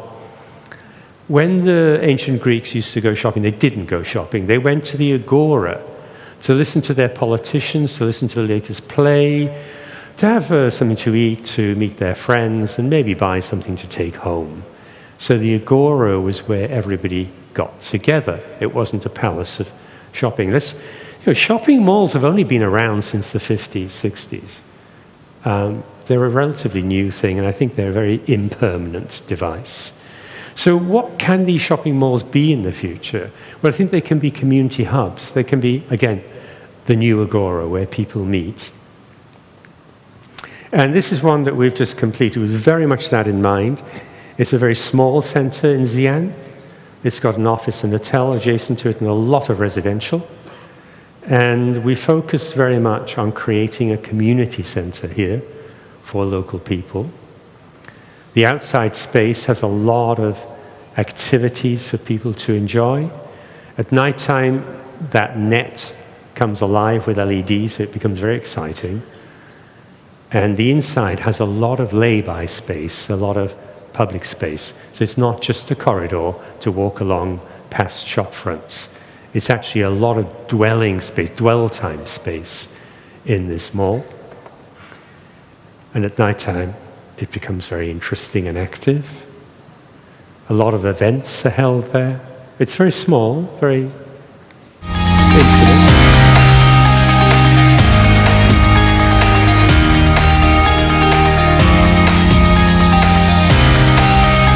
Very well used by the local population.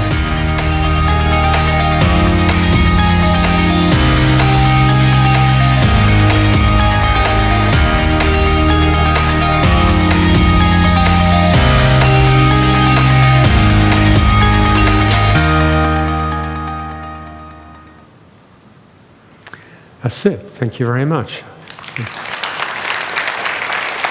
Thank you. Thank you. Thank you very much, Keith, for sharing your insights and shaping our futures. Thank you so much. Thank you. Thank you. All right, so now we are excited to present a keynote on DFA Award Special, Forum Development to Adaptment, Designing Cities Adapt to Climate Change. And we are honored to welcome Professor Asuke Tachikawa, founder of No Singer, who addressed social issues like climate change and disaster prevention in our urban development. So with over 100 design awards, including the DFA Grant Award twice, he promotes evolutionary creativity, earning him the prestigious Shichihei Yamatomo Prize. And since 2021, he has been the youngest president of the Japan Industrial Design Association and a board member of the World Design Organization. Professor Tachikawa is also the recipient of DFA Designer of the Year 2024, which honors his innovative approach to design as a tool for societal change. So please join me in welcoming our keynote speaker, Professor Tachikawa.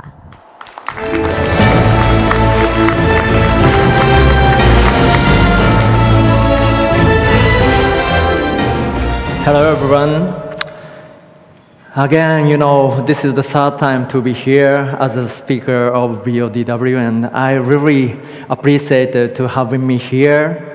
Since I really love this event.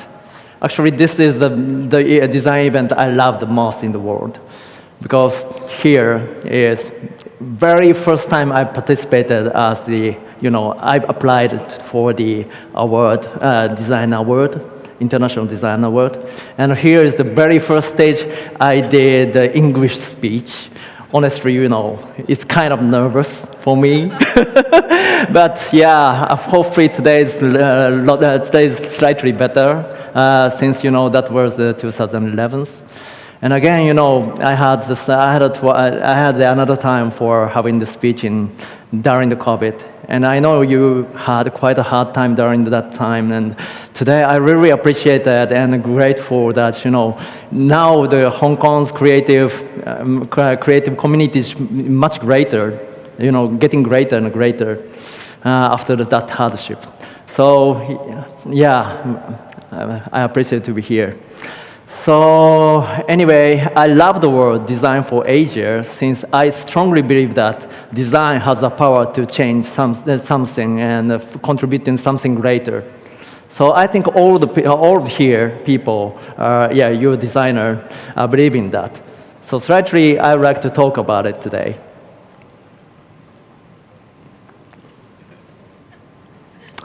Yes. I know Hong Kong is quite resilient city. There's no earthquake, and there's no basically natural disaster. But even here, there was huge flood last year, as you remember, and landslide as well. So, but this is not happening here, but everywhere in the world. Currently, the climate disaster is keep increasing and increasing. And of course, that is because of the kind of quite high increasing of the carbon dioxide, greenhouse gases. And also, the natural species, biodiversity get declining and declining. So we have many challenges now. Not only that, we need to improve the kind of the saturation of nitrogen and phosphorus, or we need to improve the land use, or many challenges we have. But as well, we have quite amazing time. Like, actually, we are living the happiest moment of the human history currently. Actually, compared to 200 years ago, actually our lifespan is getting doubled.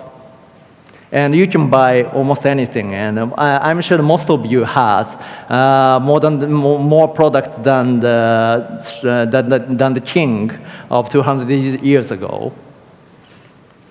But we don't have to care where it's come from and where it will go. So of course, we cannot continue this. But how do you think, as a creative people, I know you're one of the most creative people among this whole Asia kind of area, or whole world maybe, and from France as well. Since how to think, to be a creative person like this age, I feel it's kind of quite amazing thing that, you all, or me, even me, can be a hero to change this situation. So I like the concept, design for something greater, like design for Asia. Because that has a belief that design, we, as a creator or creativity of ourselves, can change something. So slightly, I like to start my kind of humble case studies first. But today, many things today. But in the final, I'd like to tell how to make resilience to maybe Hong Kong or the other cities. So first case I'd like to show is,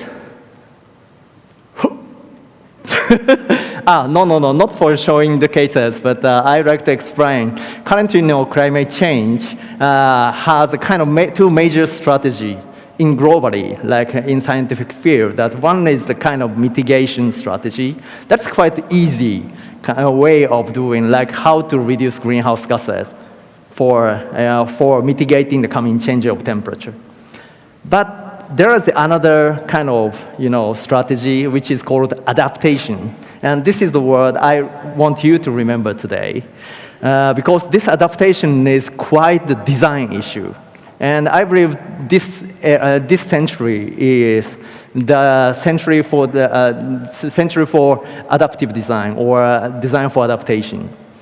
Because adaptation is almost everything. Like, adaptation, the concept is, of course, the climate will change, so we need to adapt the change. So that is about, of course, how to make cities, how to make buildings, how to wear, how to eat, everything. So actually, what I did until now is also quite relating to this adaptation concept. Like, for example, great disaster happened, I gathered 200 of volunteers for making the information aid, for spreading that to the evacuation site. And later, I tried to make the disaster prevention industry in Tohoku with making the disaster prevention kit. And after, unfortunately, Tokyo was selected the most riskful city in the world by the World Bank. So we contributed for designing the kind of book, disaster prevention book, to spread every household in Tokyo. Please imagine that Tokyo is one of the biggest cities in the world.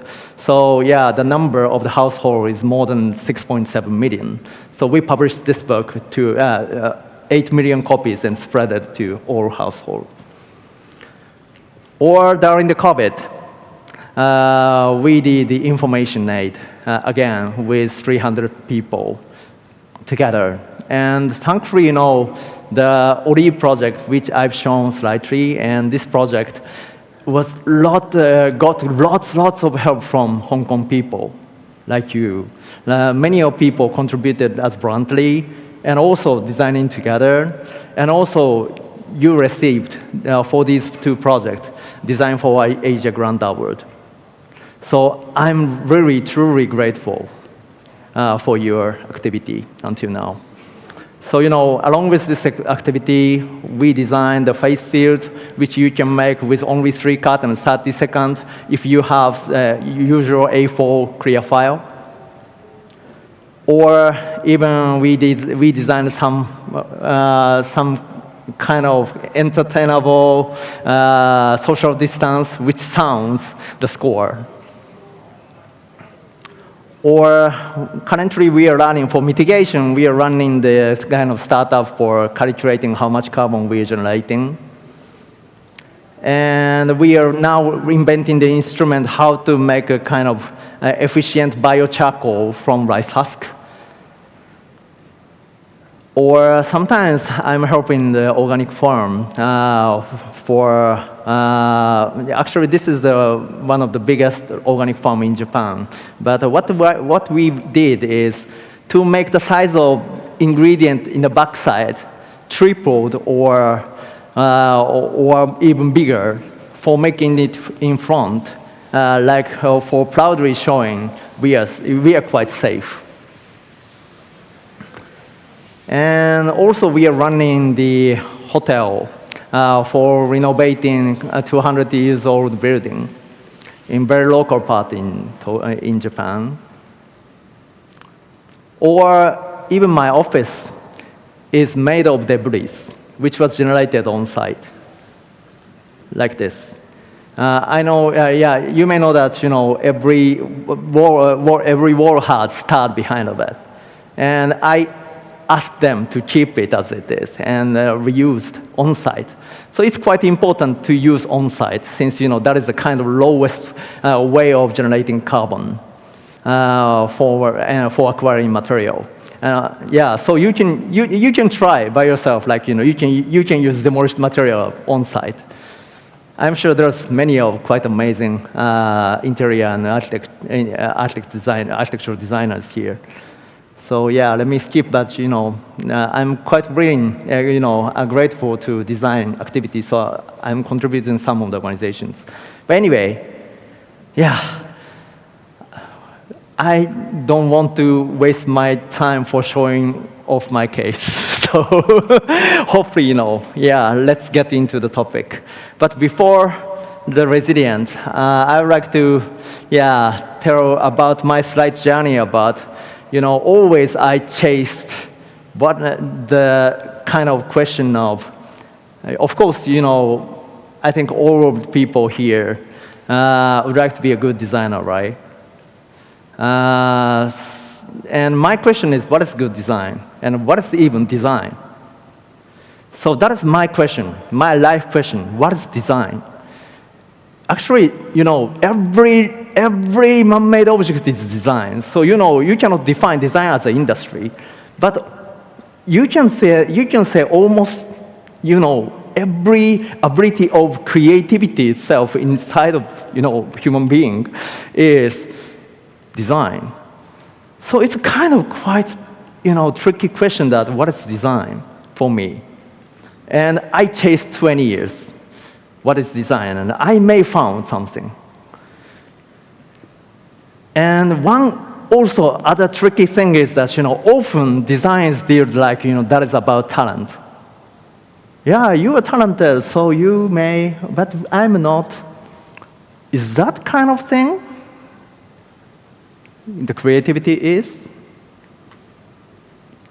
Because, the creativity itself is quite strange phenomena. Like, we have almost 4 billion years of history of living organism. And we may be only species who invented microphone and glasses. So actually, we are quite special in a way. But of course, we are part of nature. So this creativity looks quite superpower, but this should be natural phenomena, of course. But it's quite unique. And as well, within the history of humankind, sapiens has almost 200,000 years history.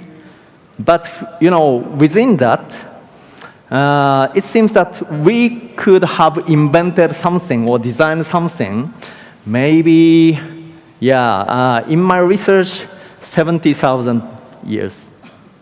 So the point is that, our body have never changed within this 200,000 years. But 1/3 of the time, only we could design. So I'm sure that is not about the ability of body, but like something is happening other than ourselves. So my kind of humble conclusion is maybe this is a kind of evolution, because there is no natural phenomena which is similar to creativity. So I personally researched what kind of similarity is there. This is the model I made and exhibited in Ginza Graphic Gallery, and compared the evolution of living organism and evolution of mobility, and it's quite similar. And this is a diagram which I kind of draw for explaining what's happening behind of evolution. Actually, after that, I hunted for researching natural science, evolutionary theory, like and I wrote a book and a methodology. And this is a kind of the diagram for explaining what's happening when adaptive evolution occurs. Like, I think you have heard natural selection process by Charles Darwin and Alfred Wallace. And left side, there is a kind of mutation part. And that is a kind of random error for making you and your brother is getting different. So it will make a variation like below. And within that variation, there is kind of some pressure from the environment, like, some selection pressure and some quite long time of selection process. Finally, in conclusion, actually, every giraffe has basically high height in average. That is kind of the process of adaptation. Again, here's the word adaptation. So actually, the adaptation, the word for climate change, is, double used in science. Like, there is a kind of, in natural science, in evolutionary biology, adaptation is about how we got this kind of beautiful design. And every living organism has quite an amazing design. And my question is, this may be what we are thinking and what we are actually doing inside of our head. Like, every designer needs to be crazy. Like, we need to have some delusion, and we need to have random error inside of our head. So I'm sure that everyone here would not know the next idea because you are using the random processing that's inside of your head. And again, we are observing carefully whether that design is adapted or not. So the process is actually we can separate into two. So this is kind of the process for explaining how we can make a kind of better way of creative education. And today I need to skip this since, I don't want to, I don't want to spend much time here because I actually wrote a book about it for showing what kind of patterns are behind of ideation. Like, if you would like to make some crazy idea, these patterns can be quite functional. Or if you would like to have a kind of quite strong ability for observation, this diagram can be helpful. But I would like to skip it today because I want to tell you more important thing: how to save world, how to save people, and how to save lives. And this methodology, actually, what's used in many major companies like Toyota, Sony, Panasonic, or Honda. So now many of innovators are using this methodology. Anyway, let me skip it.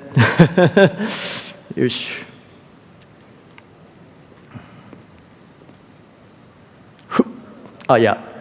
So, hopefully, actually, this methodology, I wrote a book.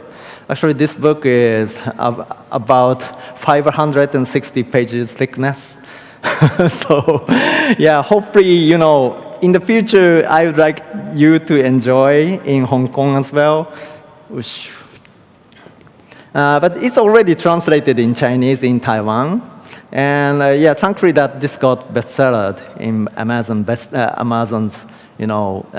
this was, Amazon's #1 in business field in Japan. But anyway,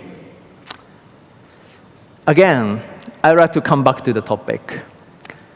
I tried to explain that, now it may be the age of adaptation. For every designer's issue is adaptation for climate change or also, many other changes, environmental changes. And I'm sure, currently the process of adaptation is too complicated because it's about everything. So now, for example, IPCC or COP or such kind of climate specialists like scientists are also struggling how to structuralize. But my kind of idea is, it's kind of only way we can learn adaptation is from adaptation of living organism. Like, we may be able to learn from evolution about how to survive ourselves. So, again, I would like to come back to the topic: how to adapt this city, or how to adapt the situation to natural environment. We started a new project, Adaptment, with 10 of quite specialists like natural scientists, disaster prevention scientists, and climate change scientists, and a specialist for ODA, or also, the researcher for ancient technique for making the resilient city. What we started is how to adapt cities. Adaptation is the word which combined, the project name, Adaptment, is the word which is combination of adaptation and development getting together. Because, development is quite tricky, like, after the development, often that is, of course, the building itself may be durable, but the city in total can be quite getting reduced in the resiliency. So because of the development, actually the resilient city cannot be accomplished. So we need to combine together. And not only for people, but also we need to find how we can coexist with natural ecosystem. So we need to kind of expand our scope, not only human, but also living organisms. And I may found the solution, how to adapt the cities. These three are the scales of how to develop cities. Scale 1 is area adaptation, which we call, is how to make adaptive master plan of the city. Later I'll explain. And scale 2 is body adaptation, with referring the evolution of body like ourselves. We can make more resilient architecture or infrastructure, like hardware. So scale 2 is about hardware. So scale 3 is about software, how to make quite communicative and helpful and knowing knowledge, such like quite resilient community. So scale 3 is about community. I'm not saying bigger the better. Every scope, every scale is quite important for making possible for the resilient cities. So of course in Hong Kong here as well, we have, you have the power people like scale 3, and we need to proper master plan. But actually, current master plan is totally not fitting to actually the natural environment. Okay. Because we are seeing the city like a kind of flat map, not using the 3D geographical relationship of the city. There is a kind of the concept or a concept watershed. Have you heard watershed? Which is, later I will tell you, but I actually analyzed Hong Kong with watershed analytics yesterday. So this is the map of Hong Kong. And you can see blue line and white line. This blue line is not a river, but this is the water stream which will happen after raining. So this is a kind of potential river. So actually, of course, here is a part of here. I mean, the part of blue line. And white line is the watershed, the edge of watershed. So that is a kind of each unit of the area. Actually, the point is, each of this white line covered area has one ecosystem from upstream to downstream. So the point is, actually, if you are a part of one watershed, we need to think together. And if you could conserve carefully along with that shape, then the conservation of the nature is quite succeeding. There's one example in Tokyo, nearby Greater Tokyo. There's Core Zero Forest, which I'm helping currently conservation. And the person who are relating here, Dr. Kishi, is one of the members of the adaptation project. But if you conserve the forest as the shape of watershed, actually you can keep the whole ecosystem like the Noah's Ark. So actually this forest, even you can see the beside was quite greatly developed. But even this forest has more than 1,000 fireflies within the city. So this is the kind of the strong, the kind of most succeeded conserved area around the Tokyo, and I believe that you can make it such kind of forest in Hong Kong or the other place. We are calling this strategy. Oops.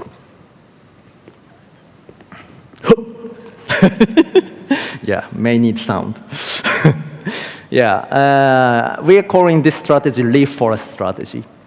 So I'm planning to conserve many of this kind of leaf-shaped forest from now on. And as well, about body adaptation, which slightly I explained that we can refer our body. Like we have robust bone, like concrete. But not only robustness, because of flexibility, because of cyclicity, redundancy, recoverability, or perceptivity, that will give us quite resilient. So every layer is very important. And usually, architecture or the hardware is quite, relying to durable and robust strategy. So we need to rethink about more softer way of architecture or infrastructure. So now, now is a word like, green infrastructure. That is kind of great concept since, nature itself has a recoverable ability or redundant ability.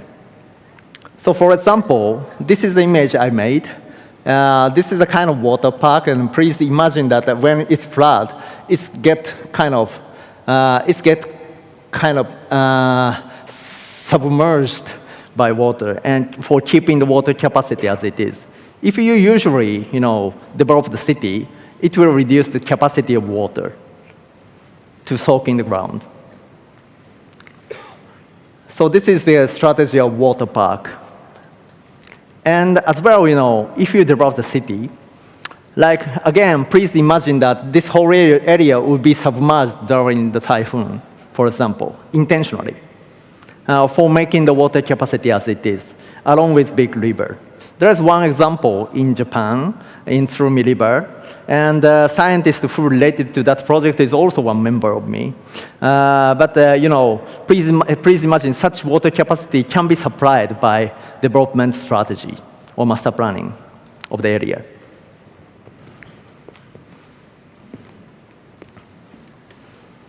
So this is a strategy we call adaptation basin city. Again, we can rethink, this is the image of Hong Kong, but where we can put these kind of resident facilities. And also, here is quite resilient city, but for example, 1/3 of Pakistan have submerged by flood 2 years ago. And last month, my friend who is leading the furniture company Andrew World reported me, Jesus, reported me that now Valencia had quite huge flood and several hundred people passed away. So, we really need to rethink how to make better structure, better hardware. But not only that, like what we did together with Hong Kong people when disaster happened in Japan or during the COVID, we needed to be cooperate and to communicate and to be mobile and to predictable and, of course, to be creative for each of us, for solving the problem by ourselves. That is quite important. But come to think about, this is also what you can say, like you can observe, not only the human, but every, for example, living species who have the group of living, they are doing this kind of resilient community. So we can learn from that, and we can kind of structurize what kind of strategy can be possible to supply for better kind of resilient community.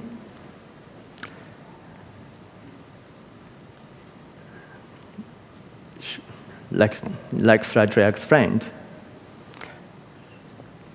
So today's story is over, but I strongly hope that design can contribute something greater, like design for Asia, or design for the Earth, or design for something greater. Since that is, I believe, creativity. I believe creativity is the ability to adapt to the nature or to the situation. So every design is doing that. So I think we really need to think, what is the purpose of adaptation? Efficiency, economy? I don't think that is enough for surviving the next century. So let's try together for making something better or conserving some better generation, maybe 10 years ago, 10 years in the future. Sorry for my awkward English. Thank you very much. Thank you. Thank you very much, Professor Tachikawa. Thank you, thank you. And once again, we thank all visionary architects and urban thinkers for their insightful sharing on urban futures. And now we will move on to another key pillar of BODW 2024, Brands and Retail Resurgence, which examines the transformation of brand identity and retail experience in today's dynamic and intricate landscape. So we are excited to present a keynote on crafting the perfect soundscape at KEF. We are honored to welcome Grace Lowe, President and Head of Global Marketing of KEF Audio Group, who engages in the sales, marketing, and retail development of KEF, the British high-end loudspeaker brand. And Grace will take us through a journey through KEF's transformation, uniting design, system thinking, and acoustic mastery. Discover how this premier acoustic brand seamlessly merged cutting-edge design with exceptional sound quality, pushing the boundaries of audio innovation. With Grace Lowe has planned to present today on her own, she's unfortunately unable to deliver her keynote due to losing her voice. And Dr. Edmund Lee, the General Manager and Head of Group ESG Initiatives of Gold Peak Technology Group, has kindly agreed to step in to share KEF's story of crafting the perfect soundscape. And Grace would like to first extend her sincere apology to our audience for this unexpected change. Thank you so much, Grace. We wish you a speedy recovery. And now please join me in welcoming Dr. Edmund Lee on stage, please. Dr. Edmund Lee. Thank you. Grace, wishing you speedy recovery. Thank you very much, Grace. Please get well soon. Thank you, thank you. And now, Dr. Edmund Lee, the stage is yours. Thank you. Thank you. Now, ladies and gentlemen, thank you very much, for coming to these sessions. Now, it's very hard, to reproduce exactly what Grace, would like to talk. But I think I would try, to introduce, some of the brand-related experience to you and what KEF, has done over the past, the decades of journey, in taking where the brand is today, crafting the perfect soundscape at KEF.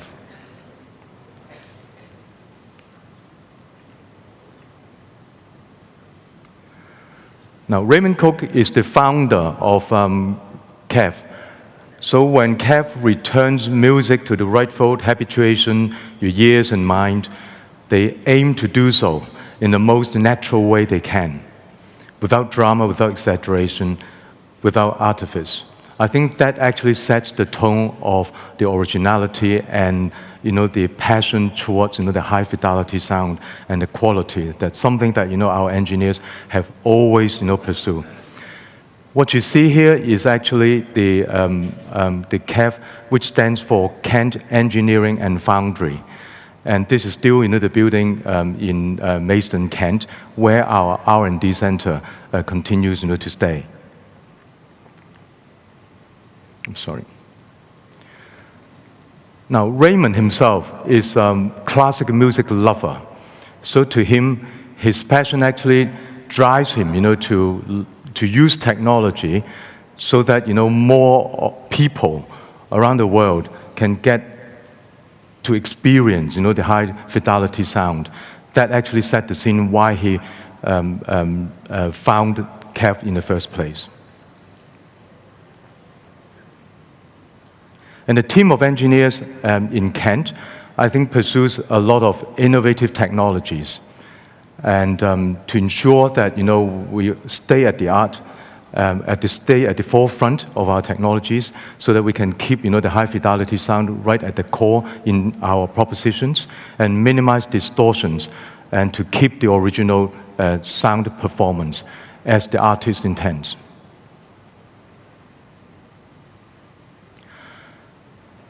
Our purpose is all about sharing the magic of great sound, and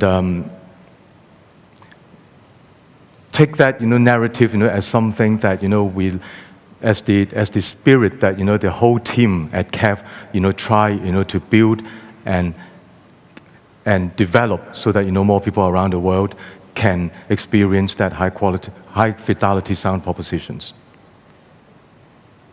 And to empower everyone to listen with intent and believe with confidence. Just a quick show of hands. Now, this actually said that since hi-fi separates, market is shrinking. But how many of you are using passive speakers? With all the amps, preamps, AV receivers. Okay, so you have. And the rest of them, I think, do you call yourself as the music, movie, and gaming lover? Now I see more hands.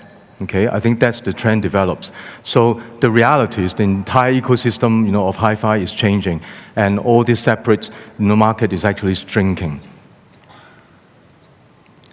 And in fact, I will talk about the propositions in a minute. And in fact, a lot of the audio retailers' model of business are changing too, and they're not necessarily attracting new home entertainment lovers, into the shops.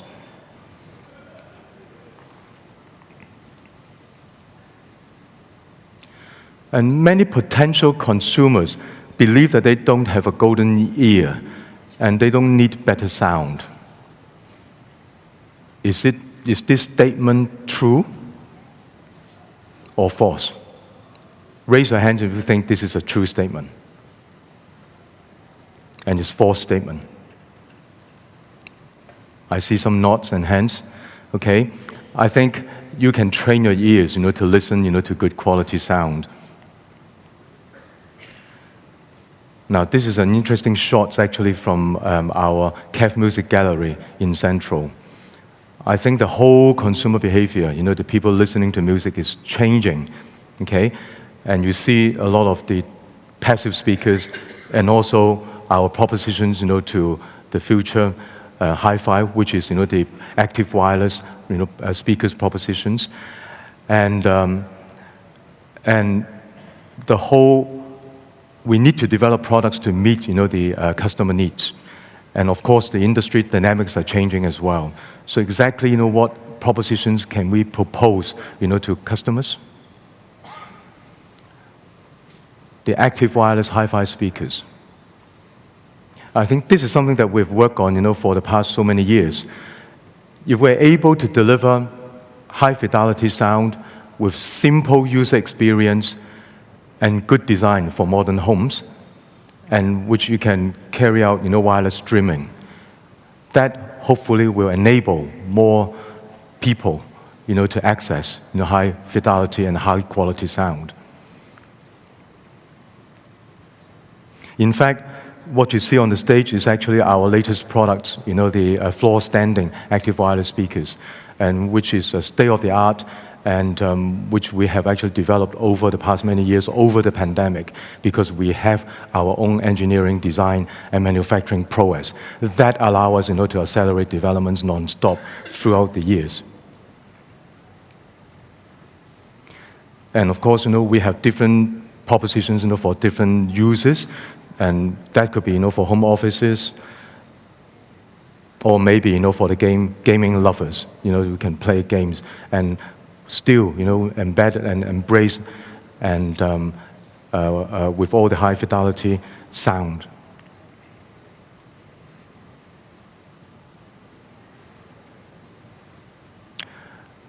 And we work with product designers from around the world, and such as Roslav Grove, the late Terence Conran, Michael Young, Eric Chan, and of course our team of designers.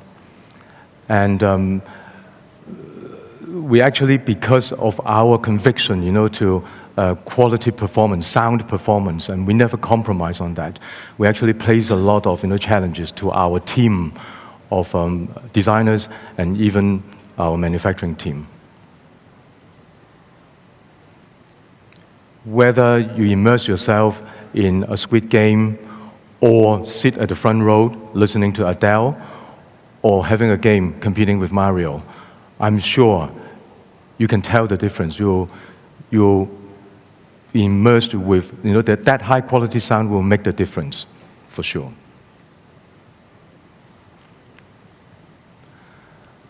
Now, so we talked about that, before.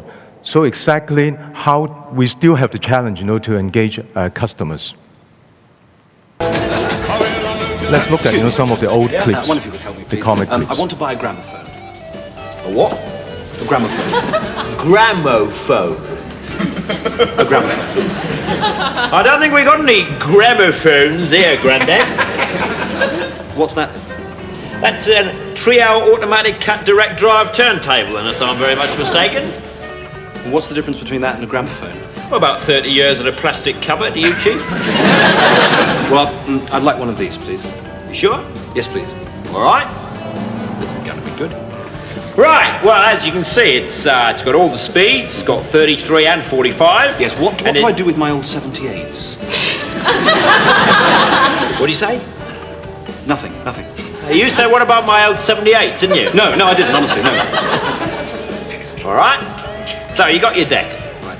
Do you want a Dolby with it? Yes, please. Okay, I think actually that kind of is a comic, but it tells the challenges, of the user needs, and some of the retailers are very progressive. So how do you make, the connections and get connected, is a challenge. And over the past so many years, I think CAF, has developed quite many CAF experiential centers. And we have different formats, like, the CAF Music Gallery, and for, the broader consumers. And then we have the CAF Music Lounge, targeting particularly the B2B, and CAF Music Studio. For example, we have one open in Chengdu, including this one, the new one, CAF Music Gallery in London, and designed by Terence Conran. And all these, the spaces are more than just, they are not traditional sales room. They are experience center. It's intent, to be a gathering place, a meeting place where brands, creators, can meet and exchange ideas. And in fact, the spaces can be an event space that can be programmed, to run different programs, so that, we can engage, and make connections, to creators from around the world. And it will be an approaching environment so that, the new customers can explore the high fidelity sound.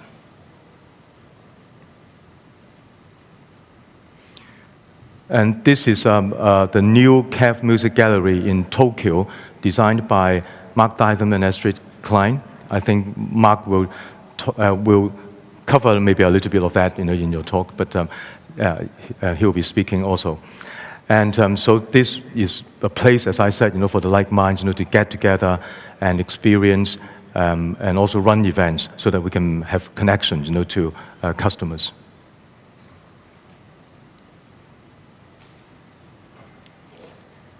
And particularly, we are talking about luxury retail and sales.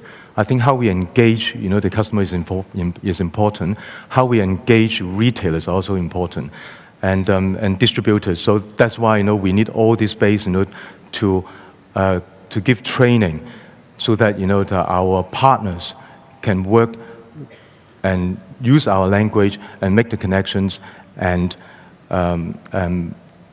be also. We cannot do all the things ourselves. Okay, we need partners to work with us closely, so that we can spread and we can ensure that the CAF propositions can be assessed by a broader audiences all around the world.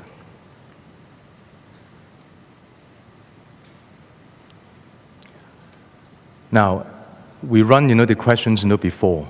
I think if you looked at the few images before, you can tell, you can see the differences. Any differences between the left and the right? More high definition. Okay? So don't believe that, never thought that, I don't have golden ear, so it doesn't matter, I can listen to just virtually all kind of music. No, it doesn't. Okay? And you can feel it, you can sense it.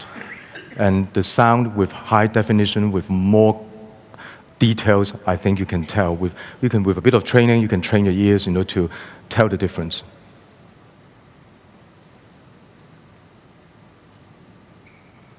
A bit slow. The same as this one. Okay?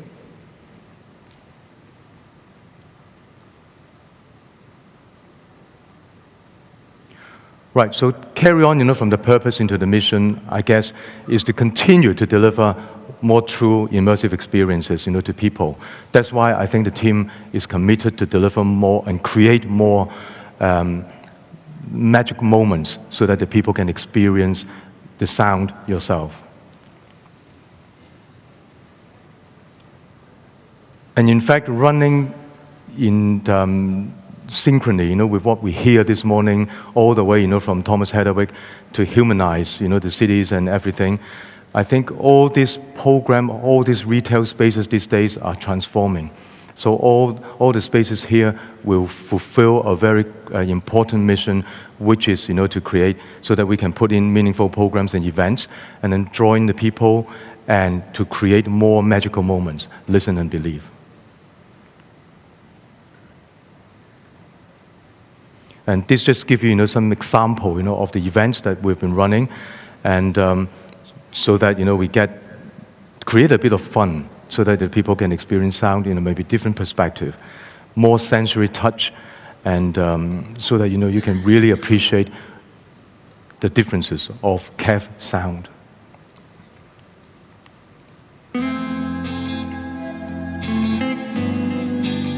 To give you a taste of the masterclass that's been run in our KEF Japan Music Gallery. 皆さんこんにちは。コウジュリと言います。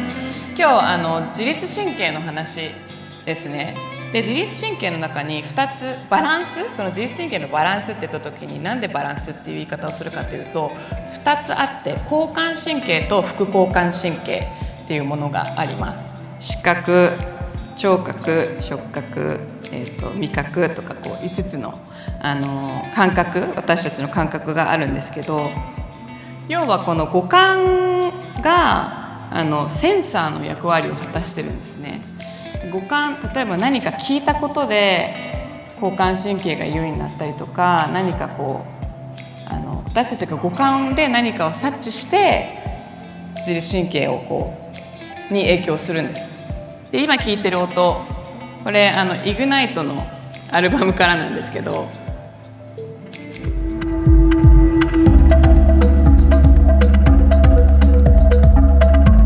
こういう速いテンポの曲で交感神経を優位に、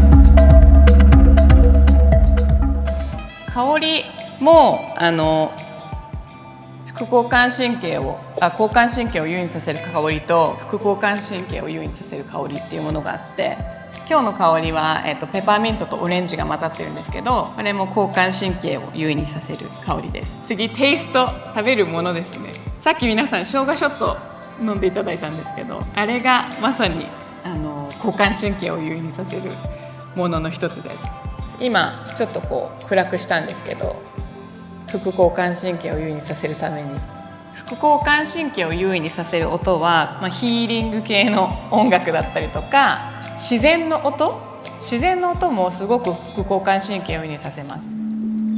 で今聴いてるこれちょっとビートが入ってますけど、こういう感じのヒーリングの音楽、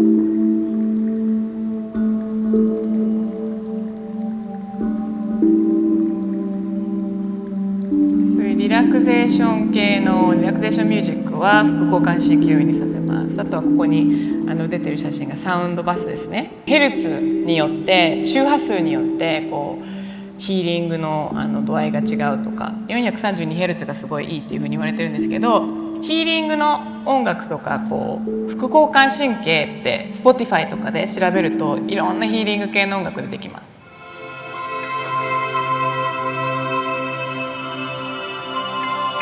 大きく吐いて、次の吸う息カウントしていきます。息を吸って止める、吐いてというところでゆっくりと目を開けていきましょ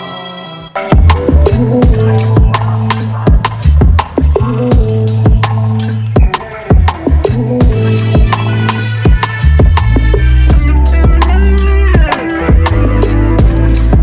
Horizon London is a program that, we are developing along the line, with other programs, whether it's from Amsterdam to London, Tokyo, to Seoul.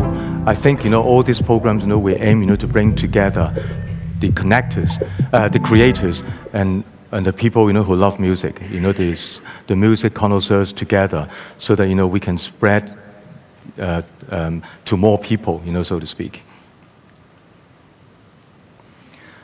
Now, end of the day, I think what you have seen is a very, in a snapshot, is a journey. Ever from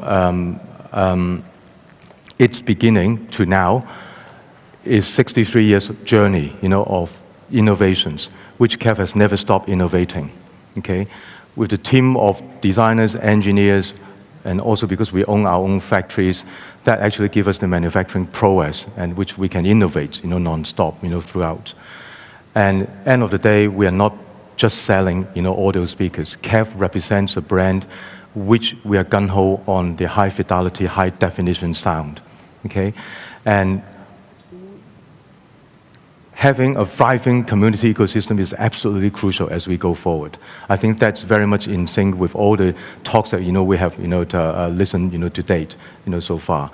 So I hope that, it's, with this, and it gives you a taste, of what KEF is, and some of the values that we hold on to, and some of the programs that we hope that, we can invite you to join in the future. And of course, we have our experience center. It's never better. Listen and believe is genuinely an inviting proposition. So we welcome you all, to come and visit us when you have time. Thank you very much. Thank you. Thank you very much, Dr. Edmund Lee. Thank you so much for your insightful sharing, and thank you for standing in for Ms. Grace Lowe. Thank you so much. All right, so next we are excited to welcome Camille Ivinic, Deputy Director of Brand Identity for Paris 2024, to present her innovative branding approach for the Olympics, fusing sports and celebration with French elegance. Paris 2024's brand strategy. Drawing inspiration from Parisian elegance, French chic, and Art Deco influences, Camille has crafted a visual narrative that traces back to the 1924 Paris Olympics, connecting it with the present. And her innovative approach encompasses every aspect for the game's identity, from mascot design to color palette, pictograms, and beyond. By challenging convention, she seamlessly blends sports with style, shaping the most visual stunning Olympics in history. This session is presented by Oval Partnership, and we appreciate their generosity in supporting BODW. So now please join me in welcoming Camille Ivinic.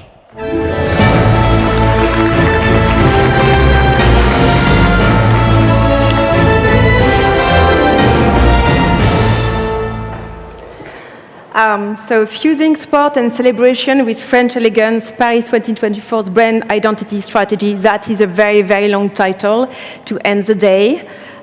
So just wanting to say hello, bonjour, I'm Camille Ivinic, and I've been in charge of leading the brand identity for the Games for the past 5 years. So the idea is to bring you today into the creative kitchen of the brand identity. But before that, I just wanted to give you just a big picture on where we were sitting when starting the brand identity. So as a start, basically games are the biggest event on Earth. No comparison, you've got 4 billion of viewers, you've got 15,000 athletes, not counting their staff. You've got 1,026 sessions of sport. You've got the idea that's massive, and especially for Paris Games, where we broke some records, and especially the number of tickets sold. So that's the idea. So the good thing when you start the brand identity is that you're aware of the number, you know them. The thing is you realize the number only at the end of the journey when you're ready to do the operational stage, and then you get the importance of the event. So it could have been quite intimidating otherwise at the beginning. So then, still for the big picture, as an host country, your job is, and your brief is to welcome the world and actually showcase your best. Statement. So you have to be at this level of standards and expectations. Then as well, the great thing with Paris is the fact that the offer was very specific, because the proposal, I don't know if some of you have been watching the games, hope so, or be lucky enough to go to the games this summer, but we were having the sport exactly within the city. What you're seeing there on the left side is Versailles, hosting equestrian. On the right side is La Concorde, so in the very heart, in the very core of Paris city, hosting breaking, skateboarding, basket 3x3 and so on. So it really created like crazy pictures and images and memories. So that was basically the offer, having the sport meeting the iconic monuments of Paris. As well, to understand where it started, 1 century ago, we were hosting, France was hosting the Summer Games in 1924. So we were had a centenary anniversary. So that means we got inspiration at some point on the previous edition, not exactly on the brand identity, to be honest, but more on the art movements that were there during this era, meaning Art Deco for the typeface, or Orphism, a movement, art movement led by Sonia Delaunay that was very bold on creating contrast with colors and lights that we're going to see afterwards. So that is a framework. So when you arrive to create the brand identity, which is kind of a once-in-a-lifetime branding experience, to be honest, that's an interesting job because you've spent 5 years of your life designing something that is going to be alive 5 weeks when you do combine Olympics and Paralympics. So it's not like, usual brands. Usual brands, you do the branding and then you update, upgrade, edit all the way along. And I remember a guy from Monotype, he writes something at the end of the game and he said you have to be perfect right away. You can't mess up. So it was quite challenging. And the fun part is, you spend your life on that for 5 years, then you got the event, which is super cool, and then it totally disappears. At some point again, when I'm crossing the city now, when I go to Pont Alexandre III, I'm just I remember there was triathlon there. Or when you go Concorde, and you just it disappeared. So you never know if you've been dreaming, or if it was real. So the good thing is that now you've got social media, you've got archives and so on, and you've got people memories for that design. So, where do you start when you have to actually design everything from a pins to a stadium? So, luckily, you're not alone. You're never alone in such projects. So, I had the chance to have a team of 25 people. I had to build an integrated brand design agency in 2 years, hiring all the people to deliver everything. I was partnering with head of design. I'm a brand strategist, so 2 brains combined kind of created good work. And last but not least, and it was quite essential, is that creation and creativity was key for the committee, for Tony Estanguet, our president, but as well Thierry Reboul, who was the director of ceremony and creativity. For them, they really felt and support the fact that creation and creativity was a true leverage and a true way to get an edition like no other than before. So when you've got such support, your job as leading a creative team is much easier. So we went back, we had this white page. I just arrived after the emblem, so we had to create everything from mascot to venues to cities to sport pictogram, uniforms, everything. We're going to see a few of them afterward.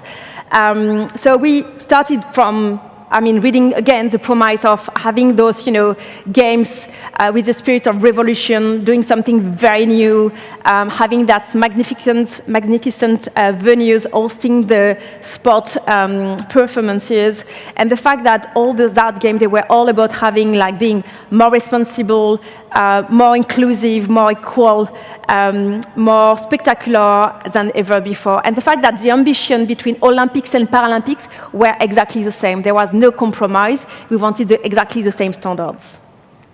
So that, we translated that into a motto, which was like games wide open, of course with a play in word, can be eyes wide open, be ready for the spectacular, but as well like, the idea of having like a mind wide open about inclusivity, about parity, and as well that, it can be like heart and arms wide open, because we have to remember like that was the first edition after the with an audience, with the public.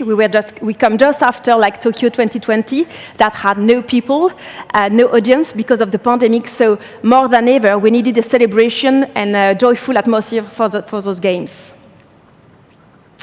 So design is the perfect way to, how do you translate beautiful, promise on PowerPoint into something super tangible and visible and even touchable. So that was the catalyst to do that. That was our job. So keeping in mind that every design object we were creating has to be, the for all, with all thing, having the idea of inclusion and parity, translating the spirit of joy and celebration, and the fact that it has to be different and it has to be something special. So that was the plan, but we had creative conviction as well. Some of them were as follows. So, of course, we're in France, and we love to speak a lot about French, beautiful things and so on, but the idea was had to be French, but please, avoid the obvious, so not too much Tour Eiffel, to be honest. The fact that much more than just a brand, we needed to create a graphic open system because we had so much to deliver. If you're too fixed, if you're too rigid, you're going to be very boring. The fact that you start your design and it has to be relevant like 5 years later. So if you just follow a trend, it can be good in 5 years or very bad. So that's tricky. So the idea was more about defining your own style than just following a trend. And a very strong conviction is the fact that there is no project too big, but on that kind of event, there is no detail too small neither. So we were very, very specific and fussy about details. You're going to see a few of them. So that's it for the plan. So I'm going to get you through 4 key elements: the sport pictograms, the look of the games, uniforms, and mascot. Based on the timing, I might skip one of them. You don't know which one yet, except if you're yelling and asking for more time. So let's start with the sport pictograms. So those sport pictograms, they're the ones that are, showing the disciplines. So by the past, it used to be very illustrative like that. So, like always showing a perfect gesture of an athlete. Those athletes, they're always like male athletes. And French edition is a lot about parity, having the first games, Olympics games with the equal amount of female and male athletes. So when you have that, you start guessing we might have changed few stuff. So we actually remove the human representation, and we mainly focus on the sport element. How do you combine the graphic elements so you get your sport, and then it can be applied like everywhere. So we've been creating like 62 pictograms. So I'm pretty sure now you're guessing what is your favorite sport, because again, we were removing the human representation, but as well, we wanted those pictograms to be a bit less functional, but more something like, a coat of arms, because when you've got a passion for a sport, that's your tribe, that's your kind of family, and so we wanted that to be, to create a sense of belonging with those pictograms. So again, another interesting idea and message conveyed through those pictograms is that some of them, they are the same for Olympics and Paralympics. If you go to, archery, we've just seen, which was like same for archery and para-archery, but if you go for badminton, so first line, number 3, so they were the same and they were shared. So here again, just a pictogram can still convey the idea of parity and still convey the idea of inclusivity and be just way much more than just a functional pictogram, but be a coat of arms. And when you've got that, then your life is way much more interesting when it goes to design, because that means you can create patterns, as we've done for basketball. It can be, massive giant pictogram as a backdrop for key shots, because we were a lot, when we were doing all our design each time was about how it's going to be seen on camera. And one of the other cool stuff was these kind of shots are very rare. You don't see them on camera, it was just a photo. But the design of the pictogram was placed here, not for the people watching on TV or not for the spectators, but just for the athletes. Added, small detail just for them as a design gift, I would say, saying like, guys, we do care. I mean, they've been dedicated so much for their sport, so we wanted the design to be for them as well. And we went into various detail, like at some point you can see them on camera, like for rugby, but sometimes just the players can see them on basketball. So that was for sport pictogram. Next topic is the look of the games. Look of the games is the word to describe basically the visual territory, which is dressing all the cities and all the venues welcoming the games. So the norm so far, from edition to edition, is having a panorama, which is this kind of big shape, colors. So here it's Rio 2016, of course, where you can kind of guess, the mountains, the beach, the forest, and then you crop into that and you put that into your various layers through the stadium and so on. The thing is that we are dressing Paris, and Paris is quite self-sufficient, I would say, in terms of beauty. So if you arrive with such system, it's a bit clashing. So we had to escape that again. And we went to something which is a bit more abstract and used to actually dress the city through various symbols that all have a meaning, of course. So we created that kind of grid. So I told you that was really the creative kitchen today. And on that, you can easily imagine like you get banners and you get flags and so on, and that creates a system. It has been inspired by something that you find in every ancient streets of France, which is the paving stones. We got that inspiration on the fact that celebrations have been taking place in the streets. People are gathering into the streets for celebrating the performance of their team. So we felt like that would be an interesting tribute to get that. So once we had those paving stone or square, we fulfilled it. Here we've got the Tour Eiffel. We fulfilled it with symbol, either like monuments or either sports. And then you get it. Those symbols combined all together. You've got the monuments and the city meeting the sport, which is kind of the visual translation of the promises of Paris 2024. So yeah, that's the idea of the look of the game. For that, we had a color palette that was very specific. You've seen Rio. Rio was very much, was very like primary color, very, very bright. Because we were dressing Paris, we took inspiration about, the stones of the ancient building, of the metallic elements such as Eiffel Tower, and we needed a color palette that matched that. And that's why we actually took inspiration from existing elements. So the roof of Opéra Garnier led to our green palette. I'm just checking the color on the two screens. It's professional stuff all the time. It has been mentioned this morning, the Manufacture de Sèvres, so craftsmanship on porcelain. So the blue comes from here. And the red goes for love, or city of love. And if you want to avoid the cliche, you can say like passion for sport. It's working as well, depending on what you like to tell as a story. And last but not least, the green palette, the purple palette comes from the lavender field of the south of France, just to convey the idea of it was not only the games from Paris and in Paris, it was all around France, and we wanted to make that connection.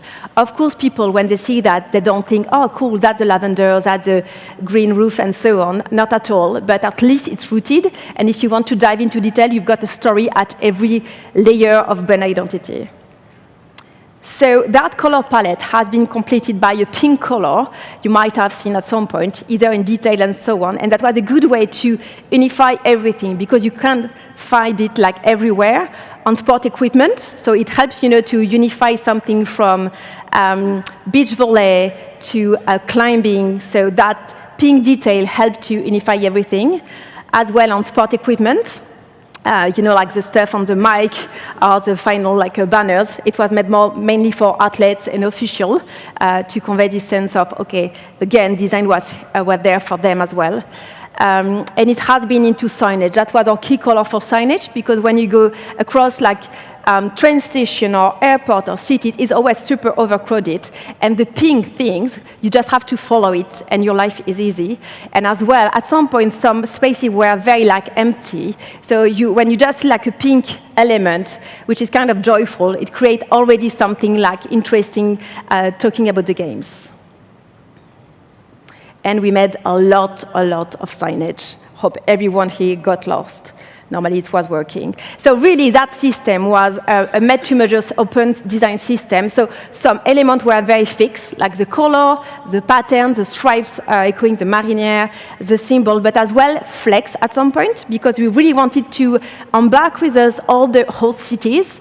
And we spent 1.5 years with each of them to create 4 key symbols echoing their territories and to be very specific so they can as well have this feeling of belonging, because our conviction was when you get invited somewhere, you bring a gift, you bring flowers. So the design there was something like, okay, we're bringing our symbol and those symbols are going to be yours. So that was our kind of design gift to have them around the project. And of course, the look of the games, you've got the city for celebration, and it has been displayed on all the field of play in various shades. So full blue, shade of greens,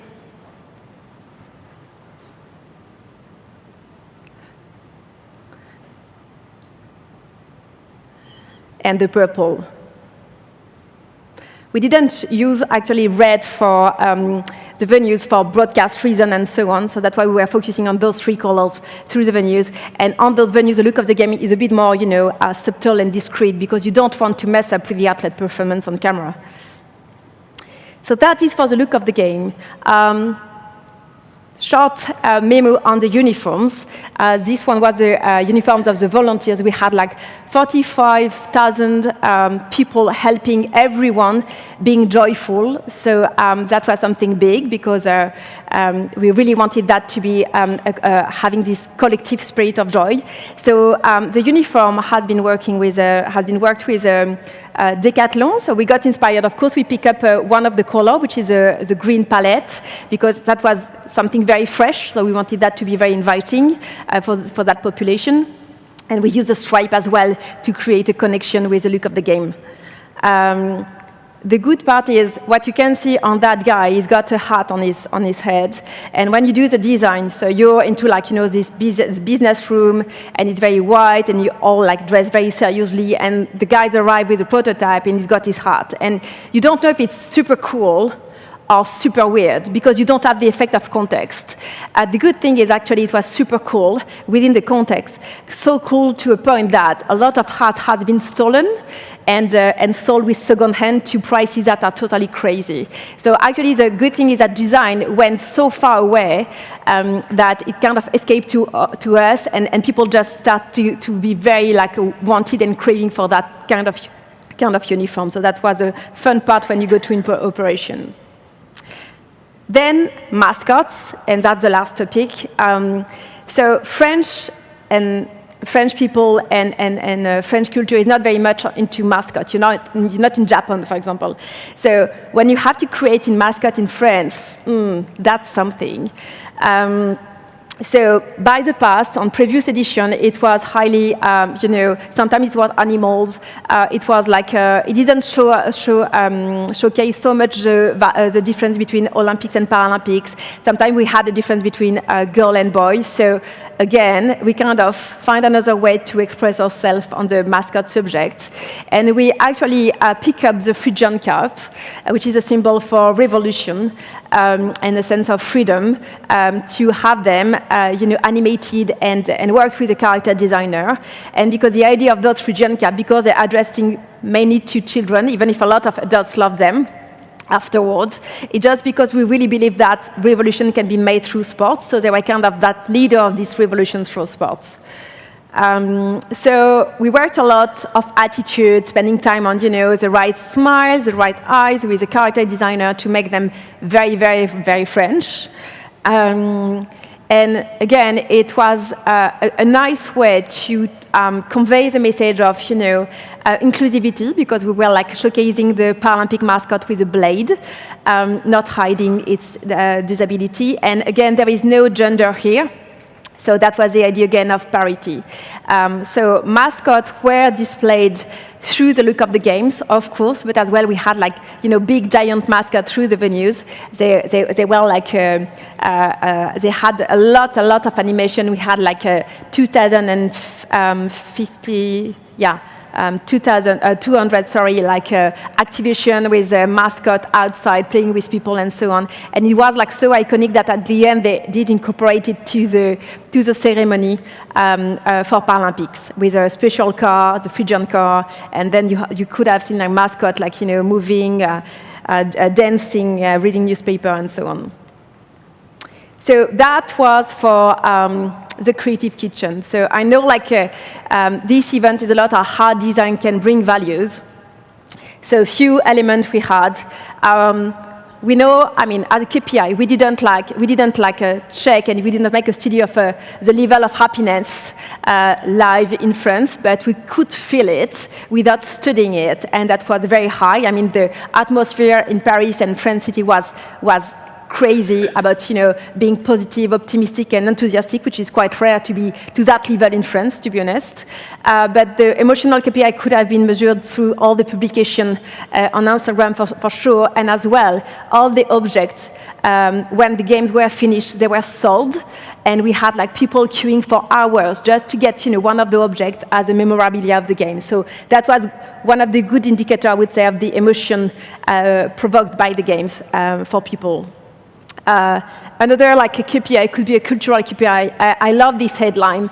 It was during the Olympic Games, if I'm good. So the biggest surprise of the Paris Olympics is even the French have nothing to complain about. So that headline was super cool. As well, the fact that this event has been collective has been something very strong. That's really something we needed.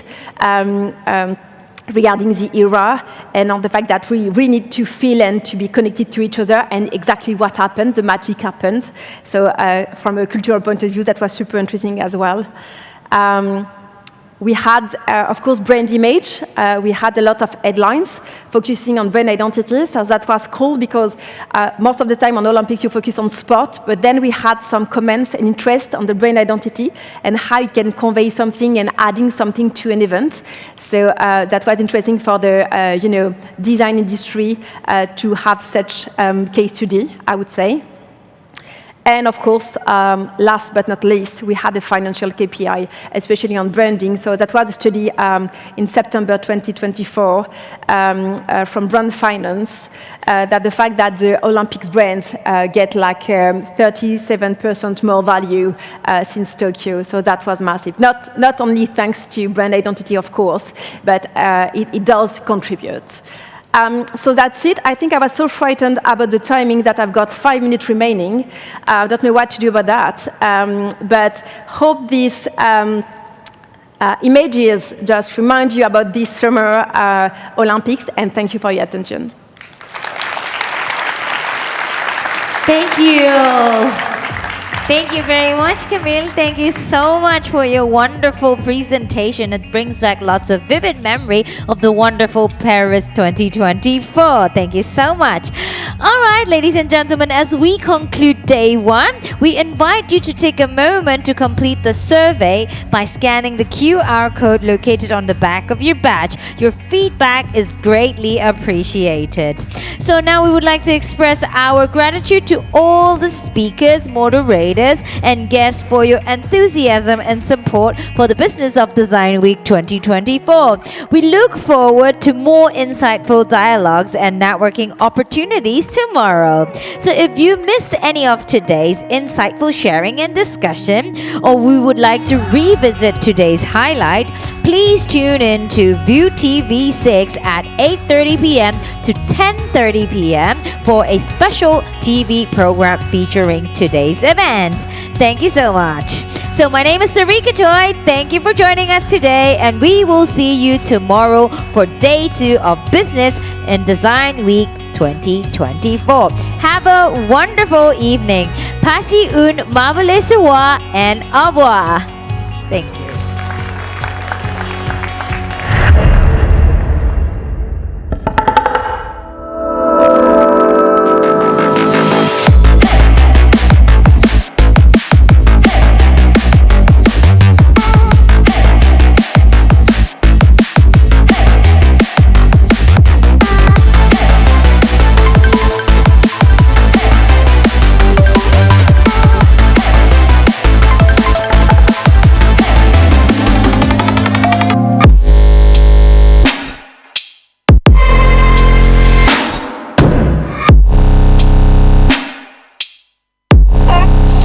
Thank you.